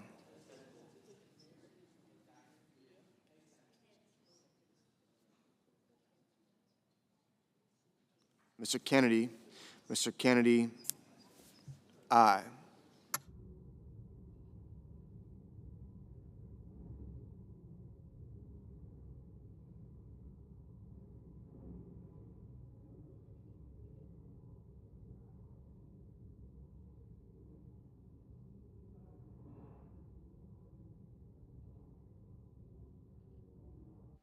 Mr. Wyden. Mr. Wyden, no.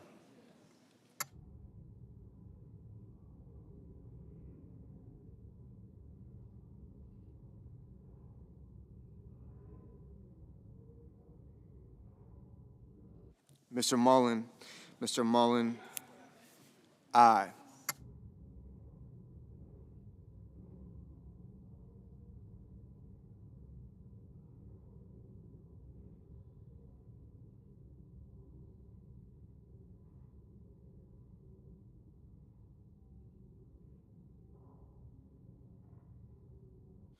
Mr. Young.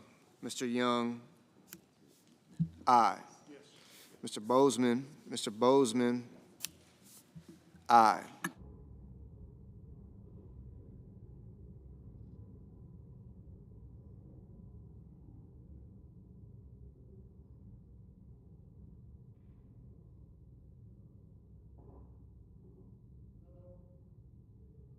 Mr. Schatz. Mr. Schatz, no.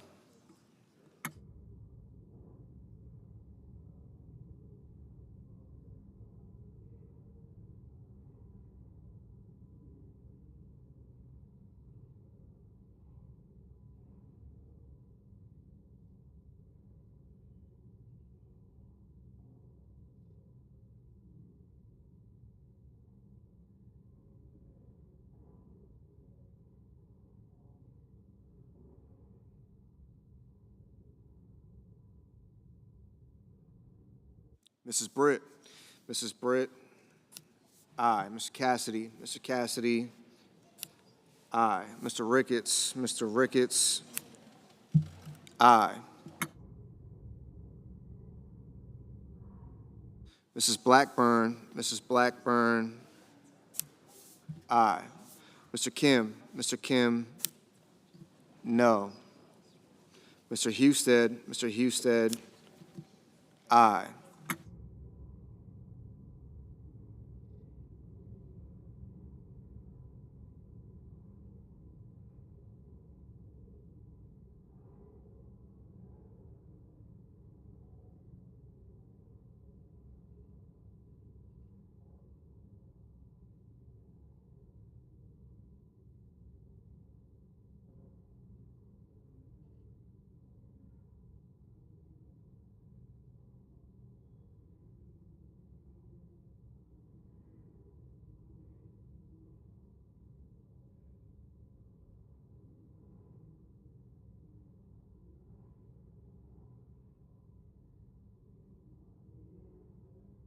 Mr. Paul, aye.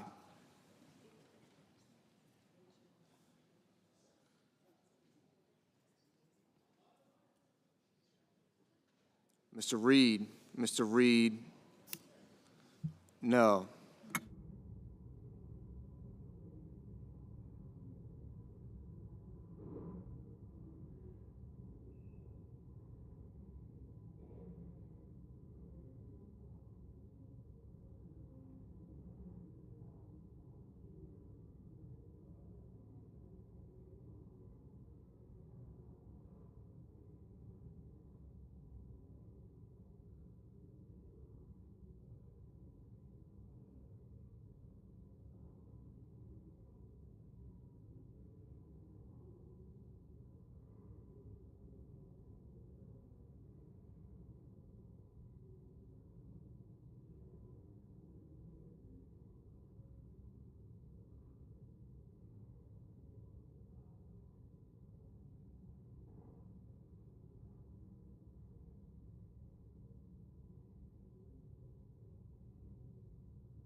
Ms. Cortez Masto, no.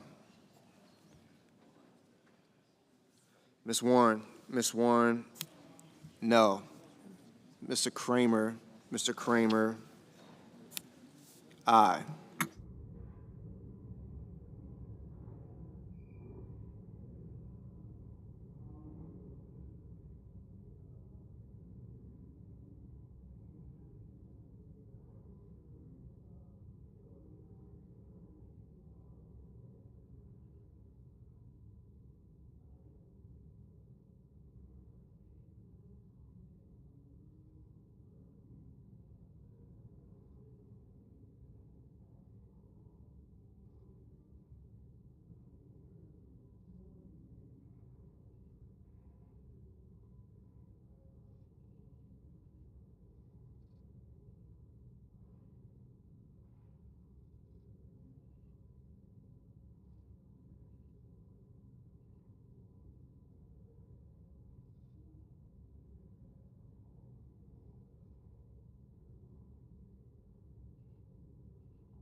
Mr. Kane.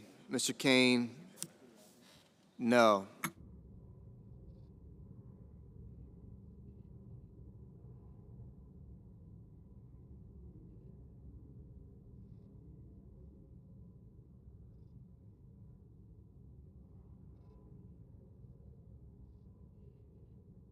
Mr. Booker. Mr. Booker, no.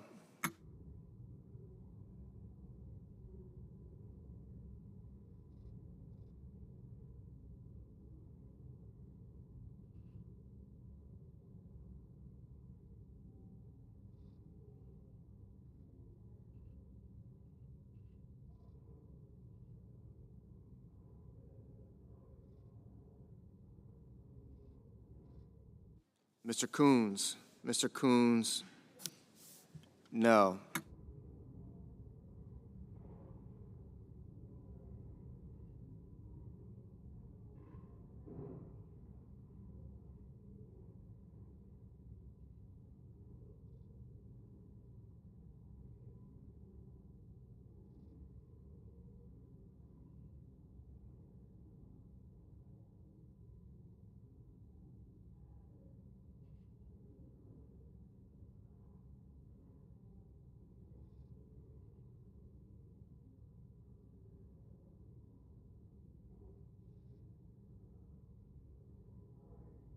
Mr. Grassley.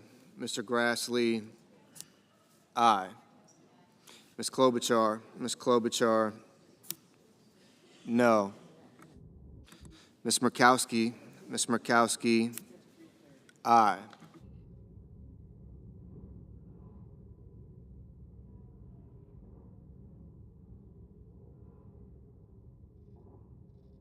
Mr. Markey. Mr. Markey, no. Mr. Scott. Mr. Scott of Florida, aye.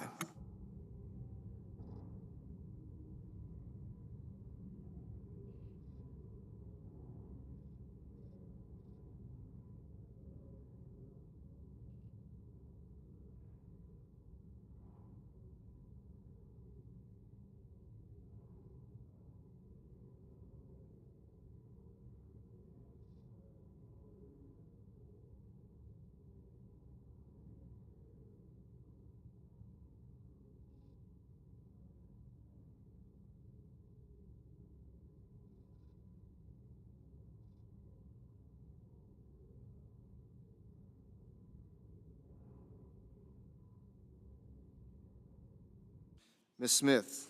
Ms. Smith, no. Ms. Hassan. Ms. Hassan, no.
Ms. Ernst.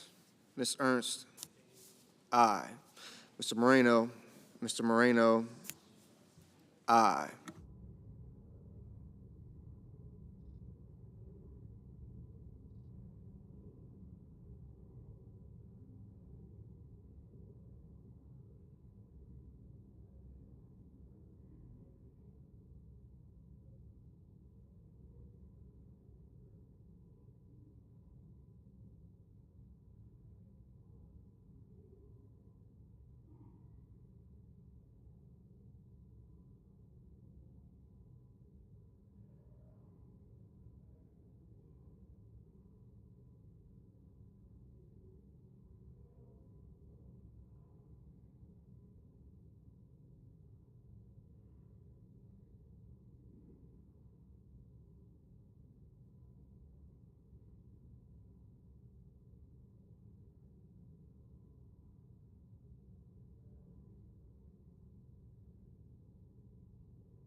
Mr. Scott. Mr. Scott of South Carolina. Aye.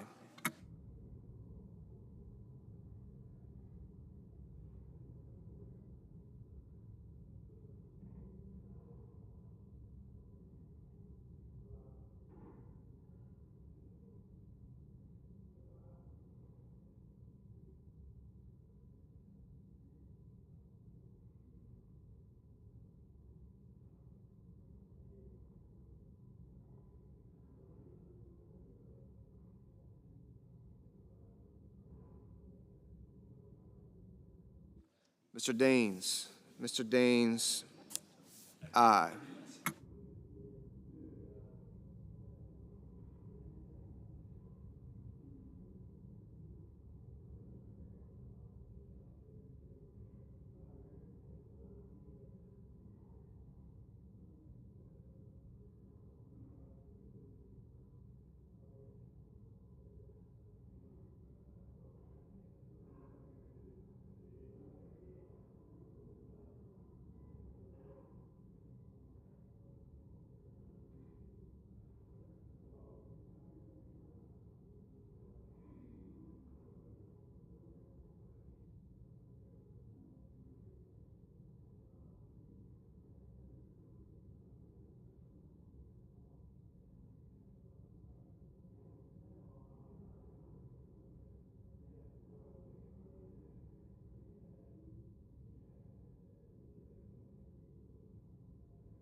Mrs. Shaheen.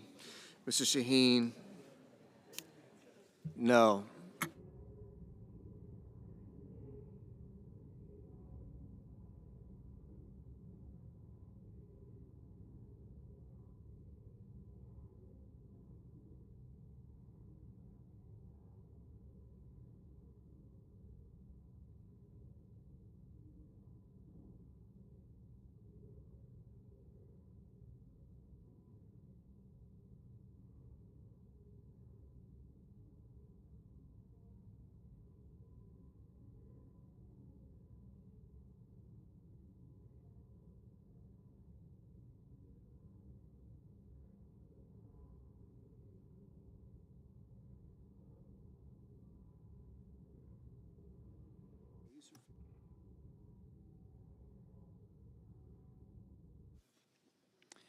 The yeas are 53, the nays are 43, and the motion is agreed to.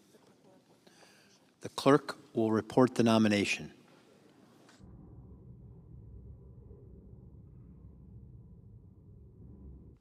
Nomination, Emil Michael of Florida to be Undersecretary of Defense for Research and Engineering.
Mr. President. Chair recognizes the senator from Utah. Mr. President, having been a United States Senator for exactly 131 days, I'm attempting to follow the advice of my great-grandmother. We're very proud of her. She was the first woman school board president of the Salt Lake City School District. Grandma Genevieve, we called her Nana. She said, "Listen first, speak when it matters, and let your actions carry the weight." That may sound like it's radical in our social media-driven world here in DC, but I'm committed to following her advice. As I began my service in the Senate, it matters to me that both what is said and what is done in this body will not just make noise, but will actually make a difference for the citizens of the nation. 10 days ago, I invited the citizens of Utah and the nation to join me in my preparation for this maiden floor speech today. I invited them and all of you to join me virtually and go places that speak to the heart and the soul of this nation. I visited 4 places where our bedrock strength and enduring principles are found, and where I believe our bold future will begin. I've called it my Think Before You Speak, a pilgrimage to American principles tour. I began my journey with a hike to Ensign Peak. It's a small hill just above the Salt Lake Valley.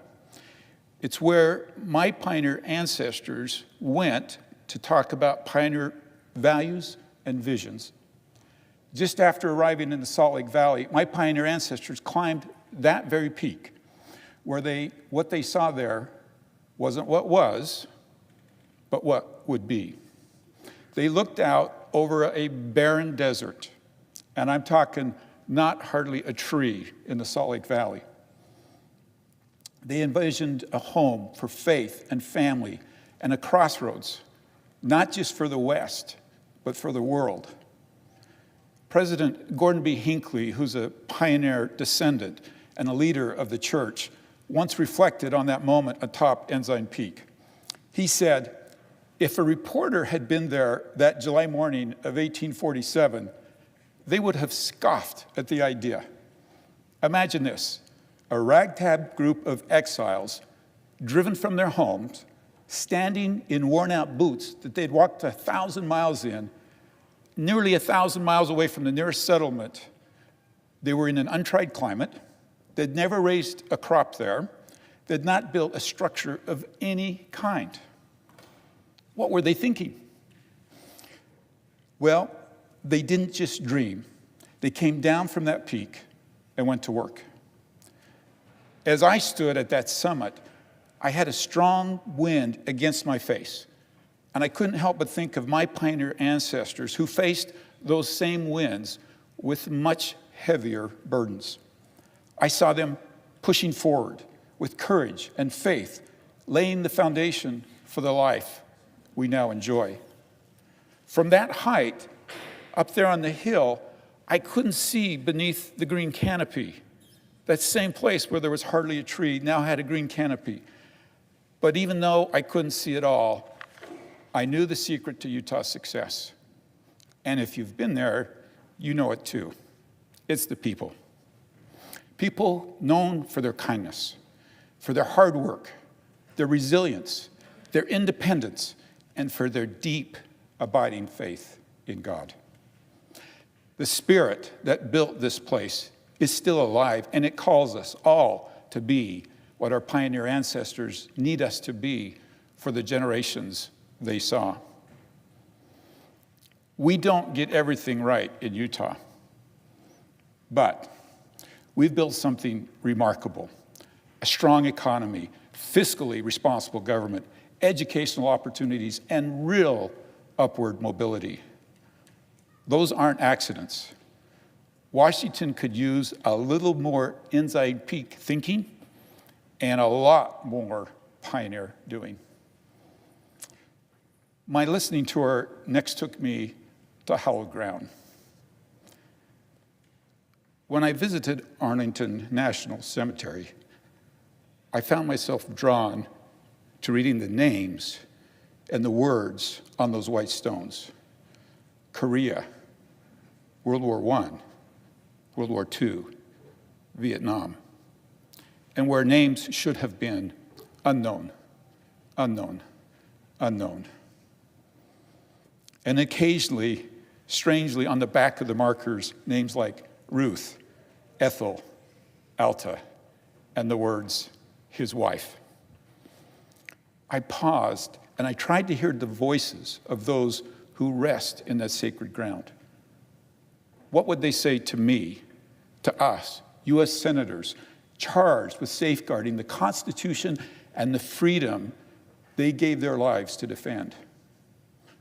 Sometimes those voices whispered gently, but sometimes they speak with striking clarity, and never, ever do they ask my political party.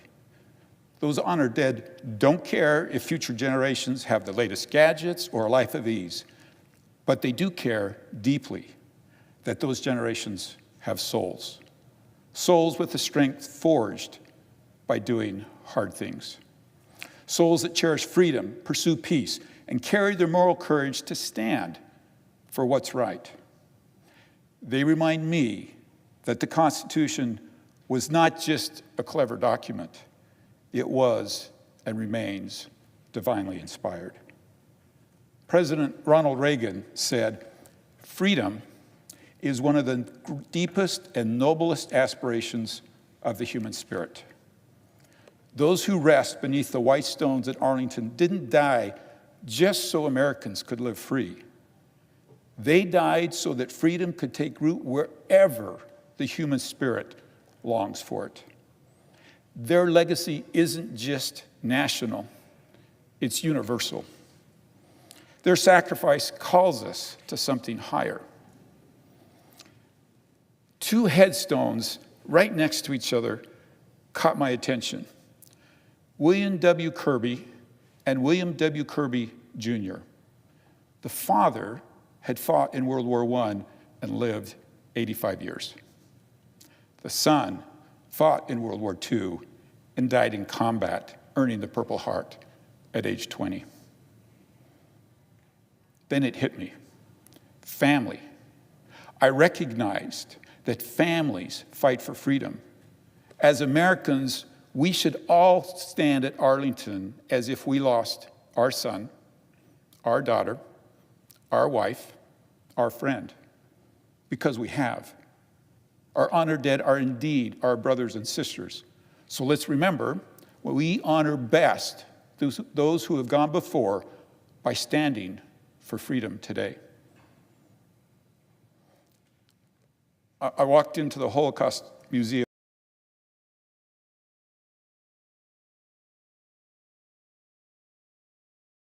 And I found myself wondering, do they see what I see? Or do they see without seeing and hear without understanding? This place forces us to confront the darkest chapters of human history and ask whether we've really learned the lessons. As I walked the halls, I was struck by how easily a human life can be devalued. And I kept asking, how? How did so many participate? How did others stand by? How did some serve to enable? And how have so many already forgotten? The late Rabbi Lord Jonathan Sacks once identified both the problem and the solution when he warned, when morality is outsourced to either the market or the state, society has no substance, only systems. And systems are not enough. Today, we're outsourcing more than just governance. We're outsourcing responsibility. Congress outsources lawmaking to the executive branch. Communities outsource compassion to agencies. Parents outsource teaching values to institutions. Citizens outsource critical thinking to curated social media. And far too often, we outsource the truth itself to voices that might be loud, but not always wise. Rabbi Sacks also said, morality cannot be outsourced because it depends on all of us. The Holocaust Museum reminds us that truth, like morality, must be studied, not streamed, learned, not assigned, and understood with the weight of history, not just the opinions of the moment. The values our nation needs, moral clarity, historical understanding, a commitment to peace, can't be manufactured by government or mass-produced by culture. They must be grown, like they always have been, in the cottage industries of family and communities. For my fourth visit, I went to the National Museum of African American History and Culture because I believe unity starts with understanding. And like many Americans, I wasn't raised with firsthand experiences of the injustices faced by Black Americans, Native Americans, and others who've endured the heavy burden of prejudice. But I have come to understand that listening and learning are not one-time acts. They require humility, honesty, and a lifetime commitment. As I walked through the museum, I found myself thinking of and hearing the voices of my dear friend and former colleague, Congresswoman Mia Love. Mia broke barriers as the first Black Republican woman elected to Congress. She used her voice to lift and to call us all to be our better angel. And now she is one. At her funeral, her children read a final message she had written to the nation, words that deserve to be remembered. Mia wrote, "Some have forgotten the math of America. Whenever you divide, you diminish. The goodness and compassion of the American people is a multiplier that simply cannot be measured." She reminded us that America's greatness doesn't come from uniformity, it comes from unity. At a time when division too often drives out decency, Mia's words offer a roadmap back to our shared purpose, not based on race, status, or party, but on the simple truth that we are all Americans. My visit to the African American Museum also reaffirmed something I deeply believe, that as long as bigotry, discrimination, and unfair treatment still exist, we cannot claim to be united. To fully heal, somehow, America must learn the delicate dance of leaving things behind and at the same time, never forgetting them. Easy to say, hard to do. And together, we must do it. For her courage and conviction, her voice, her vision for America, Mia absolutely belongs in the African American Museum, and even more, in the hearts of every American. Well, thank you for joining me on that journey. We could spend days discussing the principles of each of these locations. If we did, I'm afraid I'd be on this floor longer than my good friend Cory Booker. I do want to thank my Senate colleagues and so many citizens who've shared their lessons from these sacred places, and I want you to know your insight will guide my service. Now, in the very short time I've had to travel my state since becoming a senator, I felt something clear and consistent. Citizens want President Trump to be successful. Citizens also want Congress to work, not just show up, not just argue. They want us to succeed. And I've said many times, I want both the President and this institution, the Senate, to be wildly successful. Sometimes that desire requires us to be wildly honest, something that I think we'll all agree we could use a little more of in Washington, D.C. The way I see it, the odds of Congress delivering real results for the American people go up dramatically when we start telling each other the truth, not just behind closed doors, but out in the open, where the public can see what I believe is their right to know. Honest policy conversations on issues that are vital to the fundamental of our future matter more than ever. I've spent most of my time in Congress focused on 4 major priorities that I believe deserve a fresh and honest look from all of us in the Senate. The first, energy. So let's be honest. It's time we talk more openly about the importance of clean energy. Consumers are asking for cleaner, more responsible energy choices. At the same time, we need to be realistic about the demands of powering a modern nation. Affordability matters. Reliability matters. And we must protect, not surrender, our energy independence.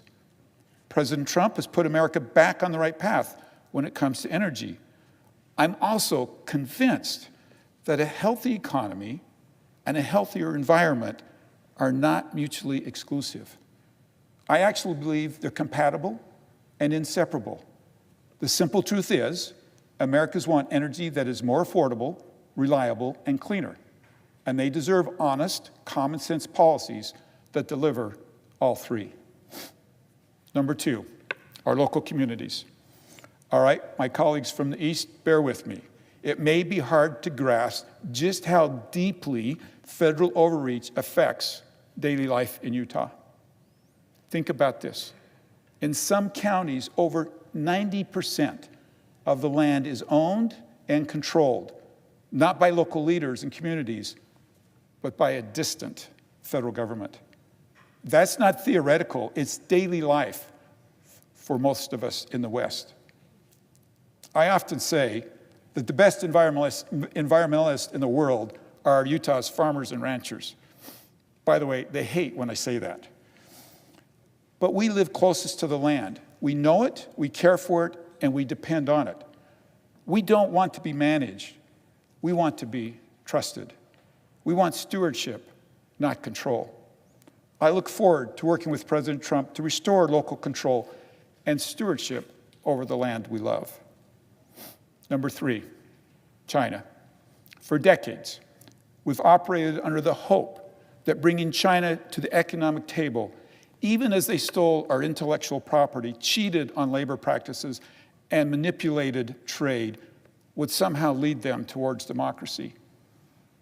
Let's be honest, it hasn't. In fact, they've moved further away from our values. This isn't just about trade or technology, it's about national security, economic freedom, and a commitment to the rule of law. We need fact-based policies with meaningful and measurable consequences. It's time to protect the American dream, not subsidize the Chinese one. 4, debt and deficit. Okay, here's some wildly honest, equal opportunity offender talk.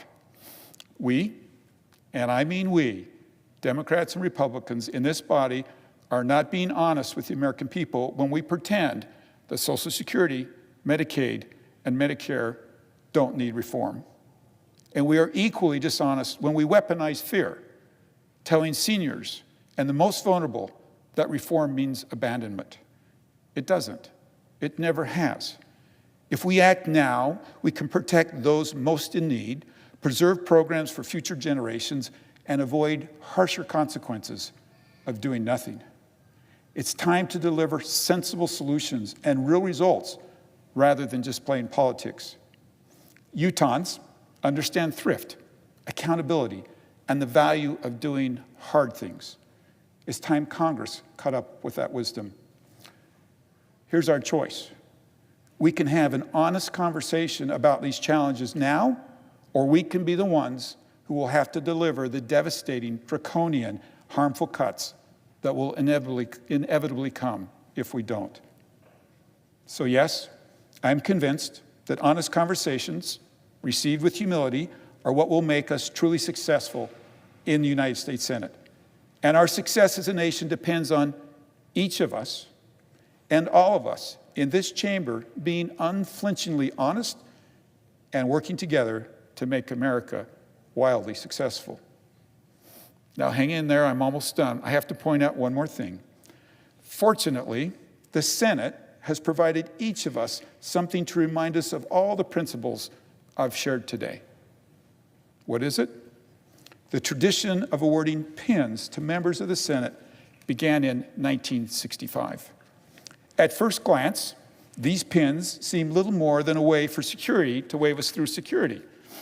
But as my colleague, the senior senator from Utah, likes to joke, his pin is his sorry senator pin.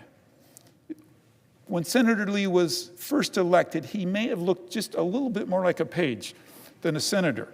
Whenever security stopped him, he'd simply point to his pin, and the guard would inevitably reply, "Sorry, Senator, come on in." Maybe it's my years in the jewelry business, but this little pin means much more. Do you know it's crafted from 14-karat gold, the jeweler's favorite? Pure gold, though beautiful, is too soft. It bends under pressure. But 14-karat gold has the right balance, beauty with strength and practicality. It's a fitting symbol for our role here, strong, balanced, and practical. Each morning, as I fasten the pin to my jacket, the gold reminds me of the standard we should uphold. And the tiny diamond? In the industry, we call it a canardly diamond. Wait for it. That means you can hardly see it. But even the smallest diamond reflects light. That sparkle reminds me daily of our responsibility to radiate the light of truth, to be guarded not by partisan squabbles, but by simple truth. I encourage all my colleagues to occasionally pause and examine your pin.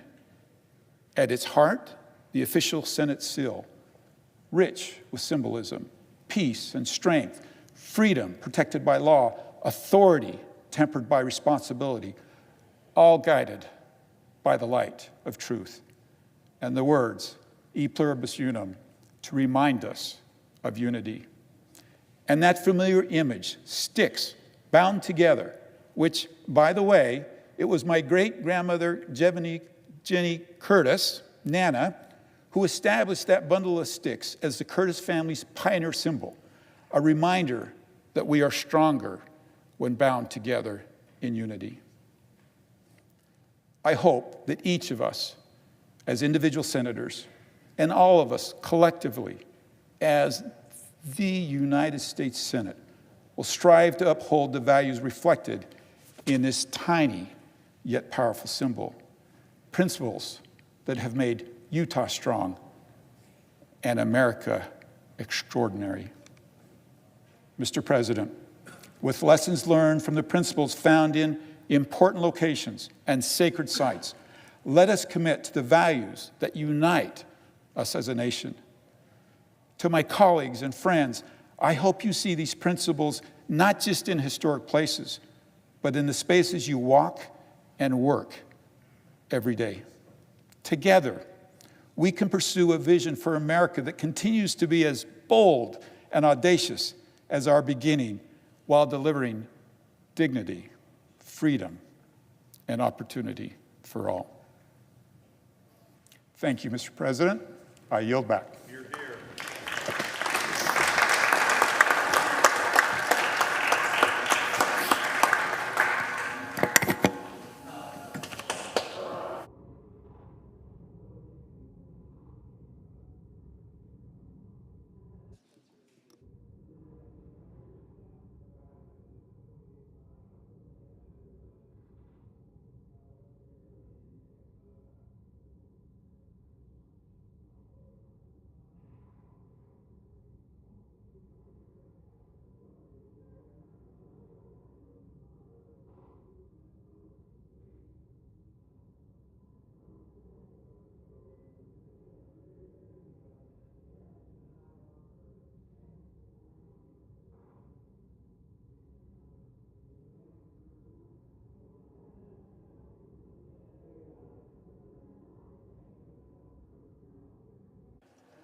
Order.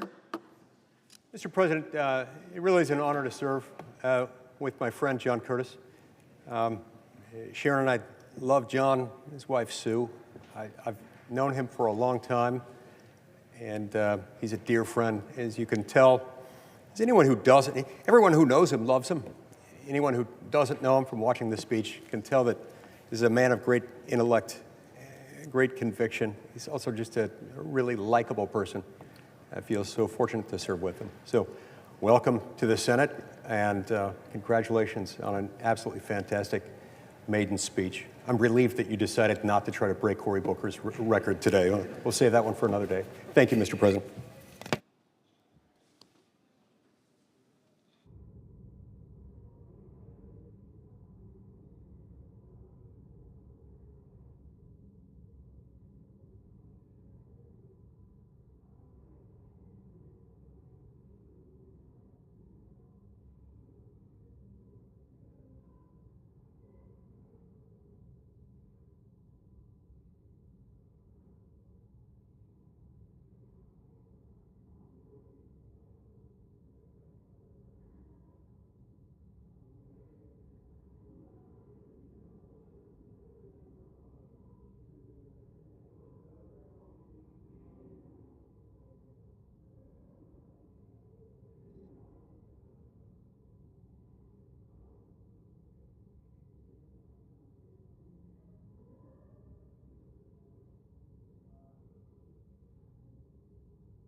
Mr. President, The senator from Tennessee. and I understand we are not in a quorum call. We are not, Senator. Thank you, Mr. President. You know, for years I have come to this floor and I have talked about what big tech is doing to our children in this country. There is an entire generation of children that have become the product when they are online on some of these social media platforms. And what we have learned as we have worked in a bipartisan basis, Senator Blumenthal and I working for over 5 years, addressing these concerns, what we have learned is that when our children are online, they're the product of these big tech companies and these social media sites. And the way these companies view our kids is that they are a profit center. Even Meta has assigned a dollar value to each child. And you think, how incredibly callous can a company be? But they're fine with that. Think about that. Our kids are their product. Our kids are their profit center. Meta sees a kid, and what do they see? $247 in profit. That's what they see. And they do this because the more children they can get online, the longer they can keep them scrolling, the more data they collect on that child, and the longer the eyeballs are trained on that screen, the richer the data. And then guess what? The big tech company whose value is based on how many eyeballs they have and how long they have those eyeballs on that screen, they make more money. Their valuation is higher. Now, to me, that is reprehensible. It is disgusting. And this is why we have continued to work on this issue. As these big tech companies are using our kids as a profit center, they're also exposing them to all sorts of adverse content and to so many harms. Cyberbullying. Talk to any principal or teacher in any school, and they will tell you in today's world, the bullying never stops. It never stops. Kids can't go home and get away from it. They can't come into the classroom and get away from the bully out on the playground. It goes to bed with them at night, and it wakes up with them in the morning. And we wonder why our children have mental health concerns at such an increasing rate. Drugs, lethal drugs, fentanyl. More children meet their drug dealers online. Sexual exploitation, where kids meeting traffickers and predators and pedophiles online. Human trafficking, and the list goes on and on. The reason for this negligence is simple. It is reprehensible. Investing in children's safety would cut into the profits for the social media platforms, so they don't address it. They know that if they do something about it, then they're going to make less money. How selfish can you be? The consequences are truly tragic for our kids. Now, earlier this month, and I thought this was such an amazing stat, the Federal Trade Commission revealed that in 2019, Instagram, and many parents and grandparents know their kids and grandkids like to show them pictures on Instagram. Well, get this, Instagram encouraged groomers to connect with children on its platform. Now, these are users that the Meta-owned company identified as potential child predators. Think about this. Looking at the profile, they go, that might be a child predator. What do? They do nothing. They encourage them to connect with young girls and boys. And what we know is that children were more than a quarter of the follow recommendations for people that they suspected were child predators. Of course, Meta was very well aware of what was going on, yet Mark Zuckerberg reportedly refused to strengthen the platform's safety teams because, guess what? He didn't want to spend the money to fix the problem. Now, 6 years later, Meta's platforms are still dangerous for minors, and the people leading the company know it. On Facebook, Instagram, WhatsApp, AI chatbots have engaged in romantic fantasies with underage users, even carrying on explicit discussions of sexual acts with children. They know this is happening. Now, in one case that was reported in the Wall Street Journal last month, a chatbot emulating an adult man told a test user, this was a reporter who was a test user for the Wall Street Journal for the story on these chatbots. Now, the test user identified as a 14-year-old girl. So this chatbot, who was emulating an adult male, said, and I'm quoting, he would cherish her innocence, end quote. To quote the chatbot again, he said, I want you, but I need to know you're ready, end quote.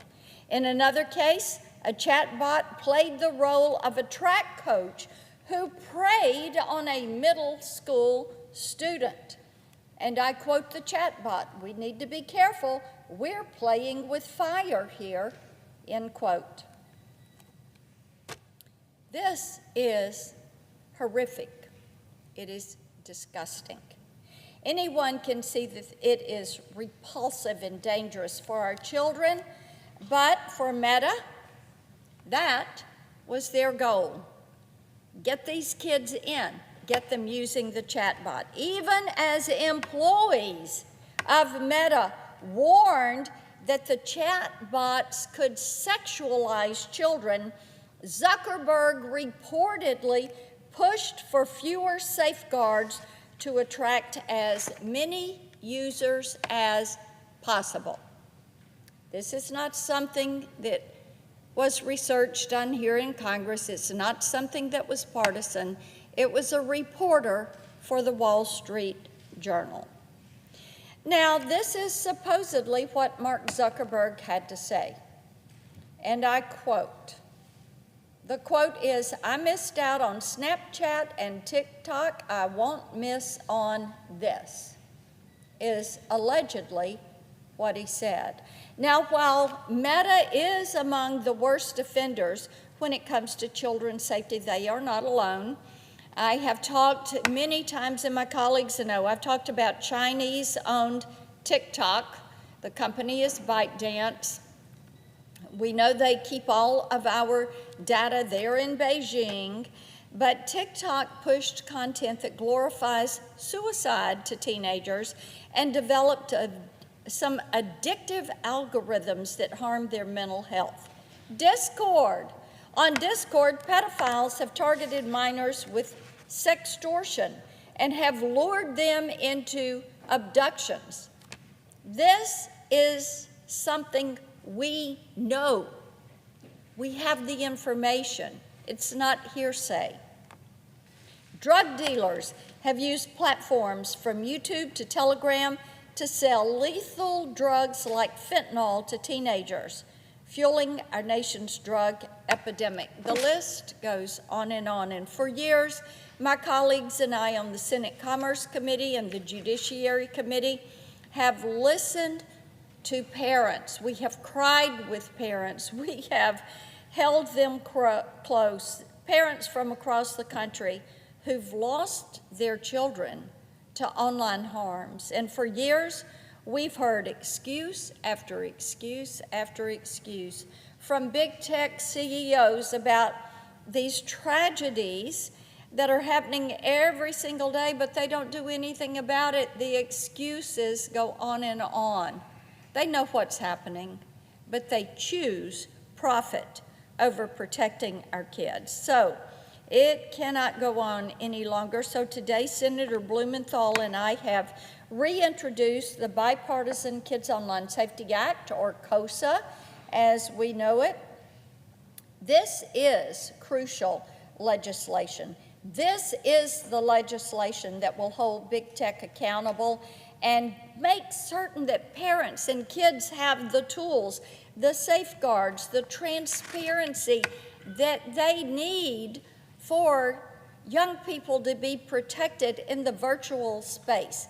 Now, among its provisions, the legislation will create a duty of care for online platforms to prevent specific threats to minors, including sexual abuse, illicit drugs, and the promotion of suicide and eating disorders. Bear in mind, the responsibility is on the online platform, and the duty of care would only apply to product features like algorithms, not content, meaning that KOSA would safeguard free speech while protecting our children. In many ways, KOSA is common sense. We have many protections for children in the physical world, yet if children are unable to buy alcohol or go to a strip club in the physical world, why do we allow them to be exposed to harms in the virtual space? And they're exposed to these same harms 24 hours a day, 7 days a week, 365 days a year. Parents know that there are just as many dangers lurking online, and sometimes even more than there are in the real world, which is why 86% of Americans support KOSA. The legislation enjoys overwhelming bipartisan support. How often do we see legislation that can pass through the Senate with a 91-3 vote like KOSA did last year in this chamber? It's also received endorsement from stakeholders across the board, including child safety advocates, pediatricians, tech companies like X, Microsoft, Snap, and Apple, which announced its support today. In the weeks ahead, we're going to work with our colleagues in the House of Representatives to ensure that this vital legislation makes it to President Trump's desk. When it does, the president will have a generational opportunity to secure a brighter future for children across the country, and their lives depend on the ability of us to act. I yield the floor.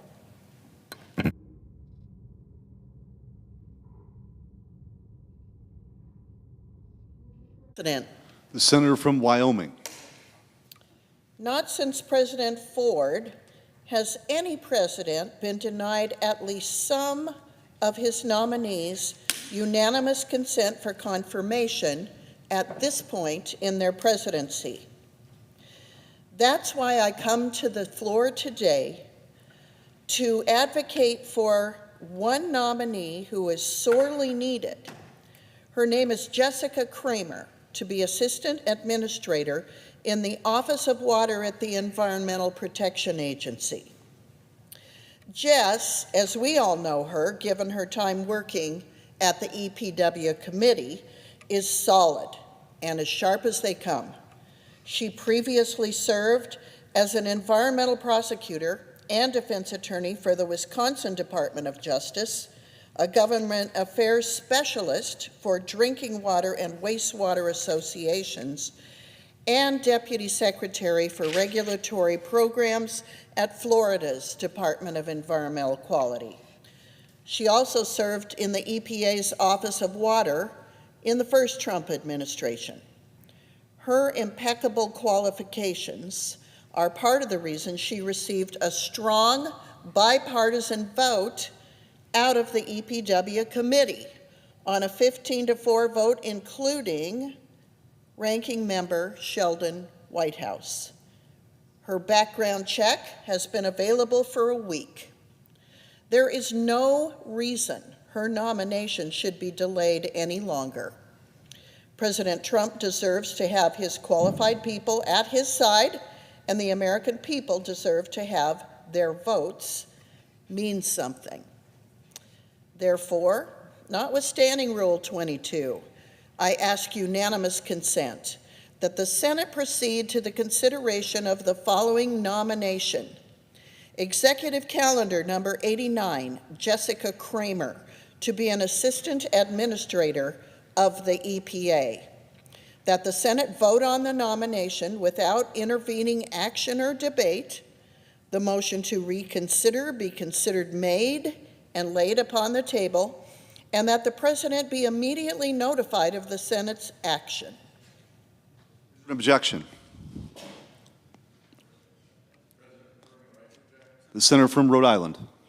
As ranking member on the Environment Public Works Committee, it's my understanding that there's a pretty long-standing tradition at EPW that we get the background check before someone comes to the vote. As my distinguished friend from Wyoming has said, I actually voted for this nominee and have every confidence that she will do a good job.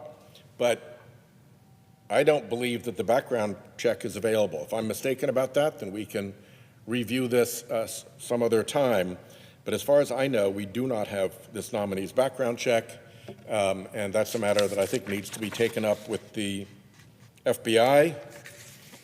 You all run the FBI these days, and if there's a delay getting this background check completed, that delay should be addressed at the FBI where the delay has been caused, rather than breaking a committee precedent, so I will object.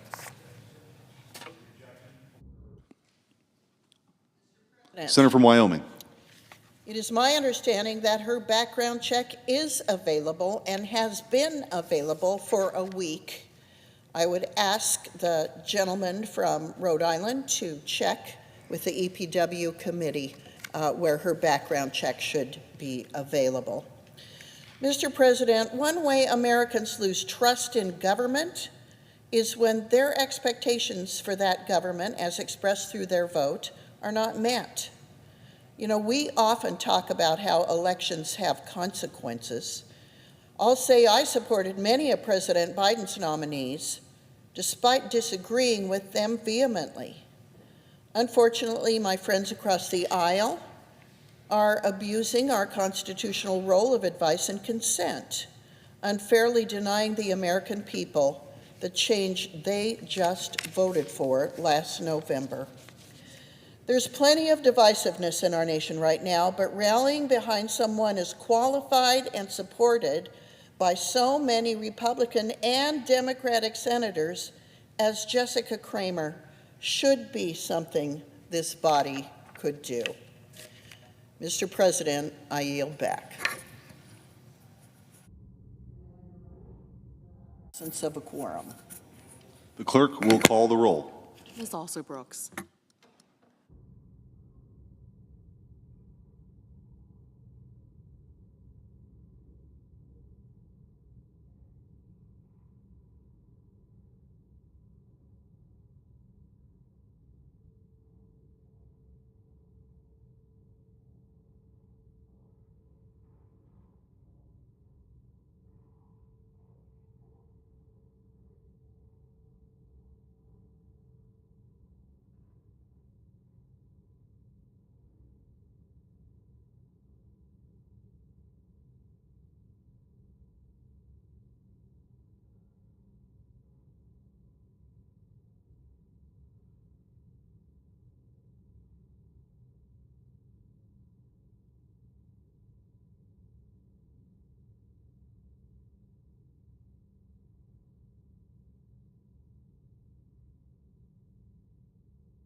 Mr. President. I recognize the senator from Michigan. Mr. President, I rise today in opposition to Eric Ueland. We're in a quorum call? Oh, request the quorum call be vitiated. Without objection? Mr. President, I rise today in opposition to Eric Ueland's nomination to be the Deputy Director for Management at the Office of Management and Budget. You know, Congress charged the Deputy Director for Management with improving the performance, integrity, accountability, and transparency of the whole of government. This role is responsible for managing the personnel who work for the government, what the federal government purchases, and how the federal government manages its money. Given his record and views, I have serious concerns about how Eric Ueland will carry out these responsibilities. First, I am concerned by his willingness to break the law, especially when it comes to Congress's power of the purse. He supports the administration's efforts to illegally withhold funding that Congress has passed into law. Mr. Ueland currently serves as the acting chief of staff at the Office of Management and Budget, and he has helped freeze federal funds and grants and loans across the government. Illegal actions that shut off resources for police departments, hospitals, and workforce development agencies. Like all of my colleagues in Congress, I swore an oath to uphold and follow the laws set forth in our Constitution, which affirms Congress, and Congress alone, is responsible for deciding how federal funds are spent, not the President or members of his administration. Eric Ueland has also been a staunch supporter of recklessly and indiscriminately shutting down agencies and laying off employees, with no regard for how these actions might harm the government's ability to protect our national security or provide vital services to the American people. He refused to commit to even analyzing the impact that mass firings have had on the effectiveness of the federal workforce, let alone acknowledging that the harm government services will experience as a result of these actions. Finally, Eric Ueland has made it clear that he will ignore conflicts of interest in the government's policy and contracting decisions, letting those in charge of government use it as a tool to enrich themselves.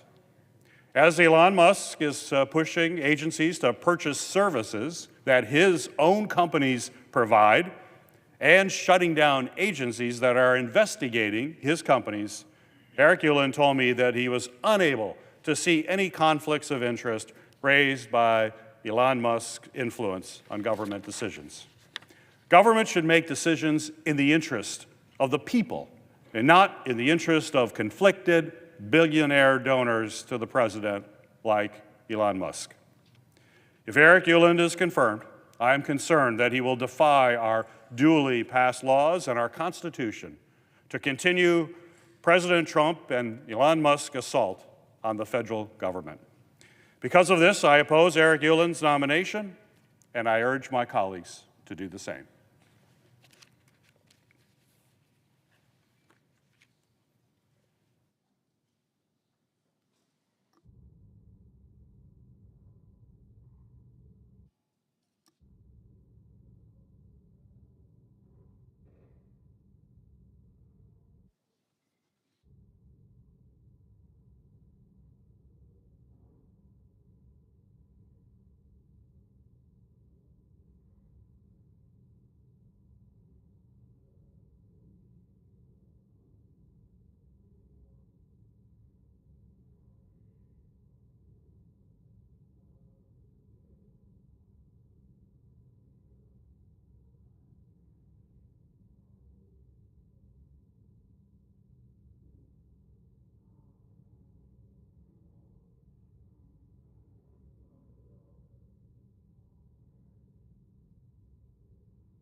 Mr. President. I recognize the senator from Michigan. Mr. President, I ask for unanimous consent that the scheduled vote start immediately. Without objection. The questions on the nomination? Is there a sufficient second? There appears to be. The clerk will call the roll.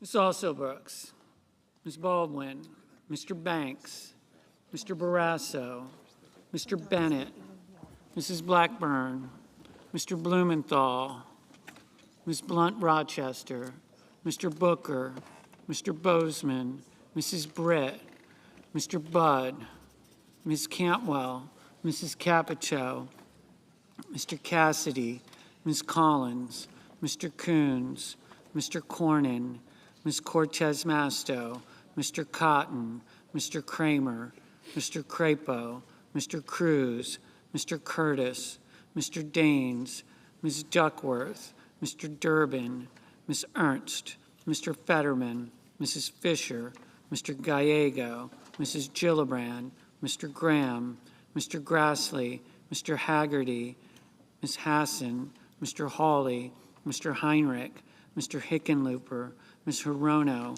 Mr. Hoven, Mr. Husted, Mrs. Hyde-Smith, Mr. Johnson, Mr. Justice, Mr. Kane, Mr. Kelly, Mr. Kennedy, Mr. Kim, Mr. King.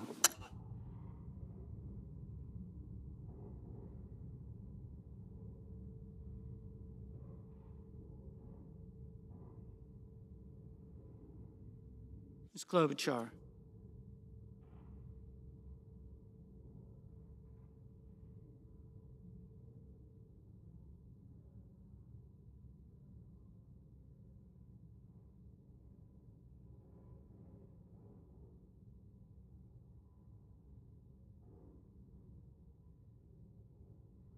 Mr. Langford.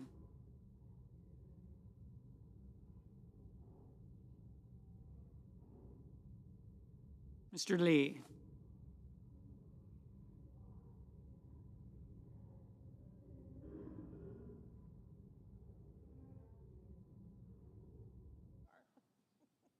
Mr. Lujan. Ms. Lummis. Mr. Markey. Mr. Marshall. Mr. McConnell. Mr. McCormick. Mr. Merkley.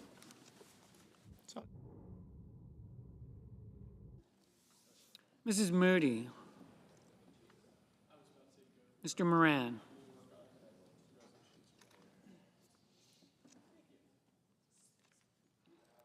Mr. Moreno. Aye.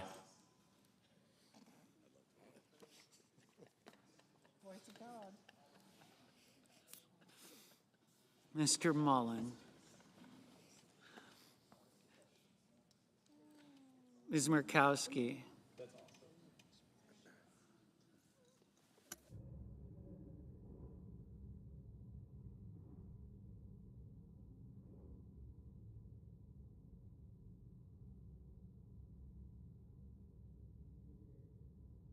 Mr. Murphy. Mrs. Murray. Mr. Ossoff. Mr. Padilla. Mr. Paul. Mr. Peters. Mr. Reed. Mr. Ricketts. Mr. Risch. Ms. Rosen.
Ms. Rosen, Mr. Rounds, Mr. Sanders, Mr. Schatz, Mr. Schiff, Mr. Schmidt, Mr. Schumer, Mr. Scott of Florida, Mr. Scott of South Carolina, Mrs. Shaheen, Mr. Sheehy, Ms. Slotkin, Ms. Smith, Mr. Sullivan, Mr. Thune, Mr. Tillis, Mr. Tuberville, Mr. Van Hollen, Mr. Warner, Mr. Warnock, Ms. Warren, Mr. Welch, Mr. Whitehouse, Mr. Wicker, Mr. Wyden, Mr. Young.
Senators voting in the affirmative: Capito, Gallego, Grassley, Hoven, Hyde-Smith, Kennedy, King, Lummis, McCormick, Moreno, Murkowski, Schmidt.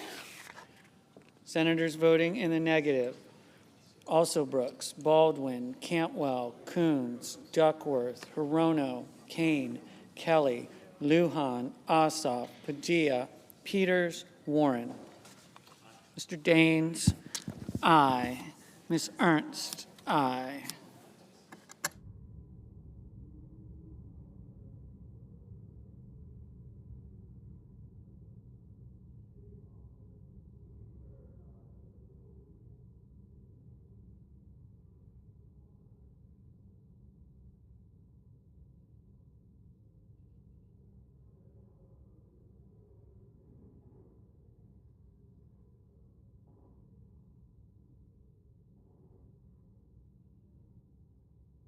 Mr. Kim, no. Mr. Kramer, aye.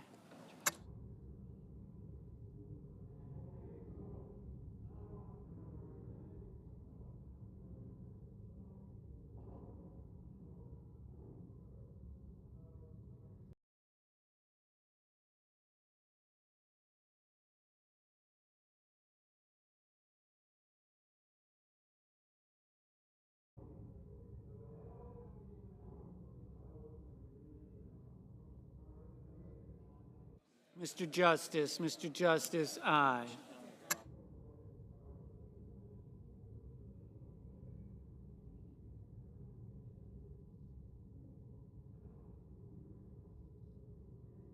Mr. Mullen, aye.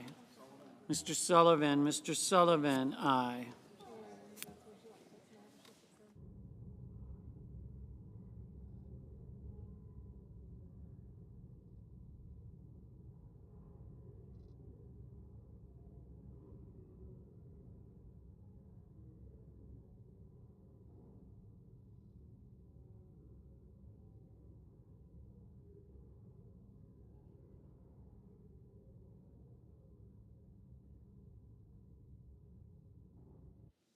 Ms. Cortez Masto.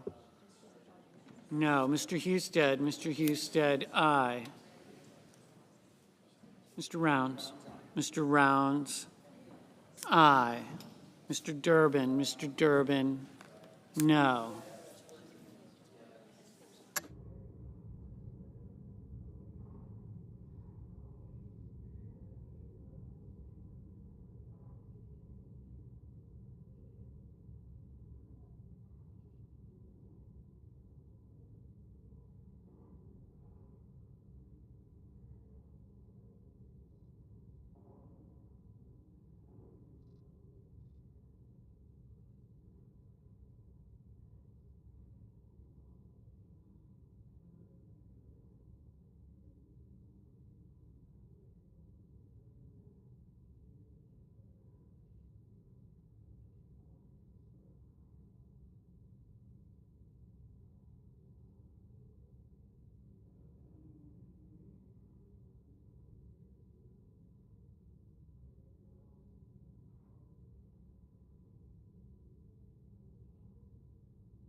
Mr. Scott of Florida, aye.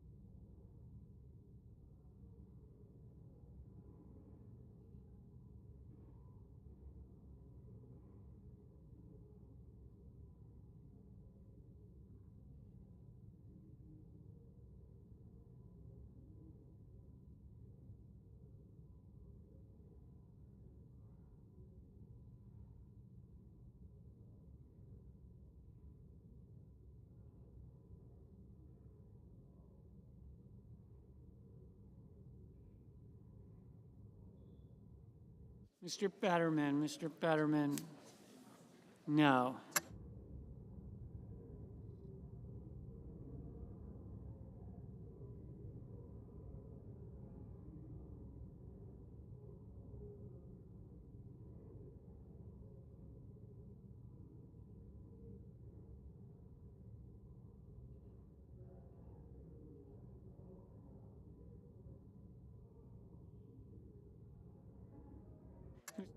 Mr. Bozeman, aye. Ms. Collins, aye. Ms. Blunt-Rochester, no. Ms. Hassan, no. Mr. Banks, aye. Mr. Reed, no. Mr. Blumenthal, no.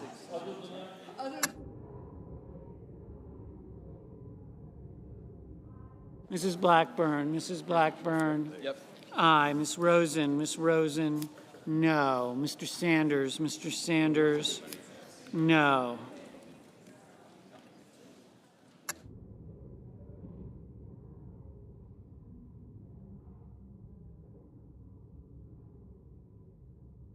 Mr. Warner, no.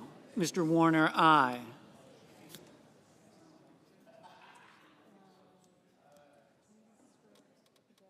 Mr. Schiff, no.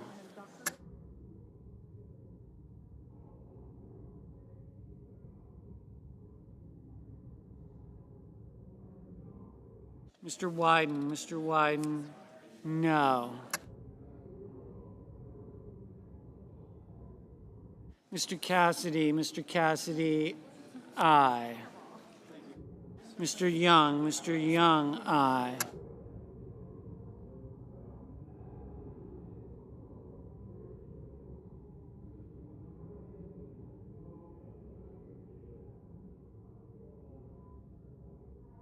Mrs. Fisher, aye. Mr. Johnson, aye. Mr. Paul, aye. Mr. Scott of South Carolina, aye.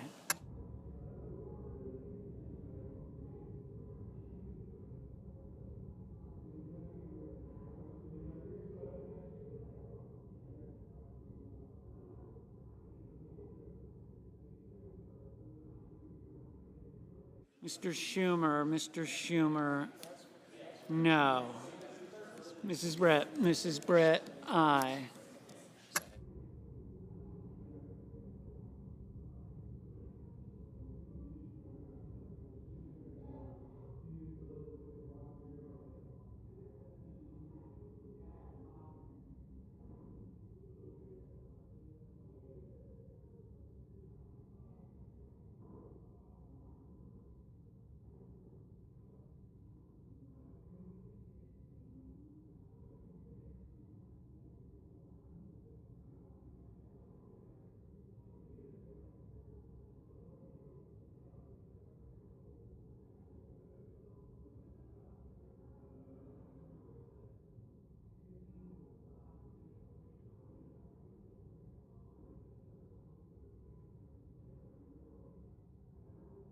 Mr. Cornyn, aye. Did you call? Mr. Sheehy, aye.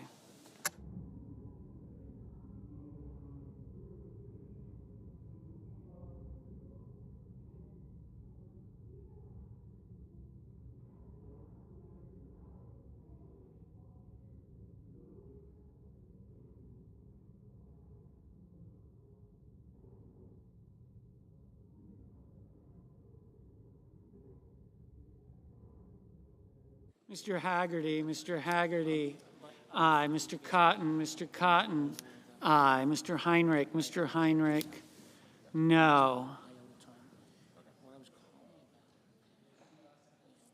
Mr. McConnell, aye. Mr. Curtis, aye.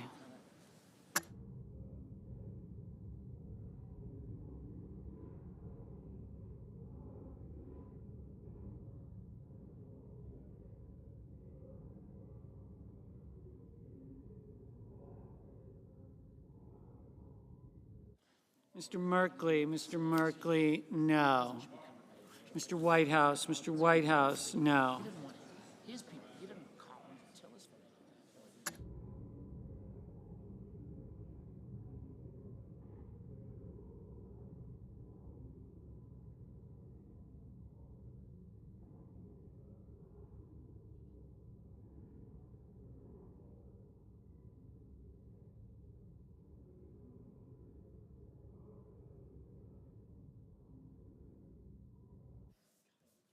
Mr. Barrasso, aye.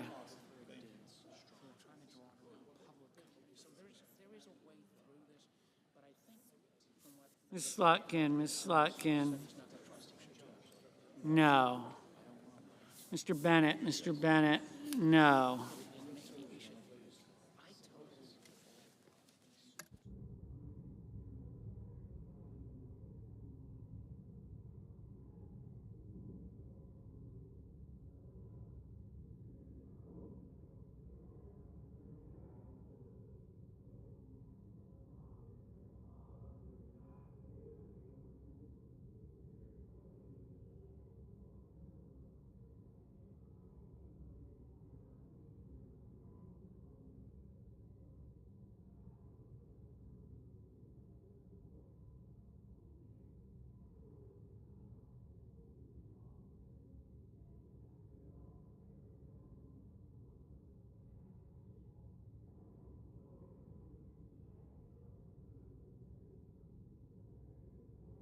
Mrs. Moody,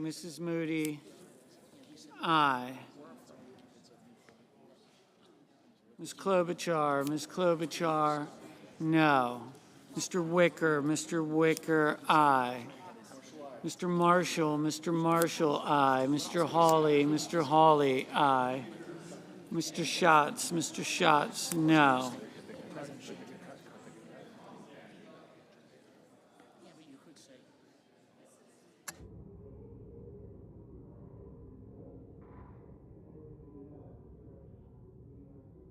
Mr. Booker, no.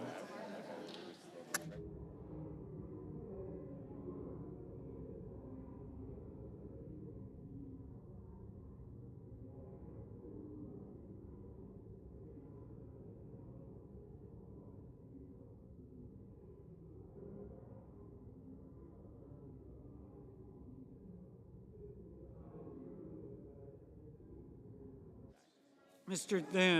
Thune, aye.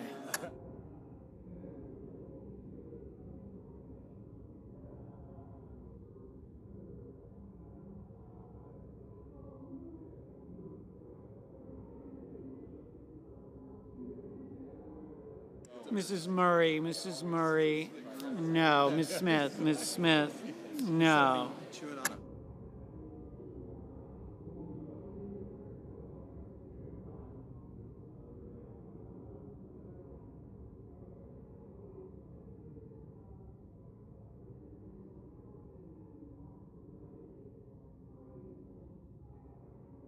Mr. Langford, aye.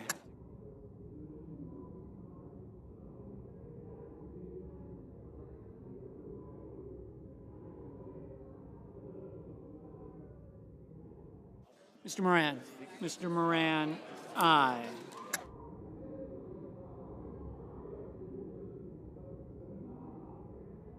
Mr. Markey, no.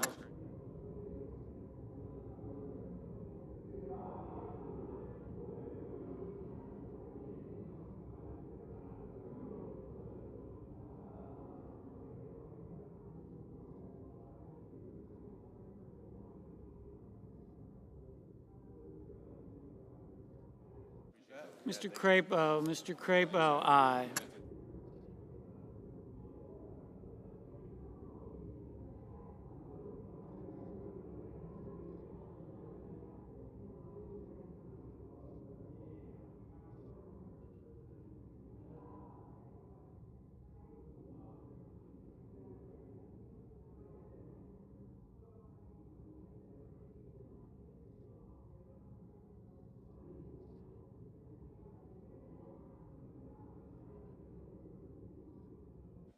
Mr. Ricketts. Mr. Ricketts, aye. Mr. Budd. Mr. Budd, aye.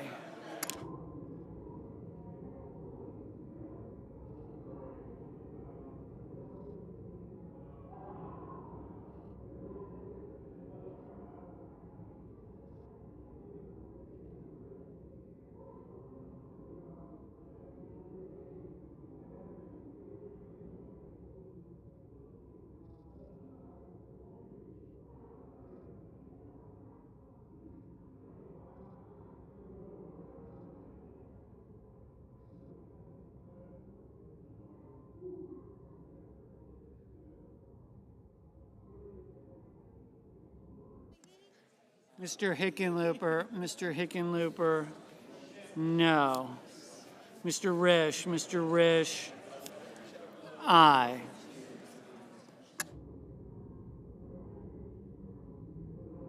Mr. Cruz, aye.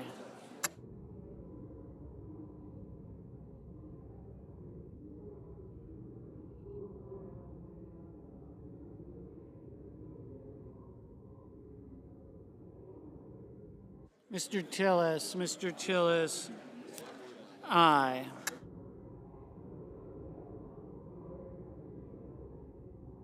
Mr. Warnock, no.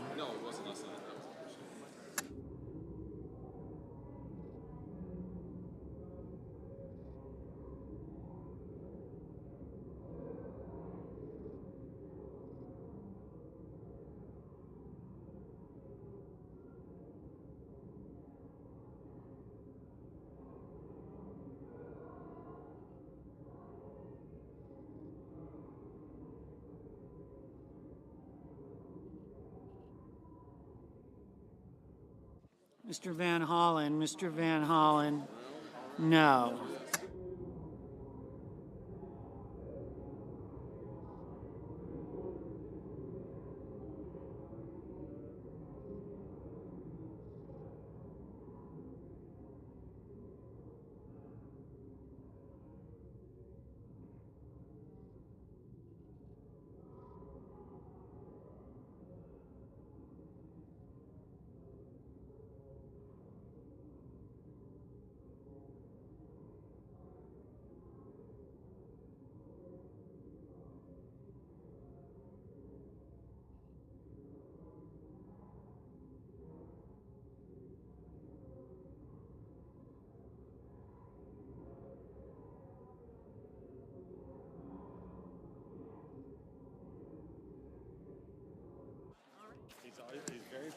Mrs.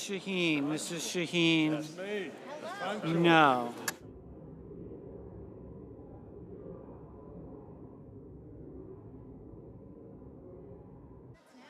Okay, there you go. Mr. Lee, aye.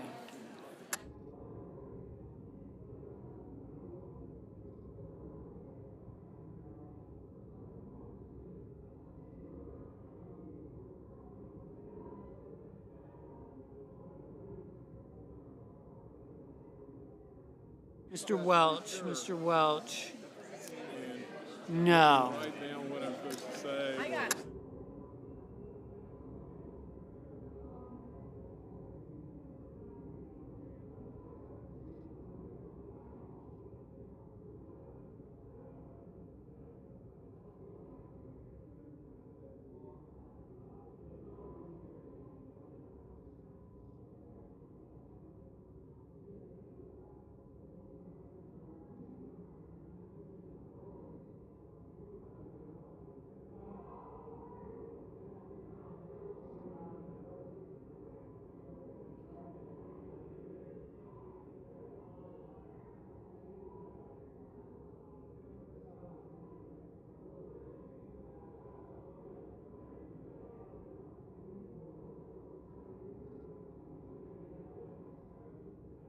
Okay.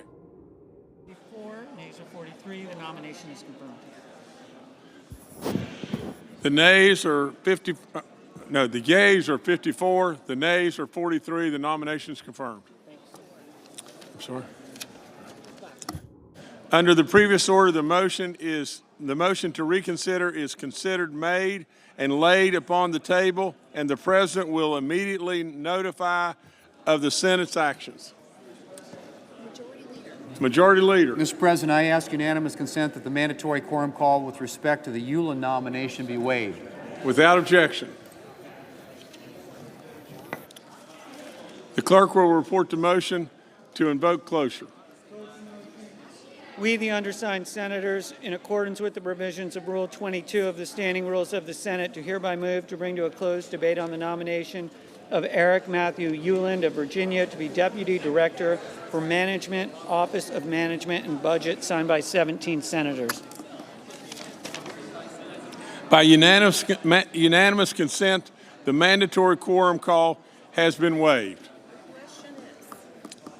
The question is it the sense of the Senate that debate on the nomination of Eric Matthew Ueland of Virginia to be the Deputy Director for Management, Office of Management and Budget shall be brought to a close?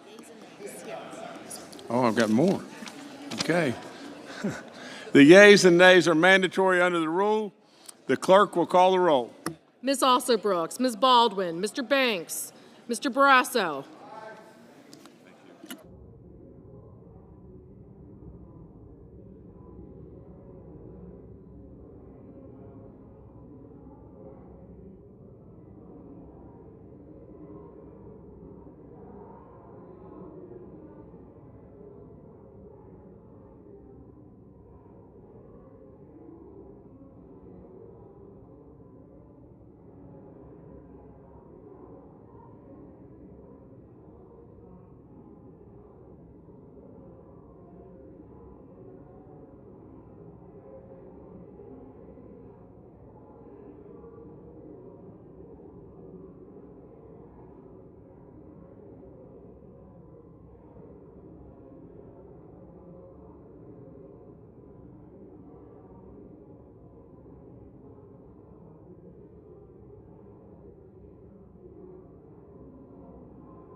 Mr. Bennett, Mrs. Blackburn,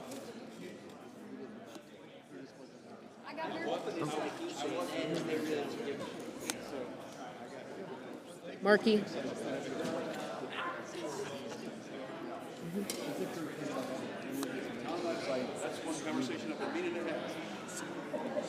thank you. Thank you, sir.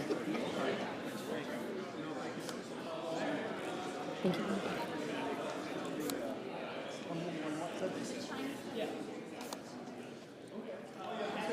Gotcha. Gotcha.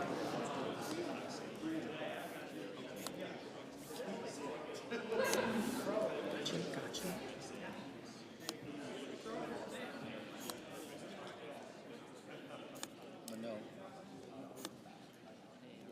Thank you, sir. Mr. Blumenthal, Ms. Blunt-Rochester, Mr. Booker, Mr. Bozeman, Mrs. Britt, Mr. Budd, Ms. Cantwell, Mrs. Capito, Mr. Cassidy, Ms. Collins, Mr. Coons, Mr. Cornyn, Ms. Cortez Masto,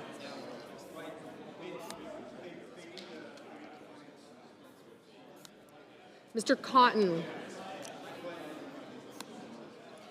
Mr. Kramer, Mr. Crapo, Mr. Cruz, Mr. Curtis, Mr. Daines,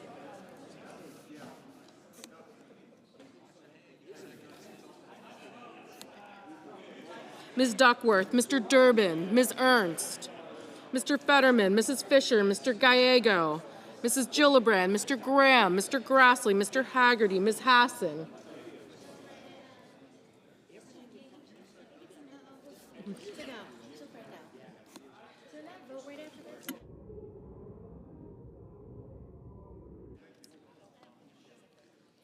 Mr. Hawley, Mr. Heinrich, Mr. Hickenlooper, Mr. Rono, Mr. Hoven, Mr. Husted, Mrs. Height-Smith, Mr. Johnson, Mr. Justice, Mr. Kane, Mr. Kelly, Mr. Kennedy, Mr. Kim,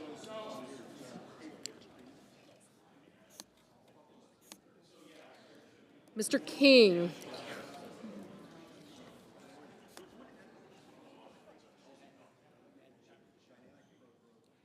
Ms. Klobuchar, Mr. Langford, Mr. Lee, Mr. Lujan, Ms. Lummis, Mr. Markey, Mr. Marshall, Mr. McConnell, Mr. McCormick, Mr. Merkley, Mrs. Moody, Mr. Moran, Mr. Moreno, Mr. Mullen,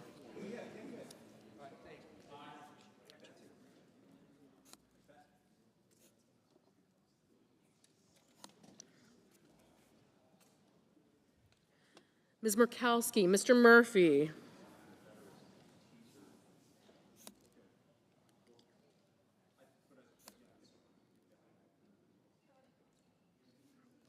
Mrs. Murray, Mr. Ossoff,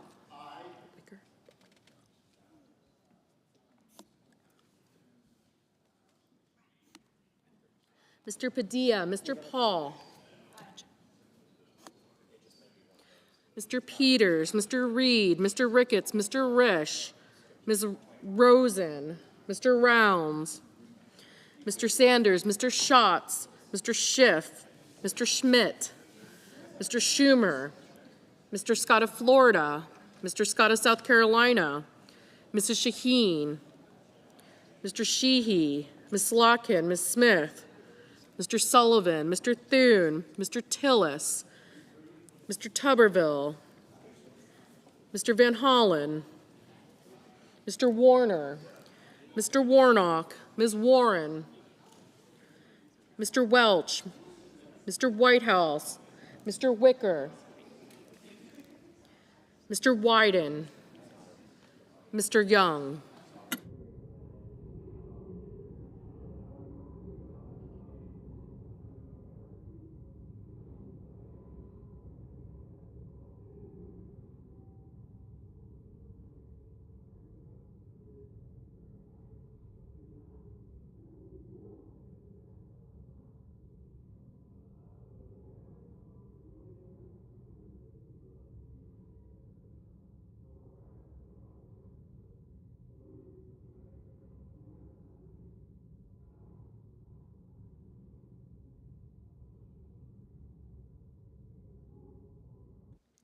Senators voting in the affirmative: Banks, Barrasso, Blackburn, Bozeman, Britt, Budd, Capito, Cassidy, Cornyn, Cotton, Crapo, Cruz, Curtis, Daines, Ernst, Fisher, Grassley, Haggerty, Hawley, Hoven, Husted, Johnson, Justice, Kennedy, Langford, Lee, Lummis, Marshall, McConnell, McCormick, Moody, Moran, Moreno, Paul, Ricketts, Risch, Schmidt, Scott of Florida, Sheehy, Thune, Tillis, Wicker, and Young.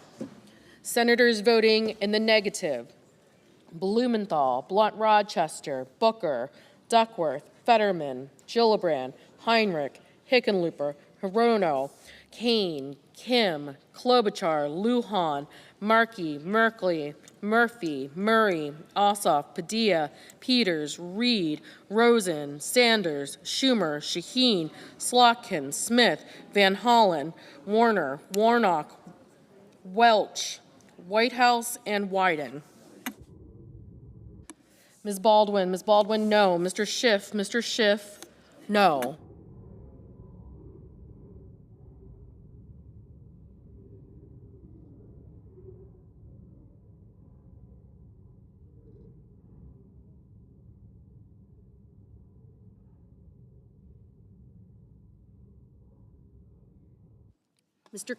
Mr. King, no. Mr. Schatz, no. Mr. Gallego, no.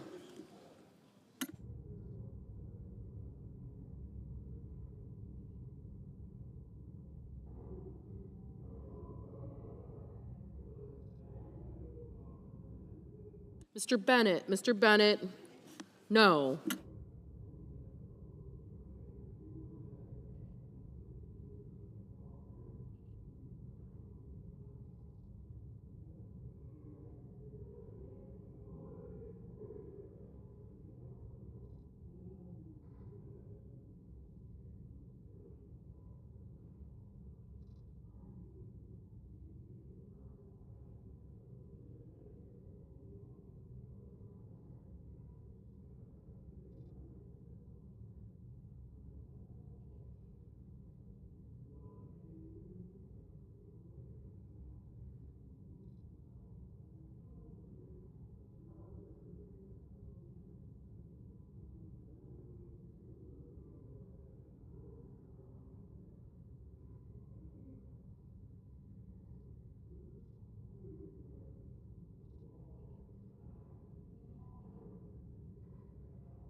Ms. Cortez Masto, no.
Ms. Warren, no.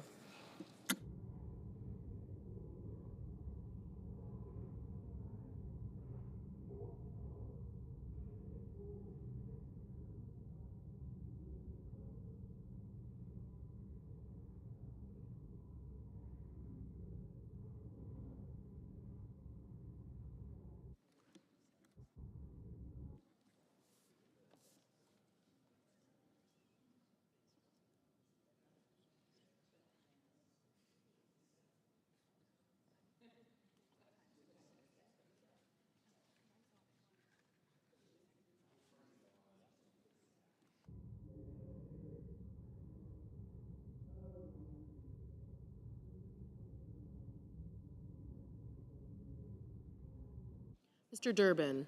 Mr. Durbin, no.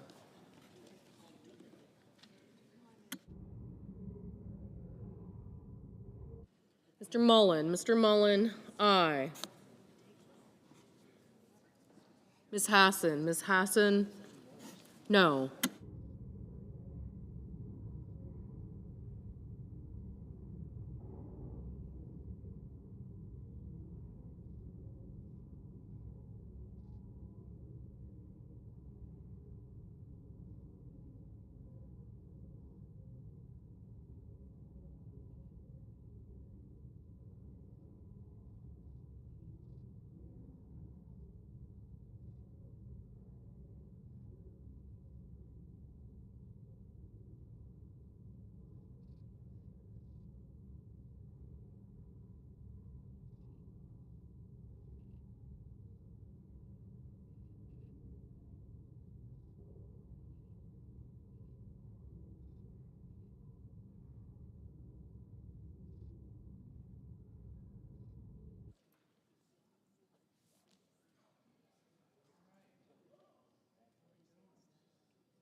Mr. Sullivan. Mr. Sullivan, aye.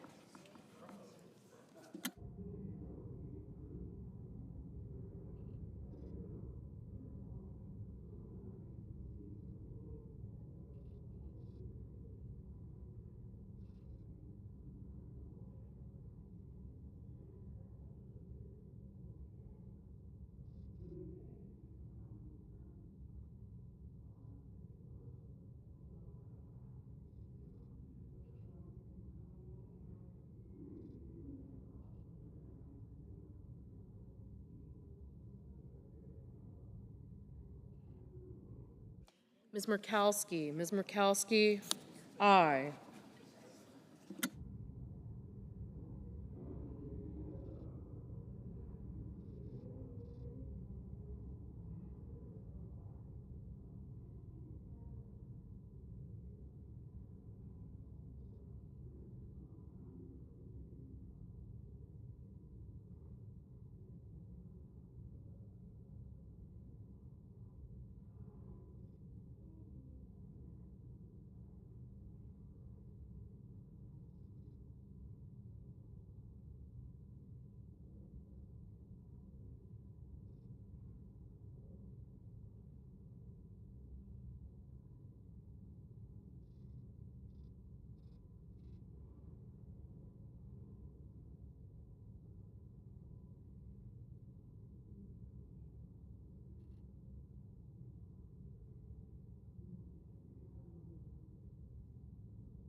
Mr. Rounds. Mr. Rounds, aye.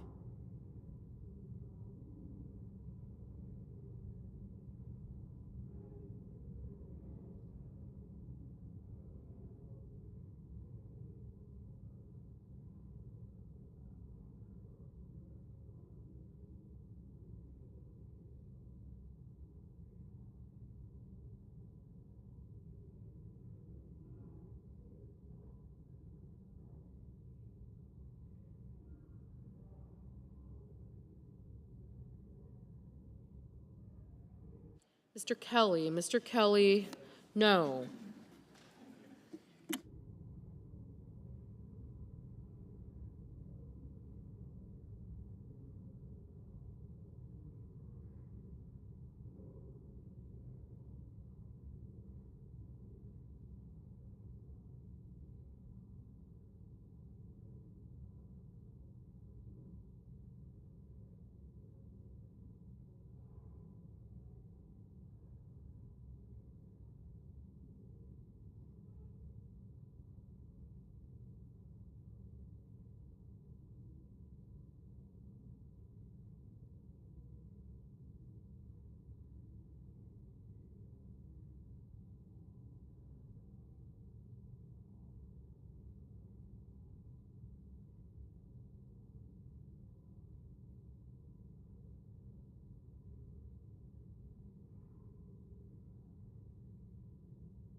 Ms. Cantwell. Ms. Cantwell, no. Ms. Collins. Ms. Collins, aye.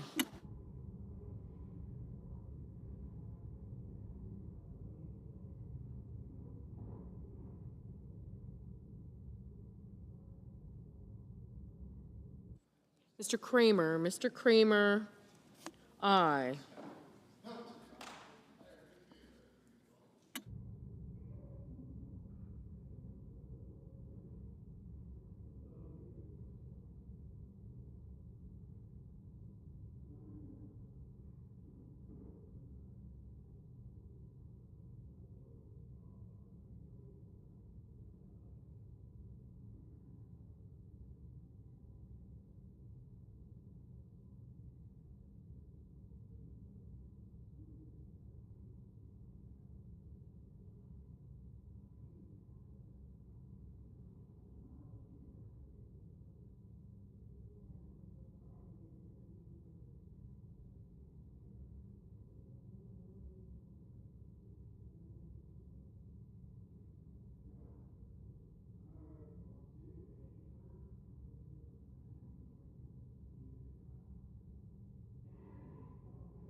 Mrs. Height-Smith. Mrs. Height-Smith, aye.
Mr. Scott. Mr. Scott of South Carolina, aye.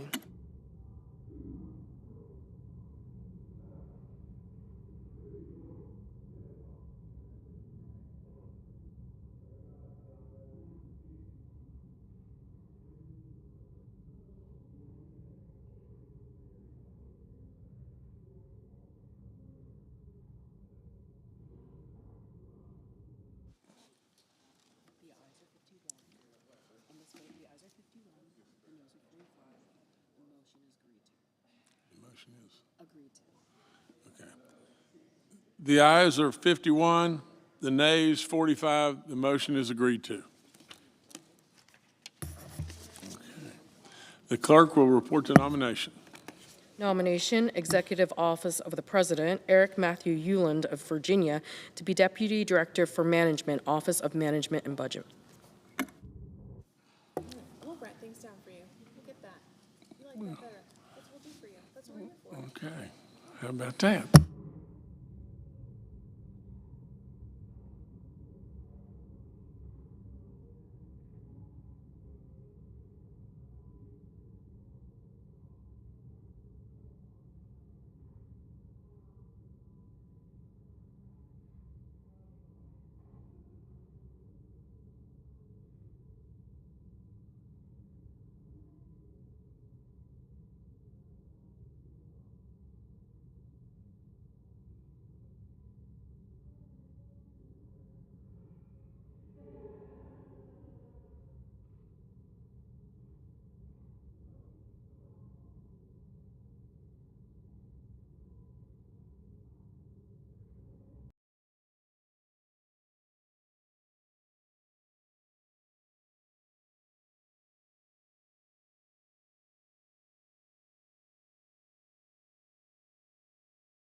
The chair recognizes the senior senator from Ohio.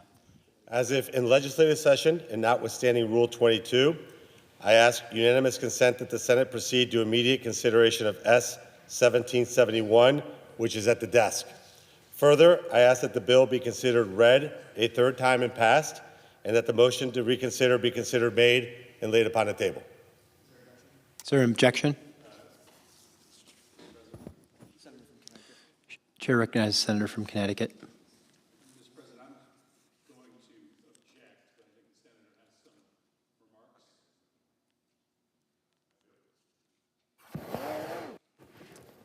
Well, Mr.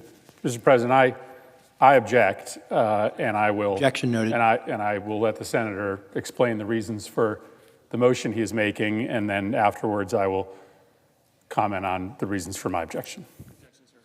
Objections heard. Chair recognizes senator from Ohio. It's now indisputable that the last 4 years saw more injuries and more deaths of law enforcement officers than at any time in American history. Let me just read to you, Mr. President, some of the data. From 2021 to 2023, more officers were feloniously killed than in any other consecutive 3-year period of time over the last 20 years. Let me repeat that. More deaths over the last 3 years than at any 3-year period in the last 20 years. Let me give you the numbers. 194 officers were killed from 2021 to 2023. Last year, in 2024, 234 police officers were killed in the line of duty. Tomorrow, we will see their families on the Capitol. We will see the moms that no longer have their kids, the kids that no longer have their moms and dads, the sisters that don't have their brothers, the brothers that don't have their sisters. 234 officers just last year, including a Cleveland police officer that, Mr. President, I think you know well. His name is Jamison Ritter, and I wear his badge today with an honor. He was killed on the 4th of July, responding to a police call in Cleveland. Good person, went in there, gave all the notice he could. As the arrests were being made, the assailant shot and killed him. Imagine that phone call. Mr. President, you have now almost adult kids and daughters, and you have an adult son, I believe. Imagine getting that phone call that your child has been killed in the line of duty, a person who put their entire life at risk for us, for our communities. And my colleague from Connecticut, in his state, just a year ago, and I hope he remembers it, I'm sure he does, because I assume he's a good man. There's a gentleman named Aaron Pelletier. He got killed a year ago. He was a Connecticut state trooper, killed in a line of duty. He's one of those 234 people. And just sadly, a week and a half ago, Larry Henderson, retired, my age, retired from the Hamilton County Sheriff's Department. You know, you go to some places and they always go to a funeral and they say he was a good man, and you're not sure if people meant it or not because it's a terrible time of tragedy. As I walked into the Syntax Center, a place where you have large gatherings of people, there was line out the door, cars around the corner to pay tribute to him and his family. You know what everybody said? Of all the people, how could it have happened to Larry? A good man. I talked to his wife, talked to him about this bill and how important this was to the community to get this done. And as I was telling her that, she gave me a big hug and said, please fight for Larry and for the others that wear the uniform so that this does not happen again. In 2025, the list keeps growing. We continue to see more and more fallen officers. So what's the solution? And I understand that my colleague has objected, but I'm going to assume that he's listening carefully and is not just ignoring what I'm saying, but rather willing to change your mind. Because here's the reality. There's a lot of things that happens here on the Senate floor. There's a lot of things that we may not agree with. There's lots of policies where we maybe have one viewpoint on the Republican side and one on the Democrat side, and that's fine, and that's healthy. And I think that's what this institution was intended to be. In my humble opinion, having been here 4.5 months, I wish there was more debate, that there was more robust conversations about the issues, but here we are. But this is a very simple bill. This bill just says, look, let's just make certain that there's federal jurisdiction whenever a federal law enforcement officer is killed or injured in the line of duty. And let's make certain that we have the police officers' backs like they have ours, and put a mandatory 20-year prison sentence for anybody that harms a member of law enforcement. That's it. It's not a 2,000-page bill. It's not a 4,000-page bill. It's a 3-page bill.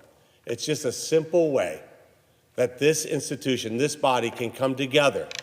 And in your case, to my colleague from Connecticut, you've had Aaron Pelletier.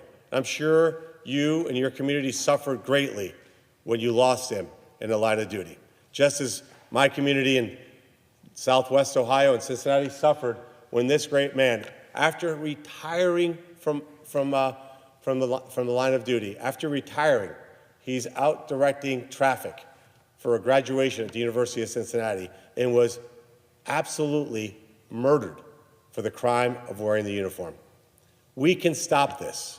We can today. Today can be a day that people, Americans watching, who have less and less faith in our government's ability to come together to get things done, when they see bickering and arguing, that they don't quite understand what it is that we're doing here, today is a day that we can come together and say we, on both sides, not as Democrats or as Republicans, but as Americans, that we support law enforcement.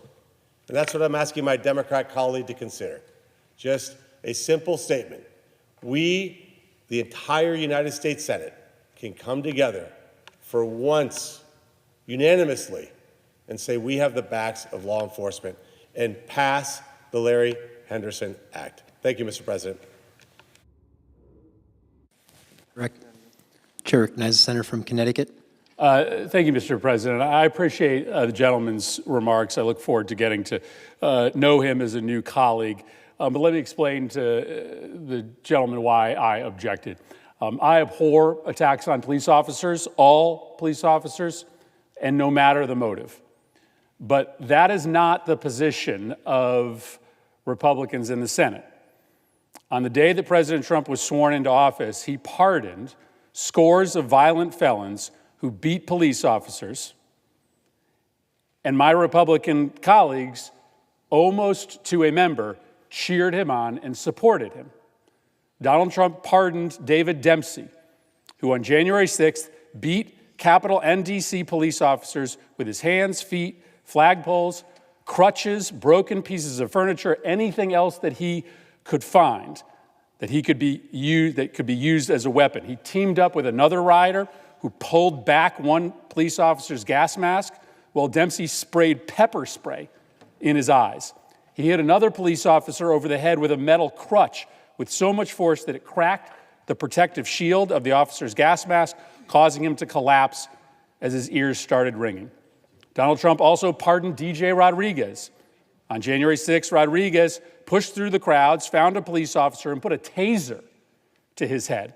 When the police officer screamed out in pain and recoiled from the shock, Rodriguez attacked him again, tasering him this time in the neck. The officer was done. He collapsed, unconscious. Another officer pulled his lifeless body to safety. That attack ended that officer's career. Thomas Webster was pardoned by Donald Trump, too. Webster attacked police officers with a flagpole. He tackled one officer to the ground, dragged him by the helmet, ripped off his gas mask to allow tear gas to seep inside, and held the officer down so that other rioters could brutally kick him. I oppose all violence against all police officers. So I don't understand why there seems to be an exemption for the violence that was perpetrated against the officers who protect us.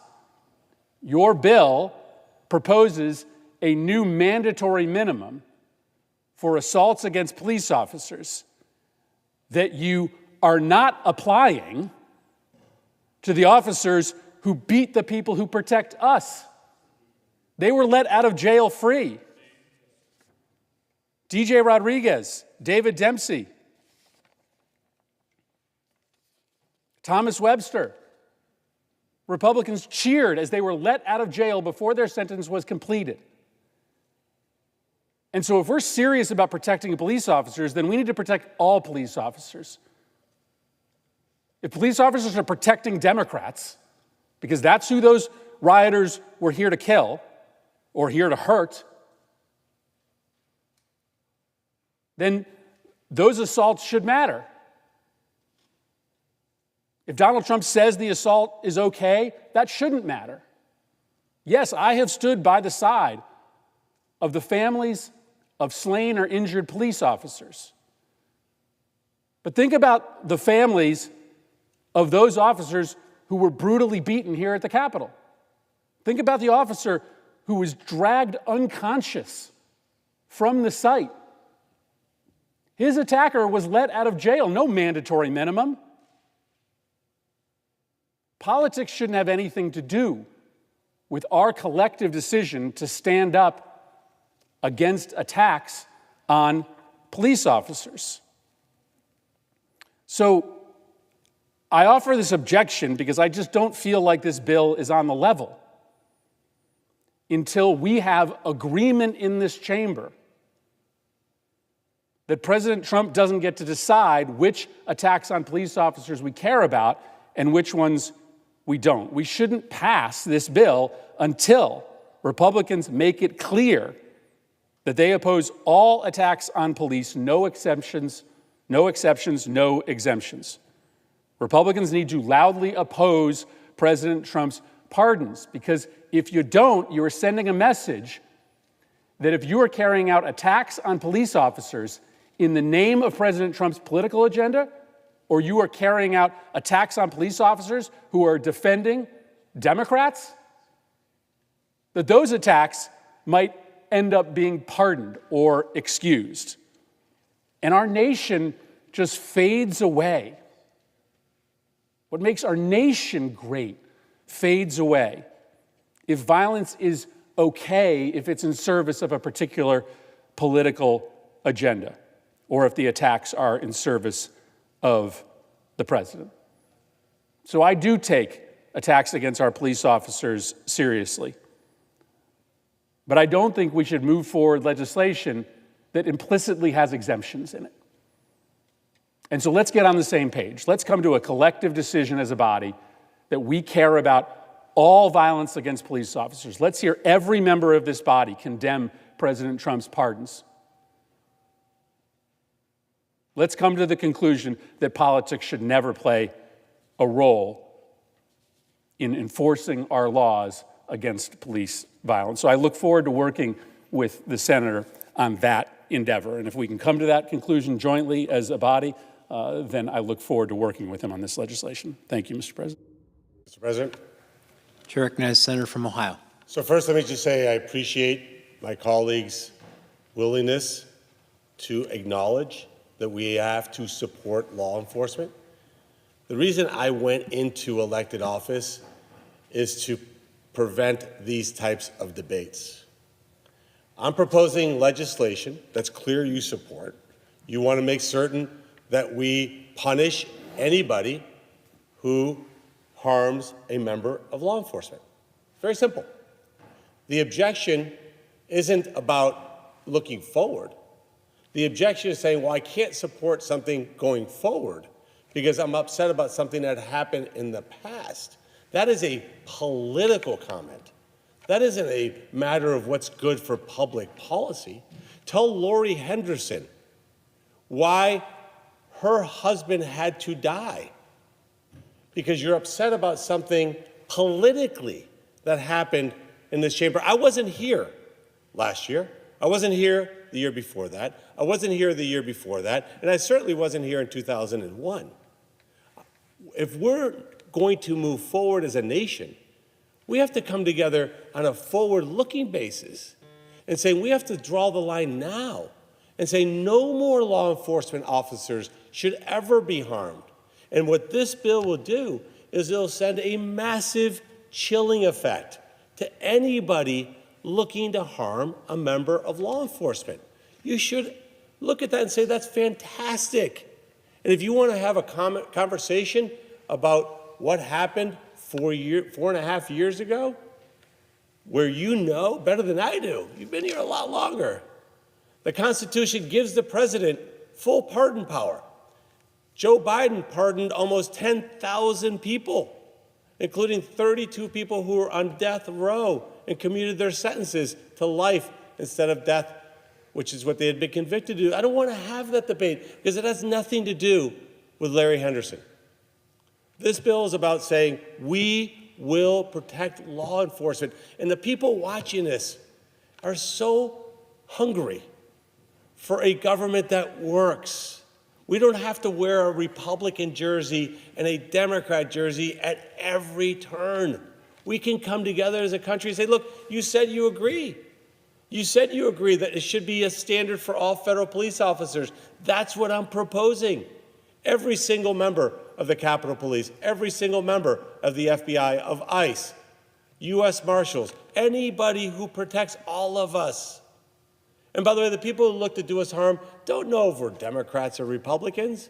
I had a gentleman drive to my home from Toledo when I wasn't there. Knocked on our door. My wife is not used to not answering the door and somebody knocks. He was there to kill me. Thank God the Westlake Police Department is 90 seconds away. If we don't put a stop to this, if we don't just put down our little lapel pins that call us Democrat or Republican, we're never going to be able to do anything in this country. And let me finish real quick. The point is very simple. I get it. I get it. Politics has become a sport. It's about one team winning and one team losing. But that's why I ran for office, and I hope you can remember back when you first ran for office. What is it that you wanted to really accomplish? Did you want to make this country better for your kids and grandkids? Be able to look them in the eye someday and say, I made this country better. We do that by coming together on things that we can easily agree on. And we agree. We agree that we should defend law enforcement. Let's do it now. Not next week, not next month, because between now and then, we're going to lose more Larry Hendersons. I find that unacceptable. I would imagine to my colleague, what the families tomorrow of the 234 slain officers, what they would feel like for them to come to the U.S. Capitol and say, look, in this time of Democrats versus Republicans where they can't agree on anything seemingly, they came together to say, today, we will never allow another federal police officer to be harmed in the line of duty. And I know you objected, but I'll ask you one last time. I think and we don't need to go on all evening. I don't have Cory Booker's stamina. But I will say this. Please consider the message you're sending to every single mom or dad that puts on the uniform. It says there's a process question. I don't like the process in which this is happening. I'm mad at my political enemy. I may have, or others may have political aspirations, and this may hurt us. Think about that family who does wake up every day to protect you just the same way they protect me. God bless them. And with that, I'll yield the floor. Mr. President. To recognize the senator from Connecticut. Mr. President, you're right. The senator from Ohio was not here on January 6th, and your political affiliation mattered that day.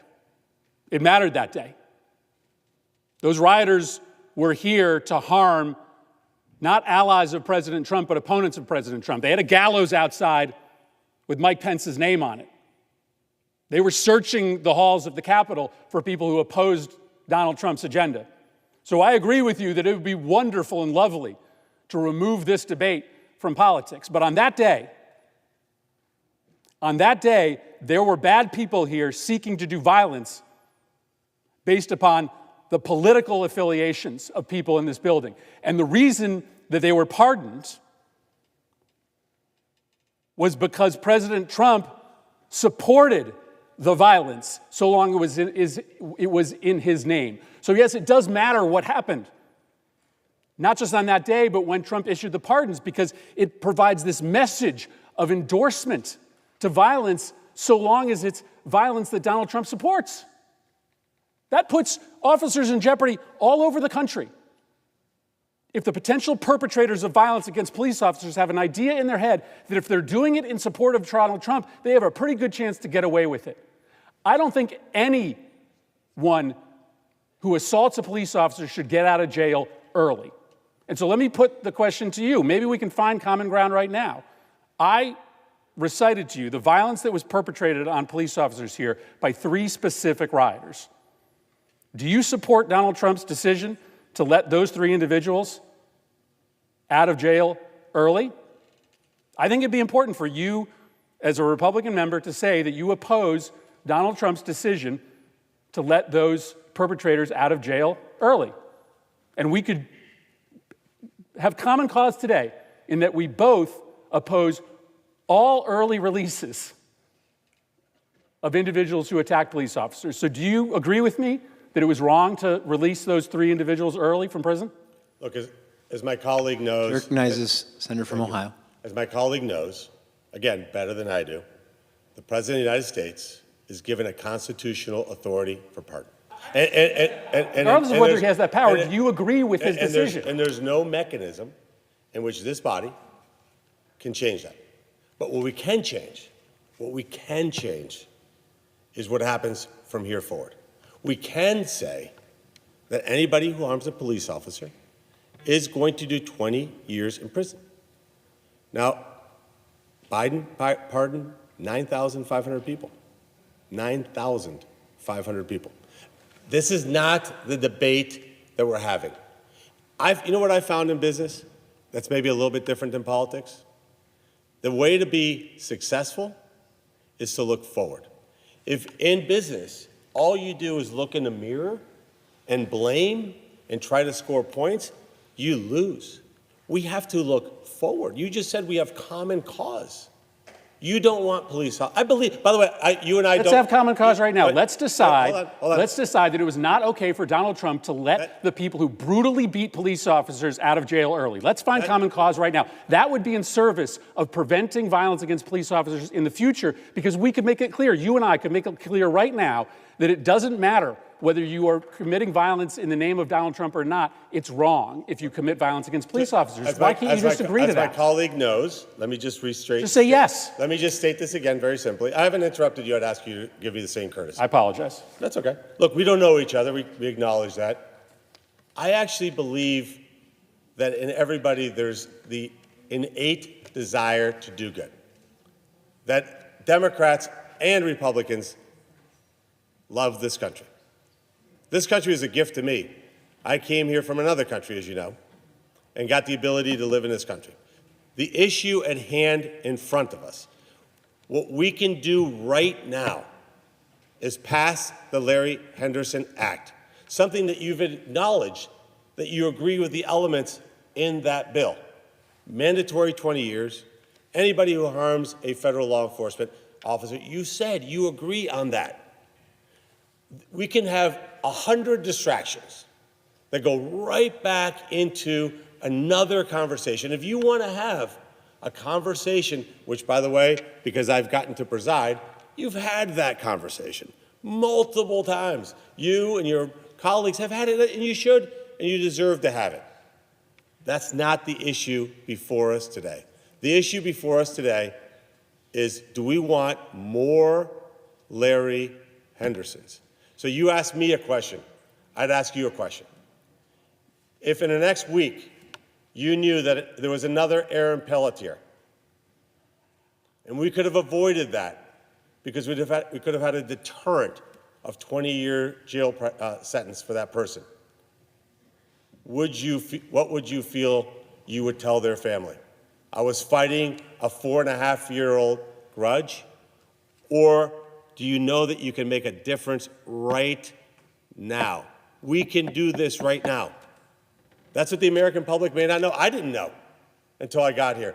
We can actually pass this bill for the United States Senate right now Right now, we would make news. We'd make history.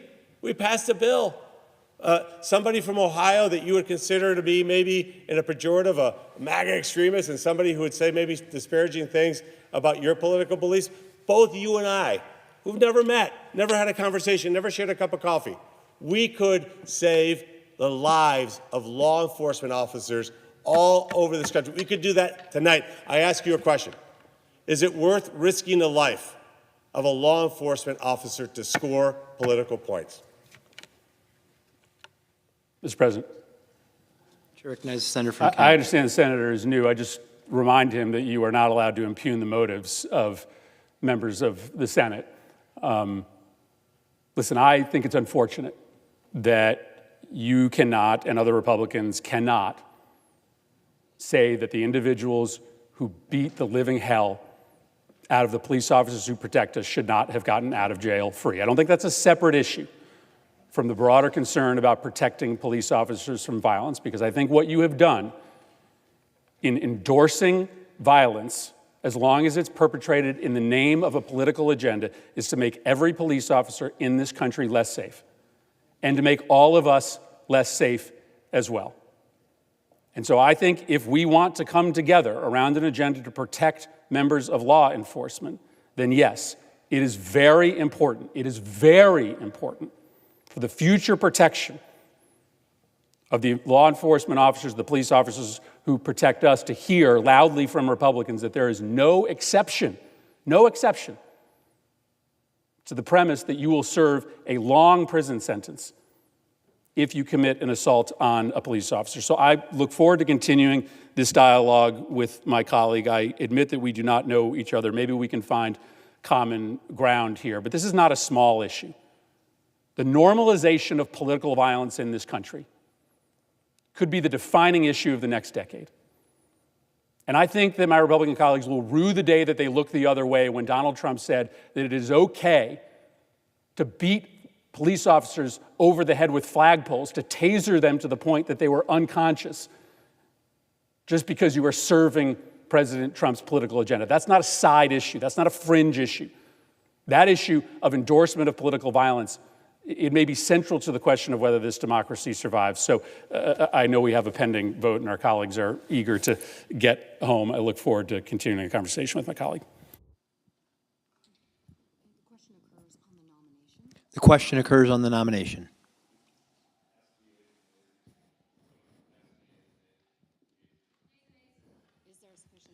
Is there a sufficient second? There appears to be. The clerk will call the roll. Ms. Alsobrooks, Ms. Baldwin, Mr. Banks, Mr. Barrasso, Mr. Bennett, Mrs. Blackburn, Mr. Blumenthal, Ms. Blunt Rochester, Mr. Booker, Mr. Bozeman, Mrs. Britt. Aye.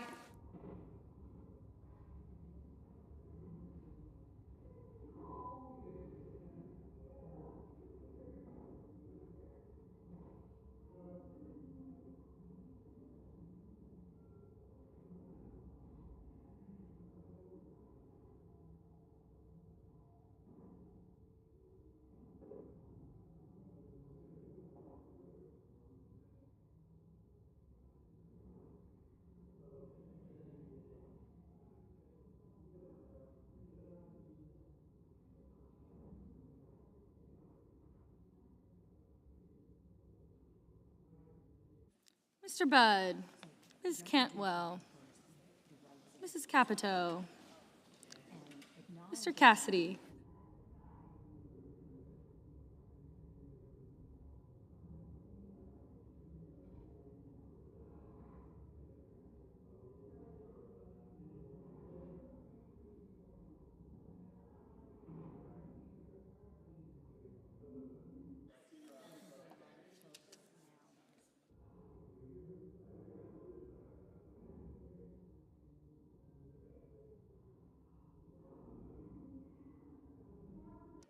Ms. Collins, Mr. Coons,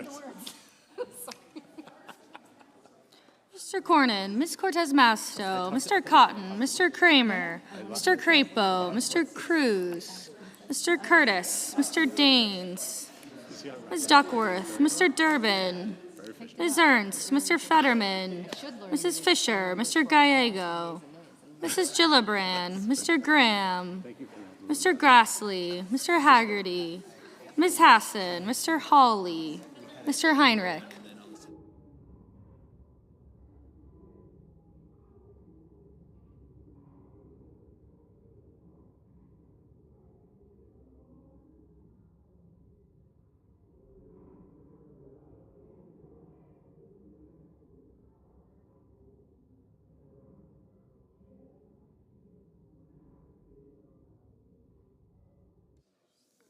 Mr. Hickenlooper, Ms. Hirono, Mr. Hoven, Mr. Husted, Mrs. Hyde-Smith, Mr. Johnson, Mr. Justice, Mr. Kane, Mr. Kelly,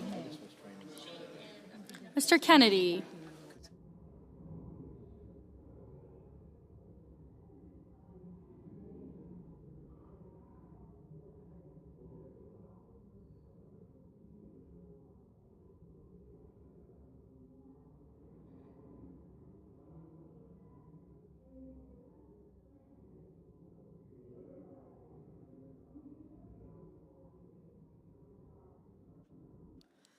Mr. Kennedy, Mr. Kim, Mr. King, Ms. Klobuchar, Mr. Langford, Mr. Lee, Mr. Lujan, Ms. Lummis, Mr. Markey, Mr. Marshall, Mr. McConnell, Mr. McCormick, Mr. Merkley, Mrs. Moody, Mr. Moran, Mr. Marino, Mr. Mullen, Or less. Ms. Murkowski, Yeah.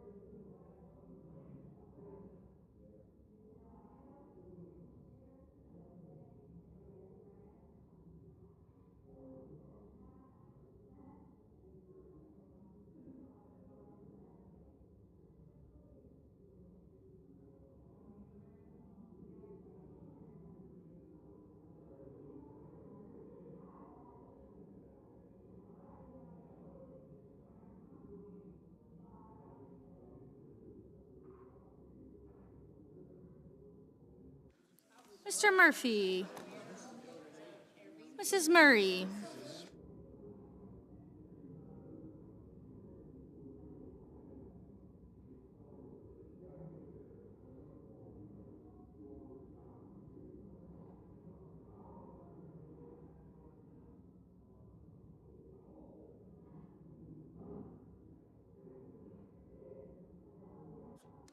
Mr. Ossoff,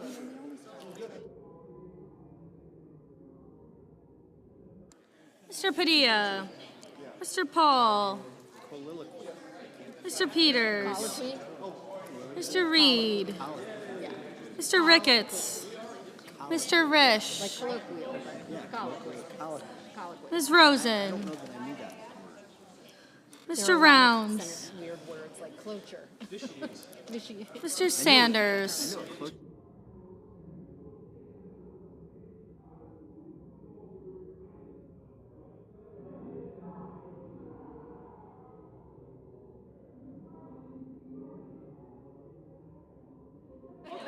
Mr. Schatz, Mr. Schiff, Mr. Schmidt, Mr. Schumer, Mr. Scott of Florida, Mr. Scott of South Carolina, Mrs. Shaheen, Mr. Sheehy, Ms. Slotkin, Ms. Smith, Mr. Sullivan, Mr. Thune, Mr. Tillis, Mr. Tuberville, Mr. Van Hollen, Mr. Warner, Mr. Warnock, Ms. Warren, Mr. Welch, Mr. Whitehouse, Mr. Wicker, Mr. Wyden, Mr. Young.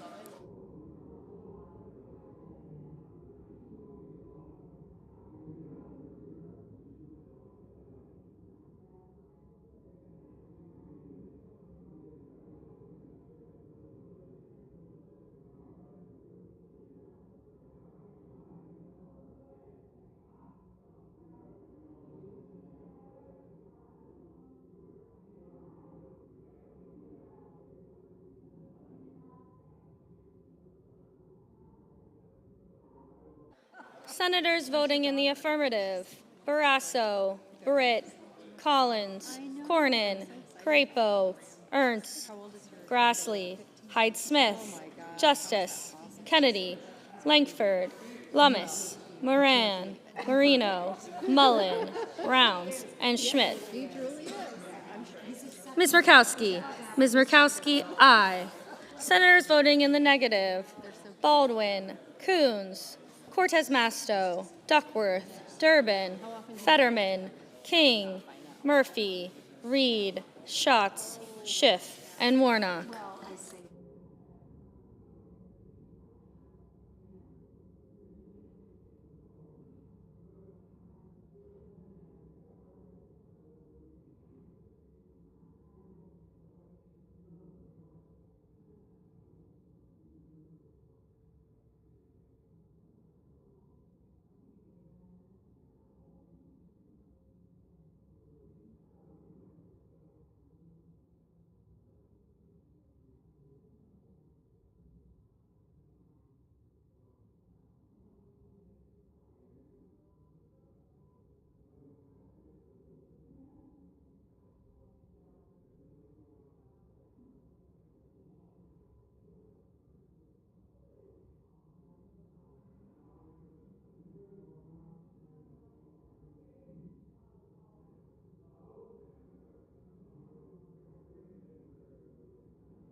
Mr. Cassidy. Mr. Cassidy, aye.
Mr. Markey. Mr. Markey, no. Mrs. Capito. Mrs. Capito, aye. Such a good idea.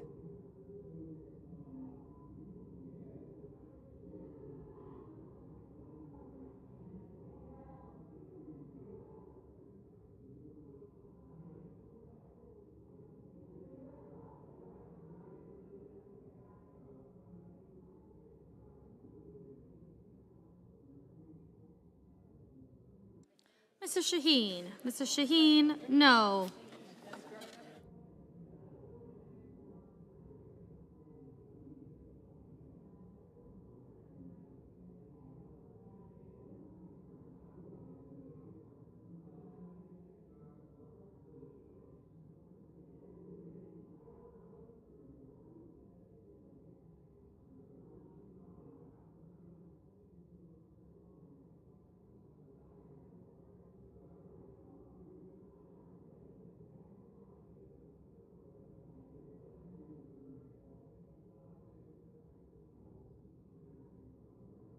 Mr. Kim. Mr. Kim, no.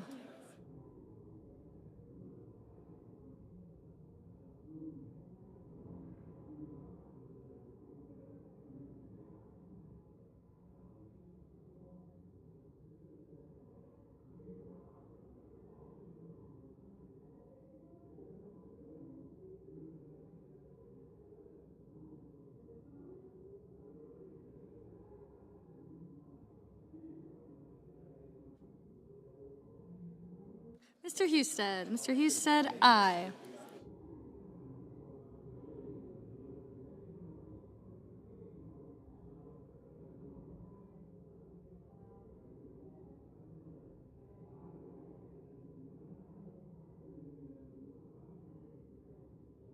Ms. Rosen. Ms. Rosen, no. Mr. Peters. Mr. Peters, no.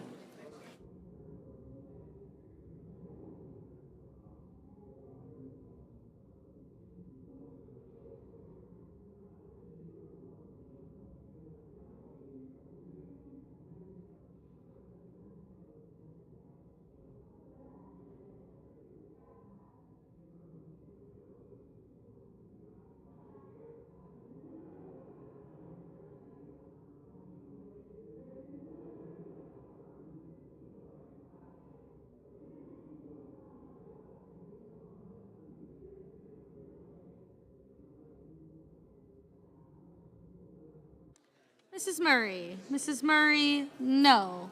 Mr. Blumenthal. Mr. Blumenthal, no. Mr. Kane. Mr. Kane, no. Mr. Heinrich. Mr. Heinrich, no.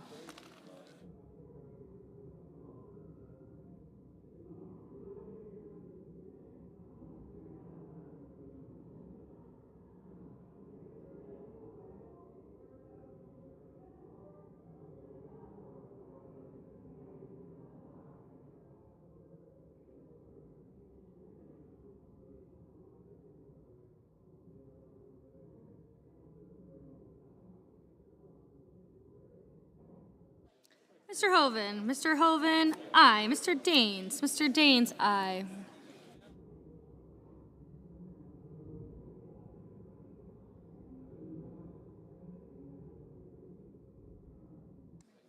Mr. Merkley. Mr. Merkley, no. Mr. Hickenlooper. Mr. Hickenlooper, no.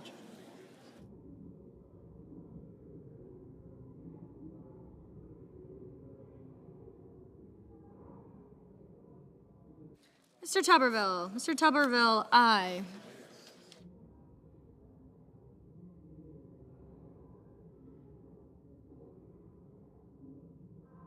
Mrs. Blackburn. Mrs. Blackburn, aye. Ms. Slotkin. Ms. Slotkin, no.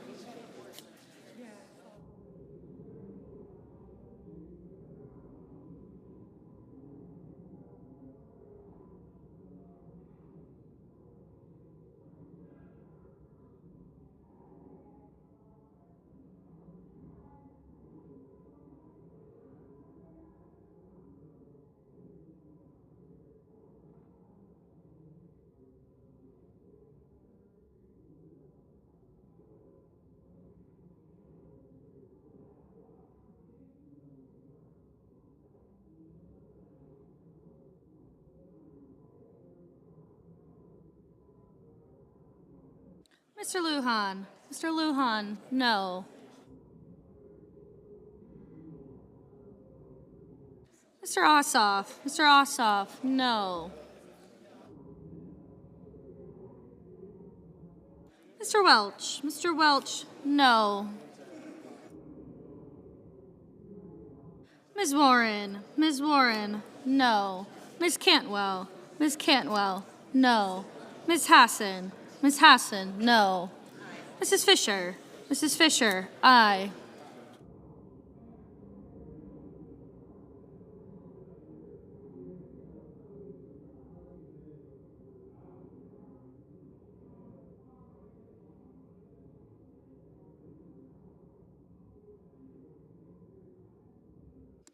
Ms. Smith. Ms. Smith, no.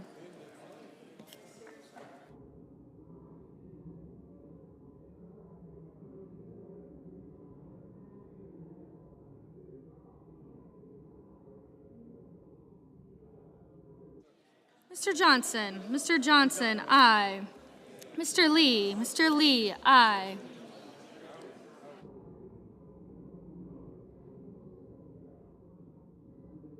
Mr. Ricketts. Mr. Ricketts, aye. Mr. Young. Mr. Young, aye.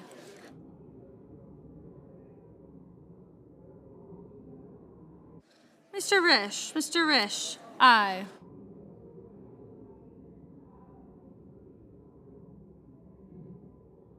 Mr. Wyden, no.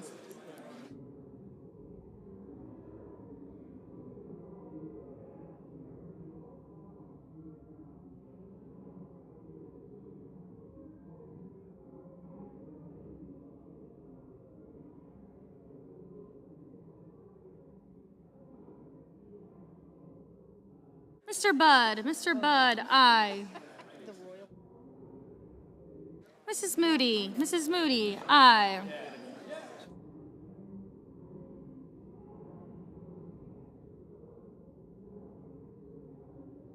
Mr. Tillis, aye.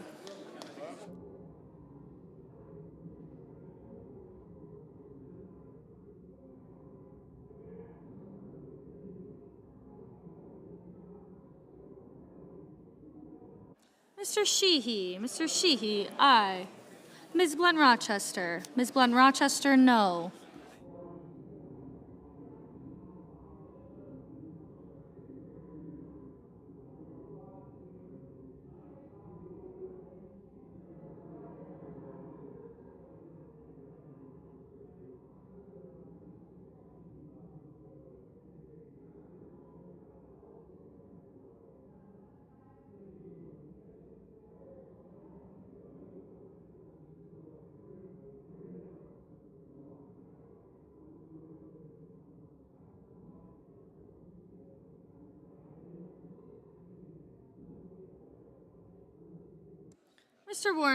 Mr. Warner, no.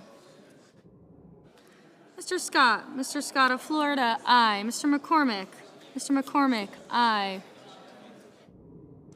Ms. Hirono, no.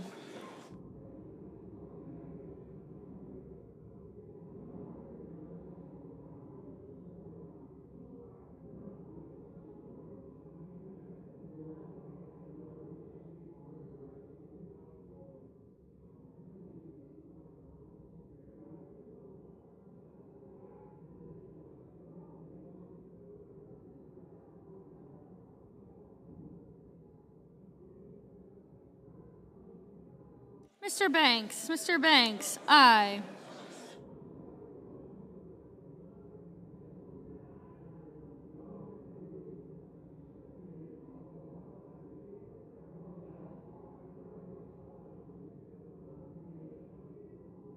Mr. Curtis, aye.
Mr.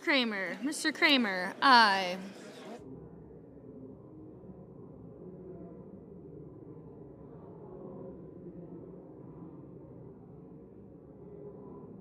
Mr. Hawley, aye. Mr. Thune, aye.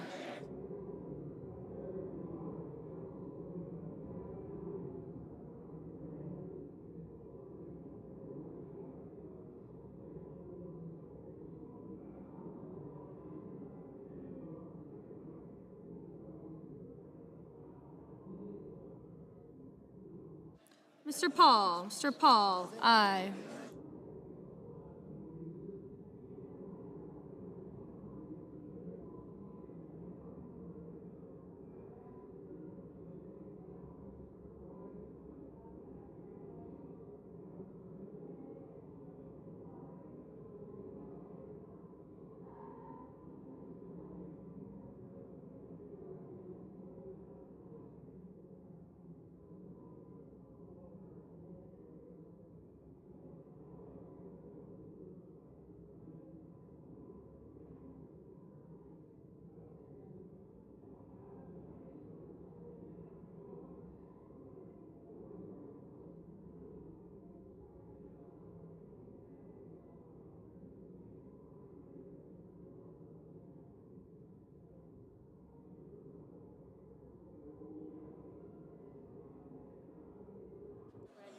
Mr. Van Hollen, no. Mrs. Gillibrand, no.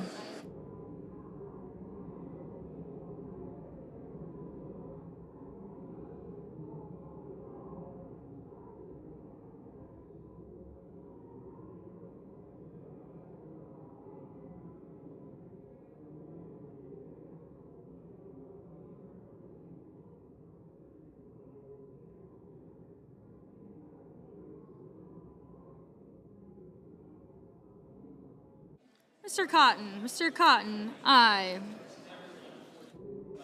Mr. Sullivan, aye.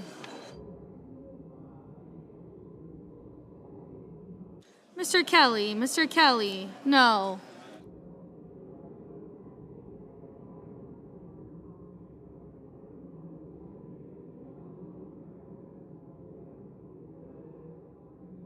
Mr.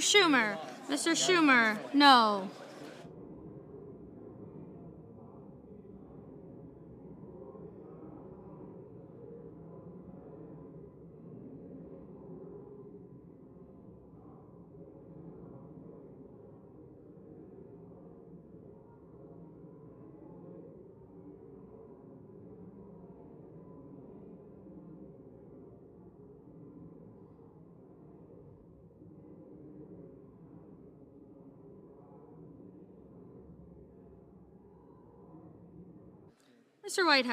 Mr. Whitehouse, no.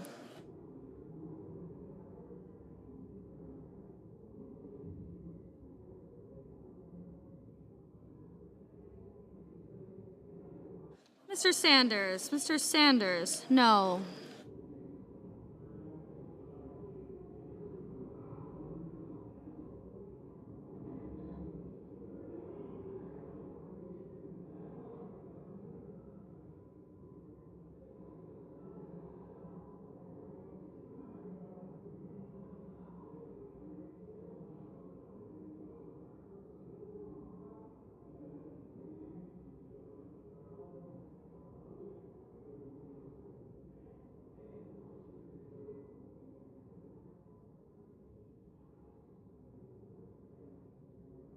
Mr. Cruz, aye.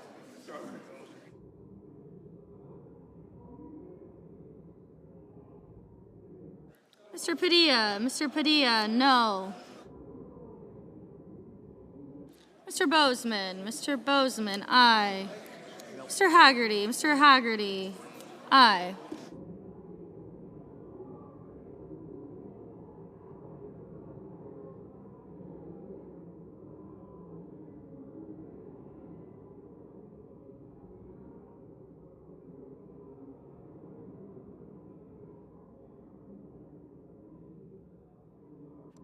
Mr. Scott of South Carolina, aye.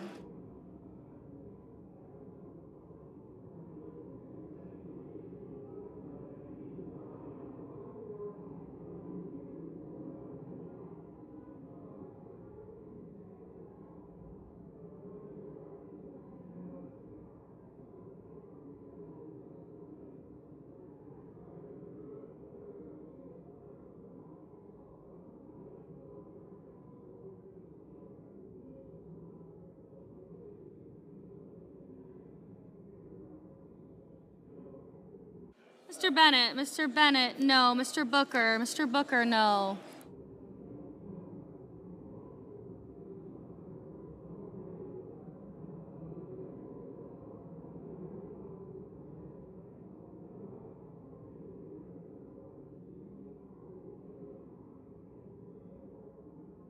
Mr. McConnell, aye.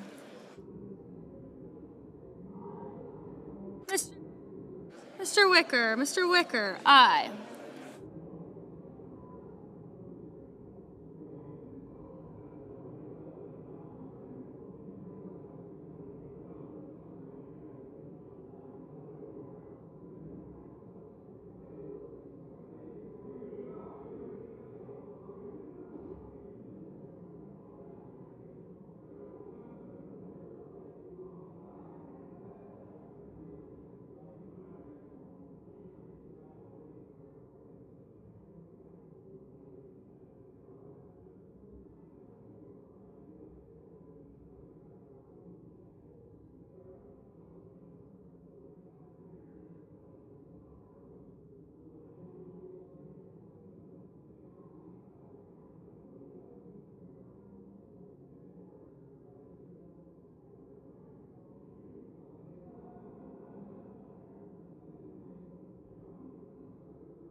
Mr. Marshall, aye.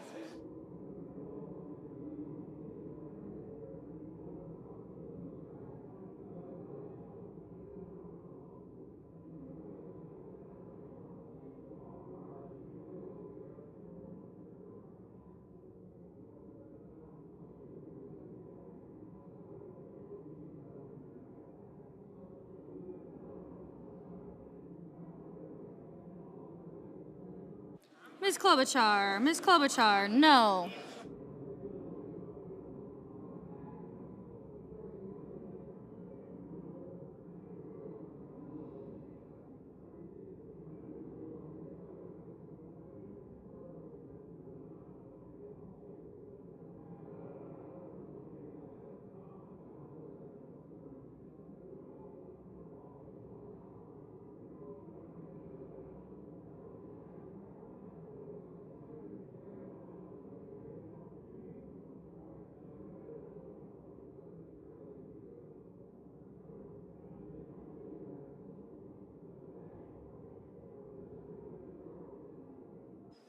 On this vote, the yeas are 52, the nays are 45, and the nomination is approved. Under the previous order, the motion to reconsider is considered made and laid upon the table, and the President will be immediately notified of the Senate's action. Majority Leader. Mr. President, I ask unanimous consent. Can we have order in the Senate, please? I ask unanimous consent that the mandatory quorum call with respect to the Donahue nomination be waived. Without objection. The clerk will report the motion to invoke cloture. Cloture motion. We, the undersigned senators, in accordance with the provisions of Rule 22 of the Standing Rules of the Senate, do hereby move to bring to a close debate on the nomination of Sean Donahue of Florida to be an Assistant Administrator of the Environmental Protection Agency, signed by 17 senators. By unanimous consent, the mandatory quorum call has been waived. The question is it the sense of the Senate that debate on the nomination of Sean Donahue of Florida to be Assistant Administrator of the Environmental Protection Agency shall be brought to a close? The yeas and nays are mandatory. Under the rule, the clerk will call the roll. Ms. Also Brooks, Ms. Baldwin, Mr. Banks. Thank you. He's got me. Thank you.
Mr. Brasso, Mr. Bennett, Mrs. Blackburn, Mr. Blumenthal,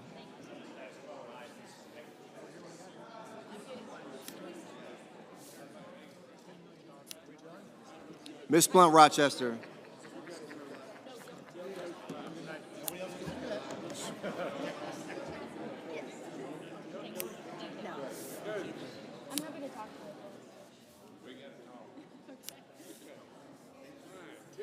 have a good night, sir.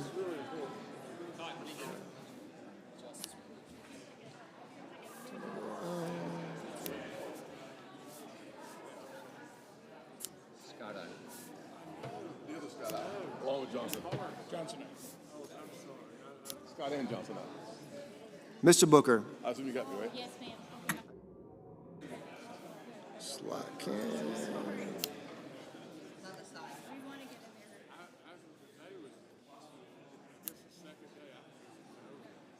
Mr. Bozeman.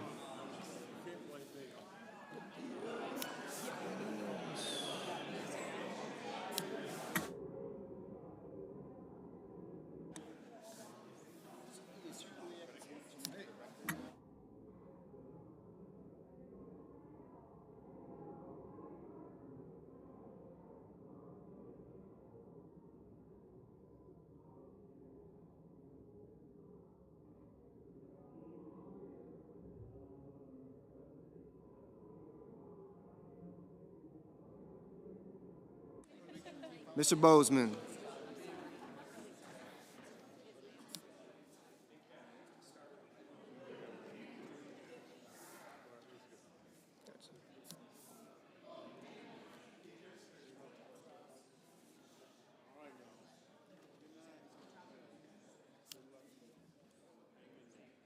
Mrs. Britt.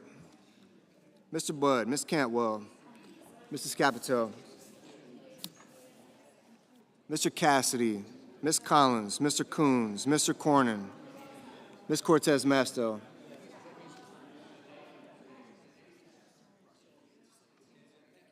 Mr. Cotton, Mr. Kramer, Mr. Crapo, Mr. Cruz, Mr. Curtis, Mr. Daines, Ms. Duckworth, Mr. Durbin, Ms. Ernst,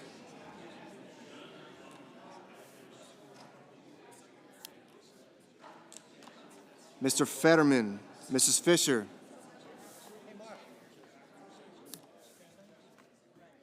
Mr. Gallego, Mrs. Gillibrand, Mr. Graham, Mr. Grassley, Mr. Haggerty, Ms. Hassan, Mr. Hawley, Mr. Heinrich,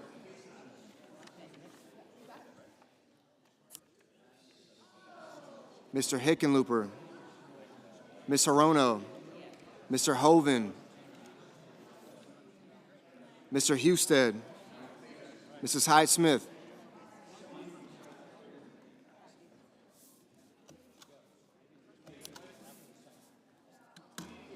Mr. Johnson, Mr. Justice, Mr. Kane, Mr. Kelly, Mr. Kennedy, Mr. Kim, Mr. King,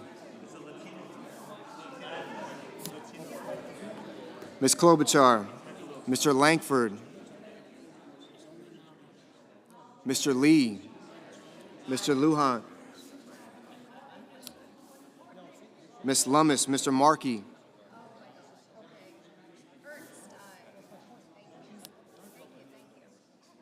Mr. Marshall, Mr. McConnell, Mr. McCormick, Mr. Merkley, Mrs. Moody,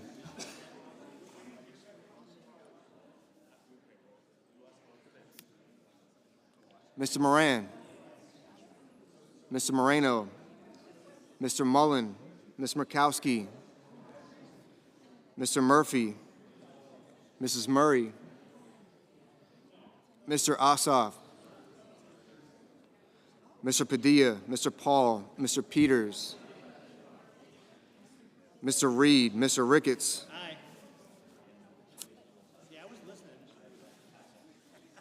Mr. Risch, Ms. Rosen, Mr. Rounds, Mr. Sanders, Mr. Schatz, Mr. Schiff,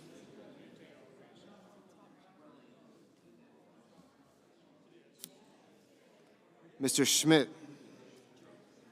Mr. Schumer, Mr. Scott of Florida, Mr. Scott of South Carolina, Mrs. Shaheen, Mr. Sheehy,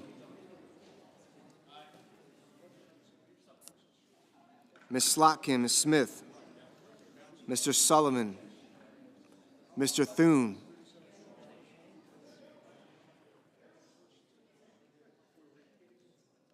Mr. Tillis, Mr. Tuberville, Mr. Van Hollen,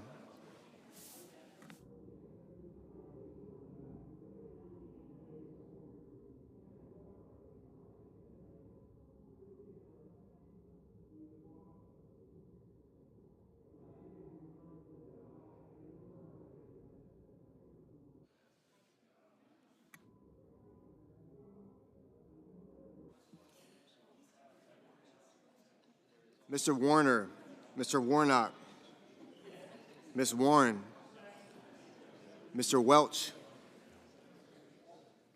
Mr. Whitehouse, Mr. Wicker, Mr. Wyden, Mr. Young.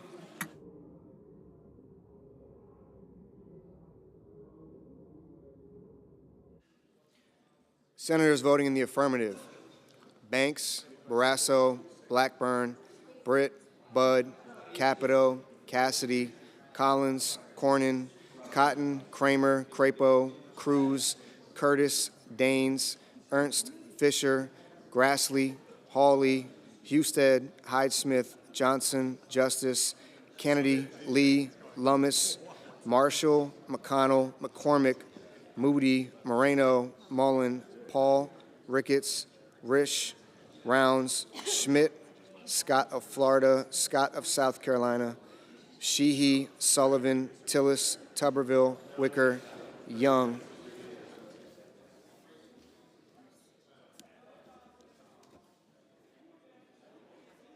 Ms. Murkowski, aye.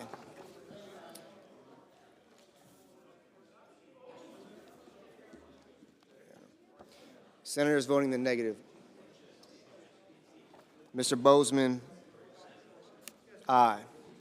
Senators voting the negative: Also Brooks, Baldwin, Bennett, Blumenthal, Blunt Rochester, Booker, Cantwell, Coons, Cortez Masto, Duckworth, Durbin, Fetterman, Gallego, Hassan, Hickenlooper, Hirono, Kane, Kelly, Kim, King, Klobuchar, Lujan, Murphy, Murray, Padilla, Peters, Reed, Rosen, Sanders, Schatz, Schiff, Shaheen, Slotkin, Smith, Van Hollen, Warner, Warnock, Warren, Whitehouse, and Wyden.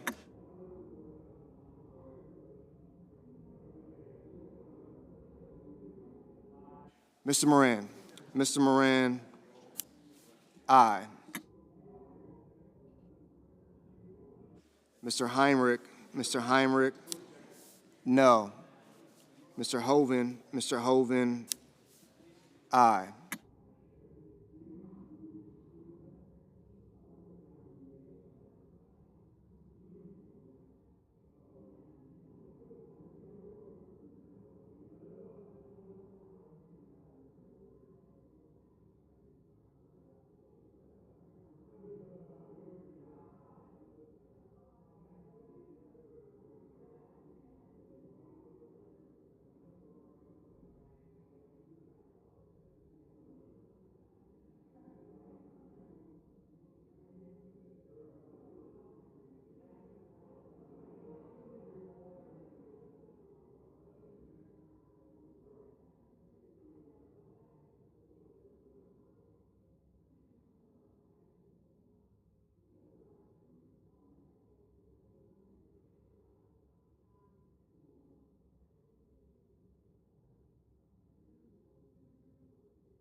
Mr. Welch, no.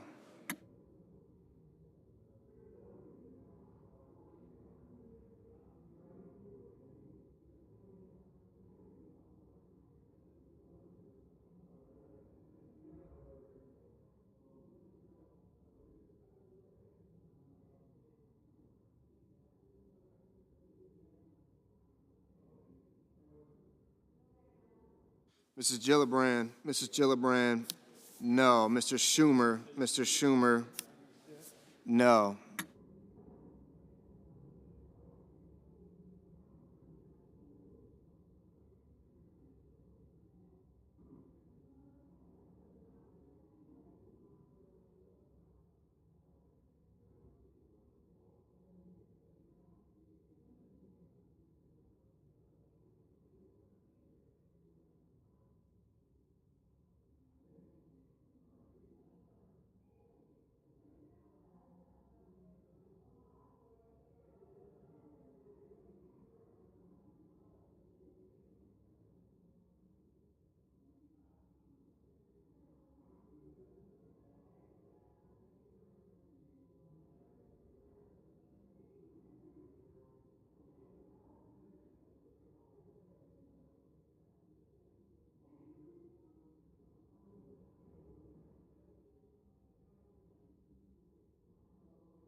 Mr. Markey, no.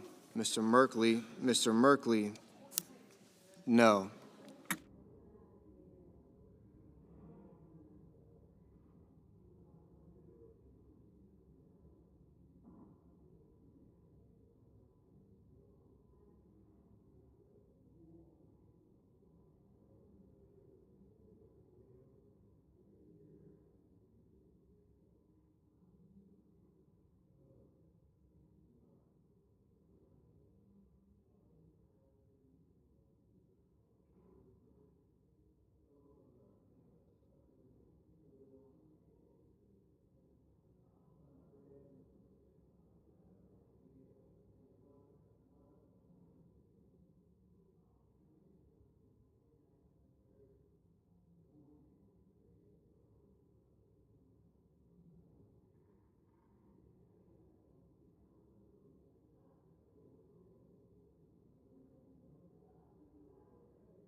Mr. Langford,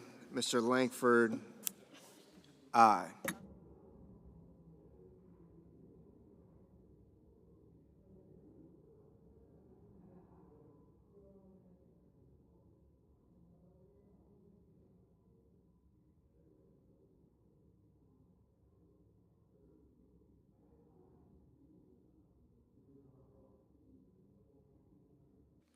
Mr. Thune, aye.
Mr. Haggerty. Mr. Haggerty, aye.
Mr. Ossoff. Mr. Ossoff. No.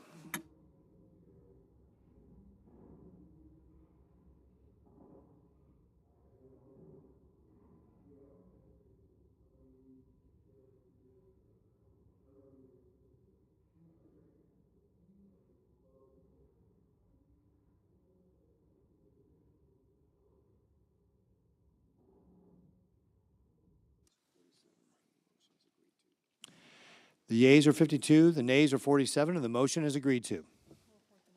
The clerk will report the nomination.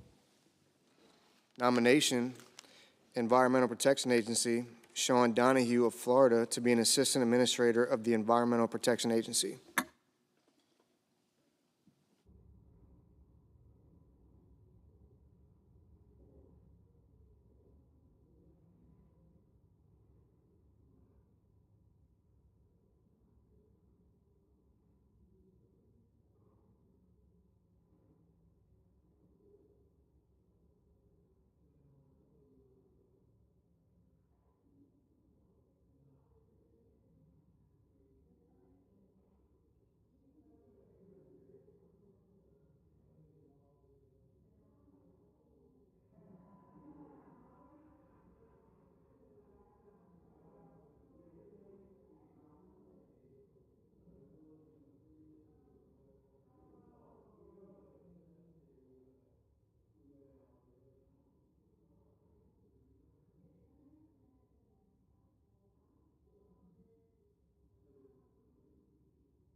Majority Leader. Mr. President, I ask unanimous consent that the Senate resume legislative session and be in a period of morning business with senators permitted to speak therein for up to 10 minutes each.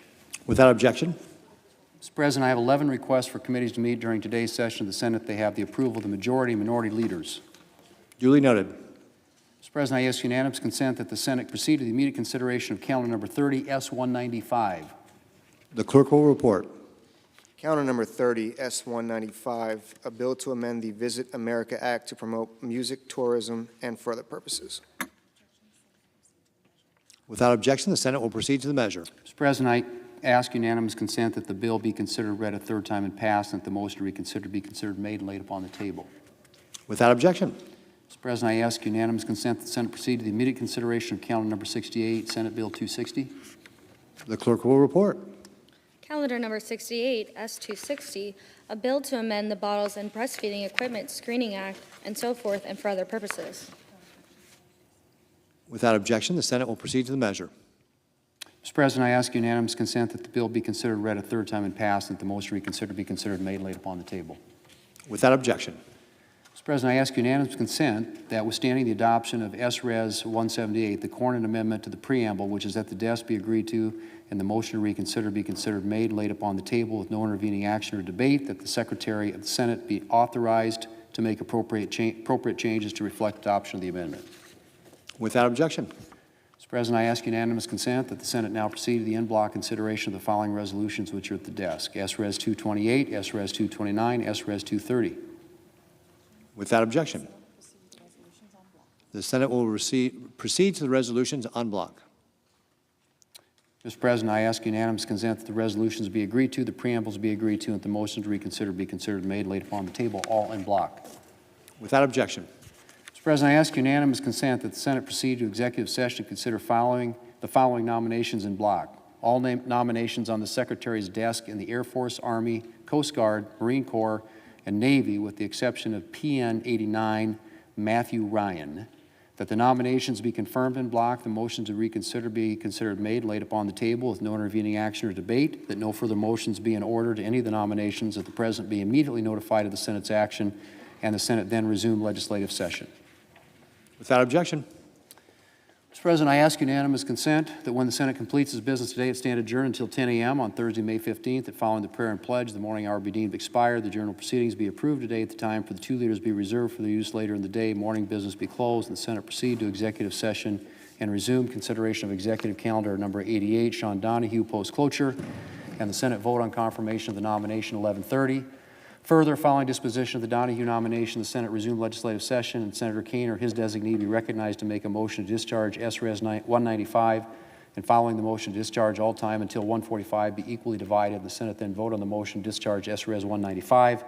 Finally, if any nominations are confirmed during Thursday's session, the motions to reconsider be considered made and laid upon the table, and the President be immediately notified of the Senate's action. Without objection. Mr. President, if there's no further business to come before the Senate, I ask that it stand adjourned under the previous order. The Senate stands adjourned until 10 a.m. tomorrow.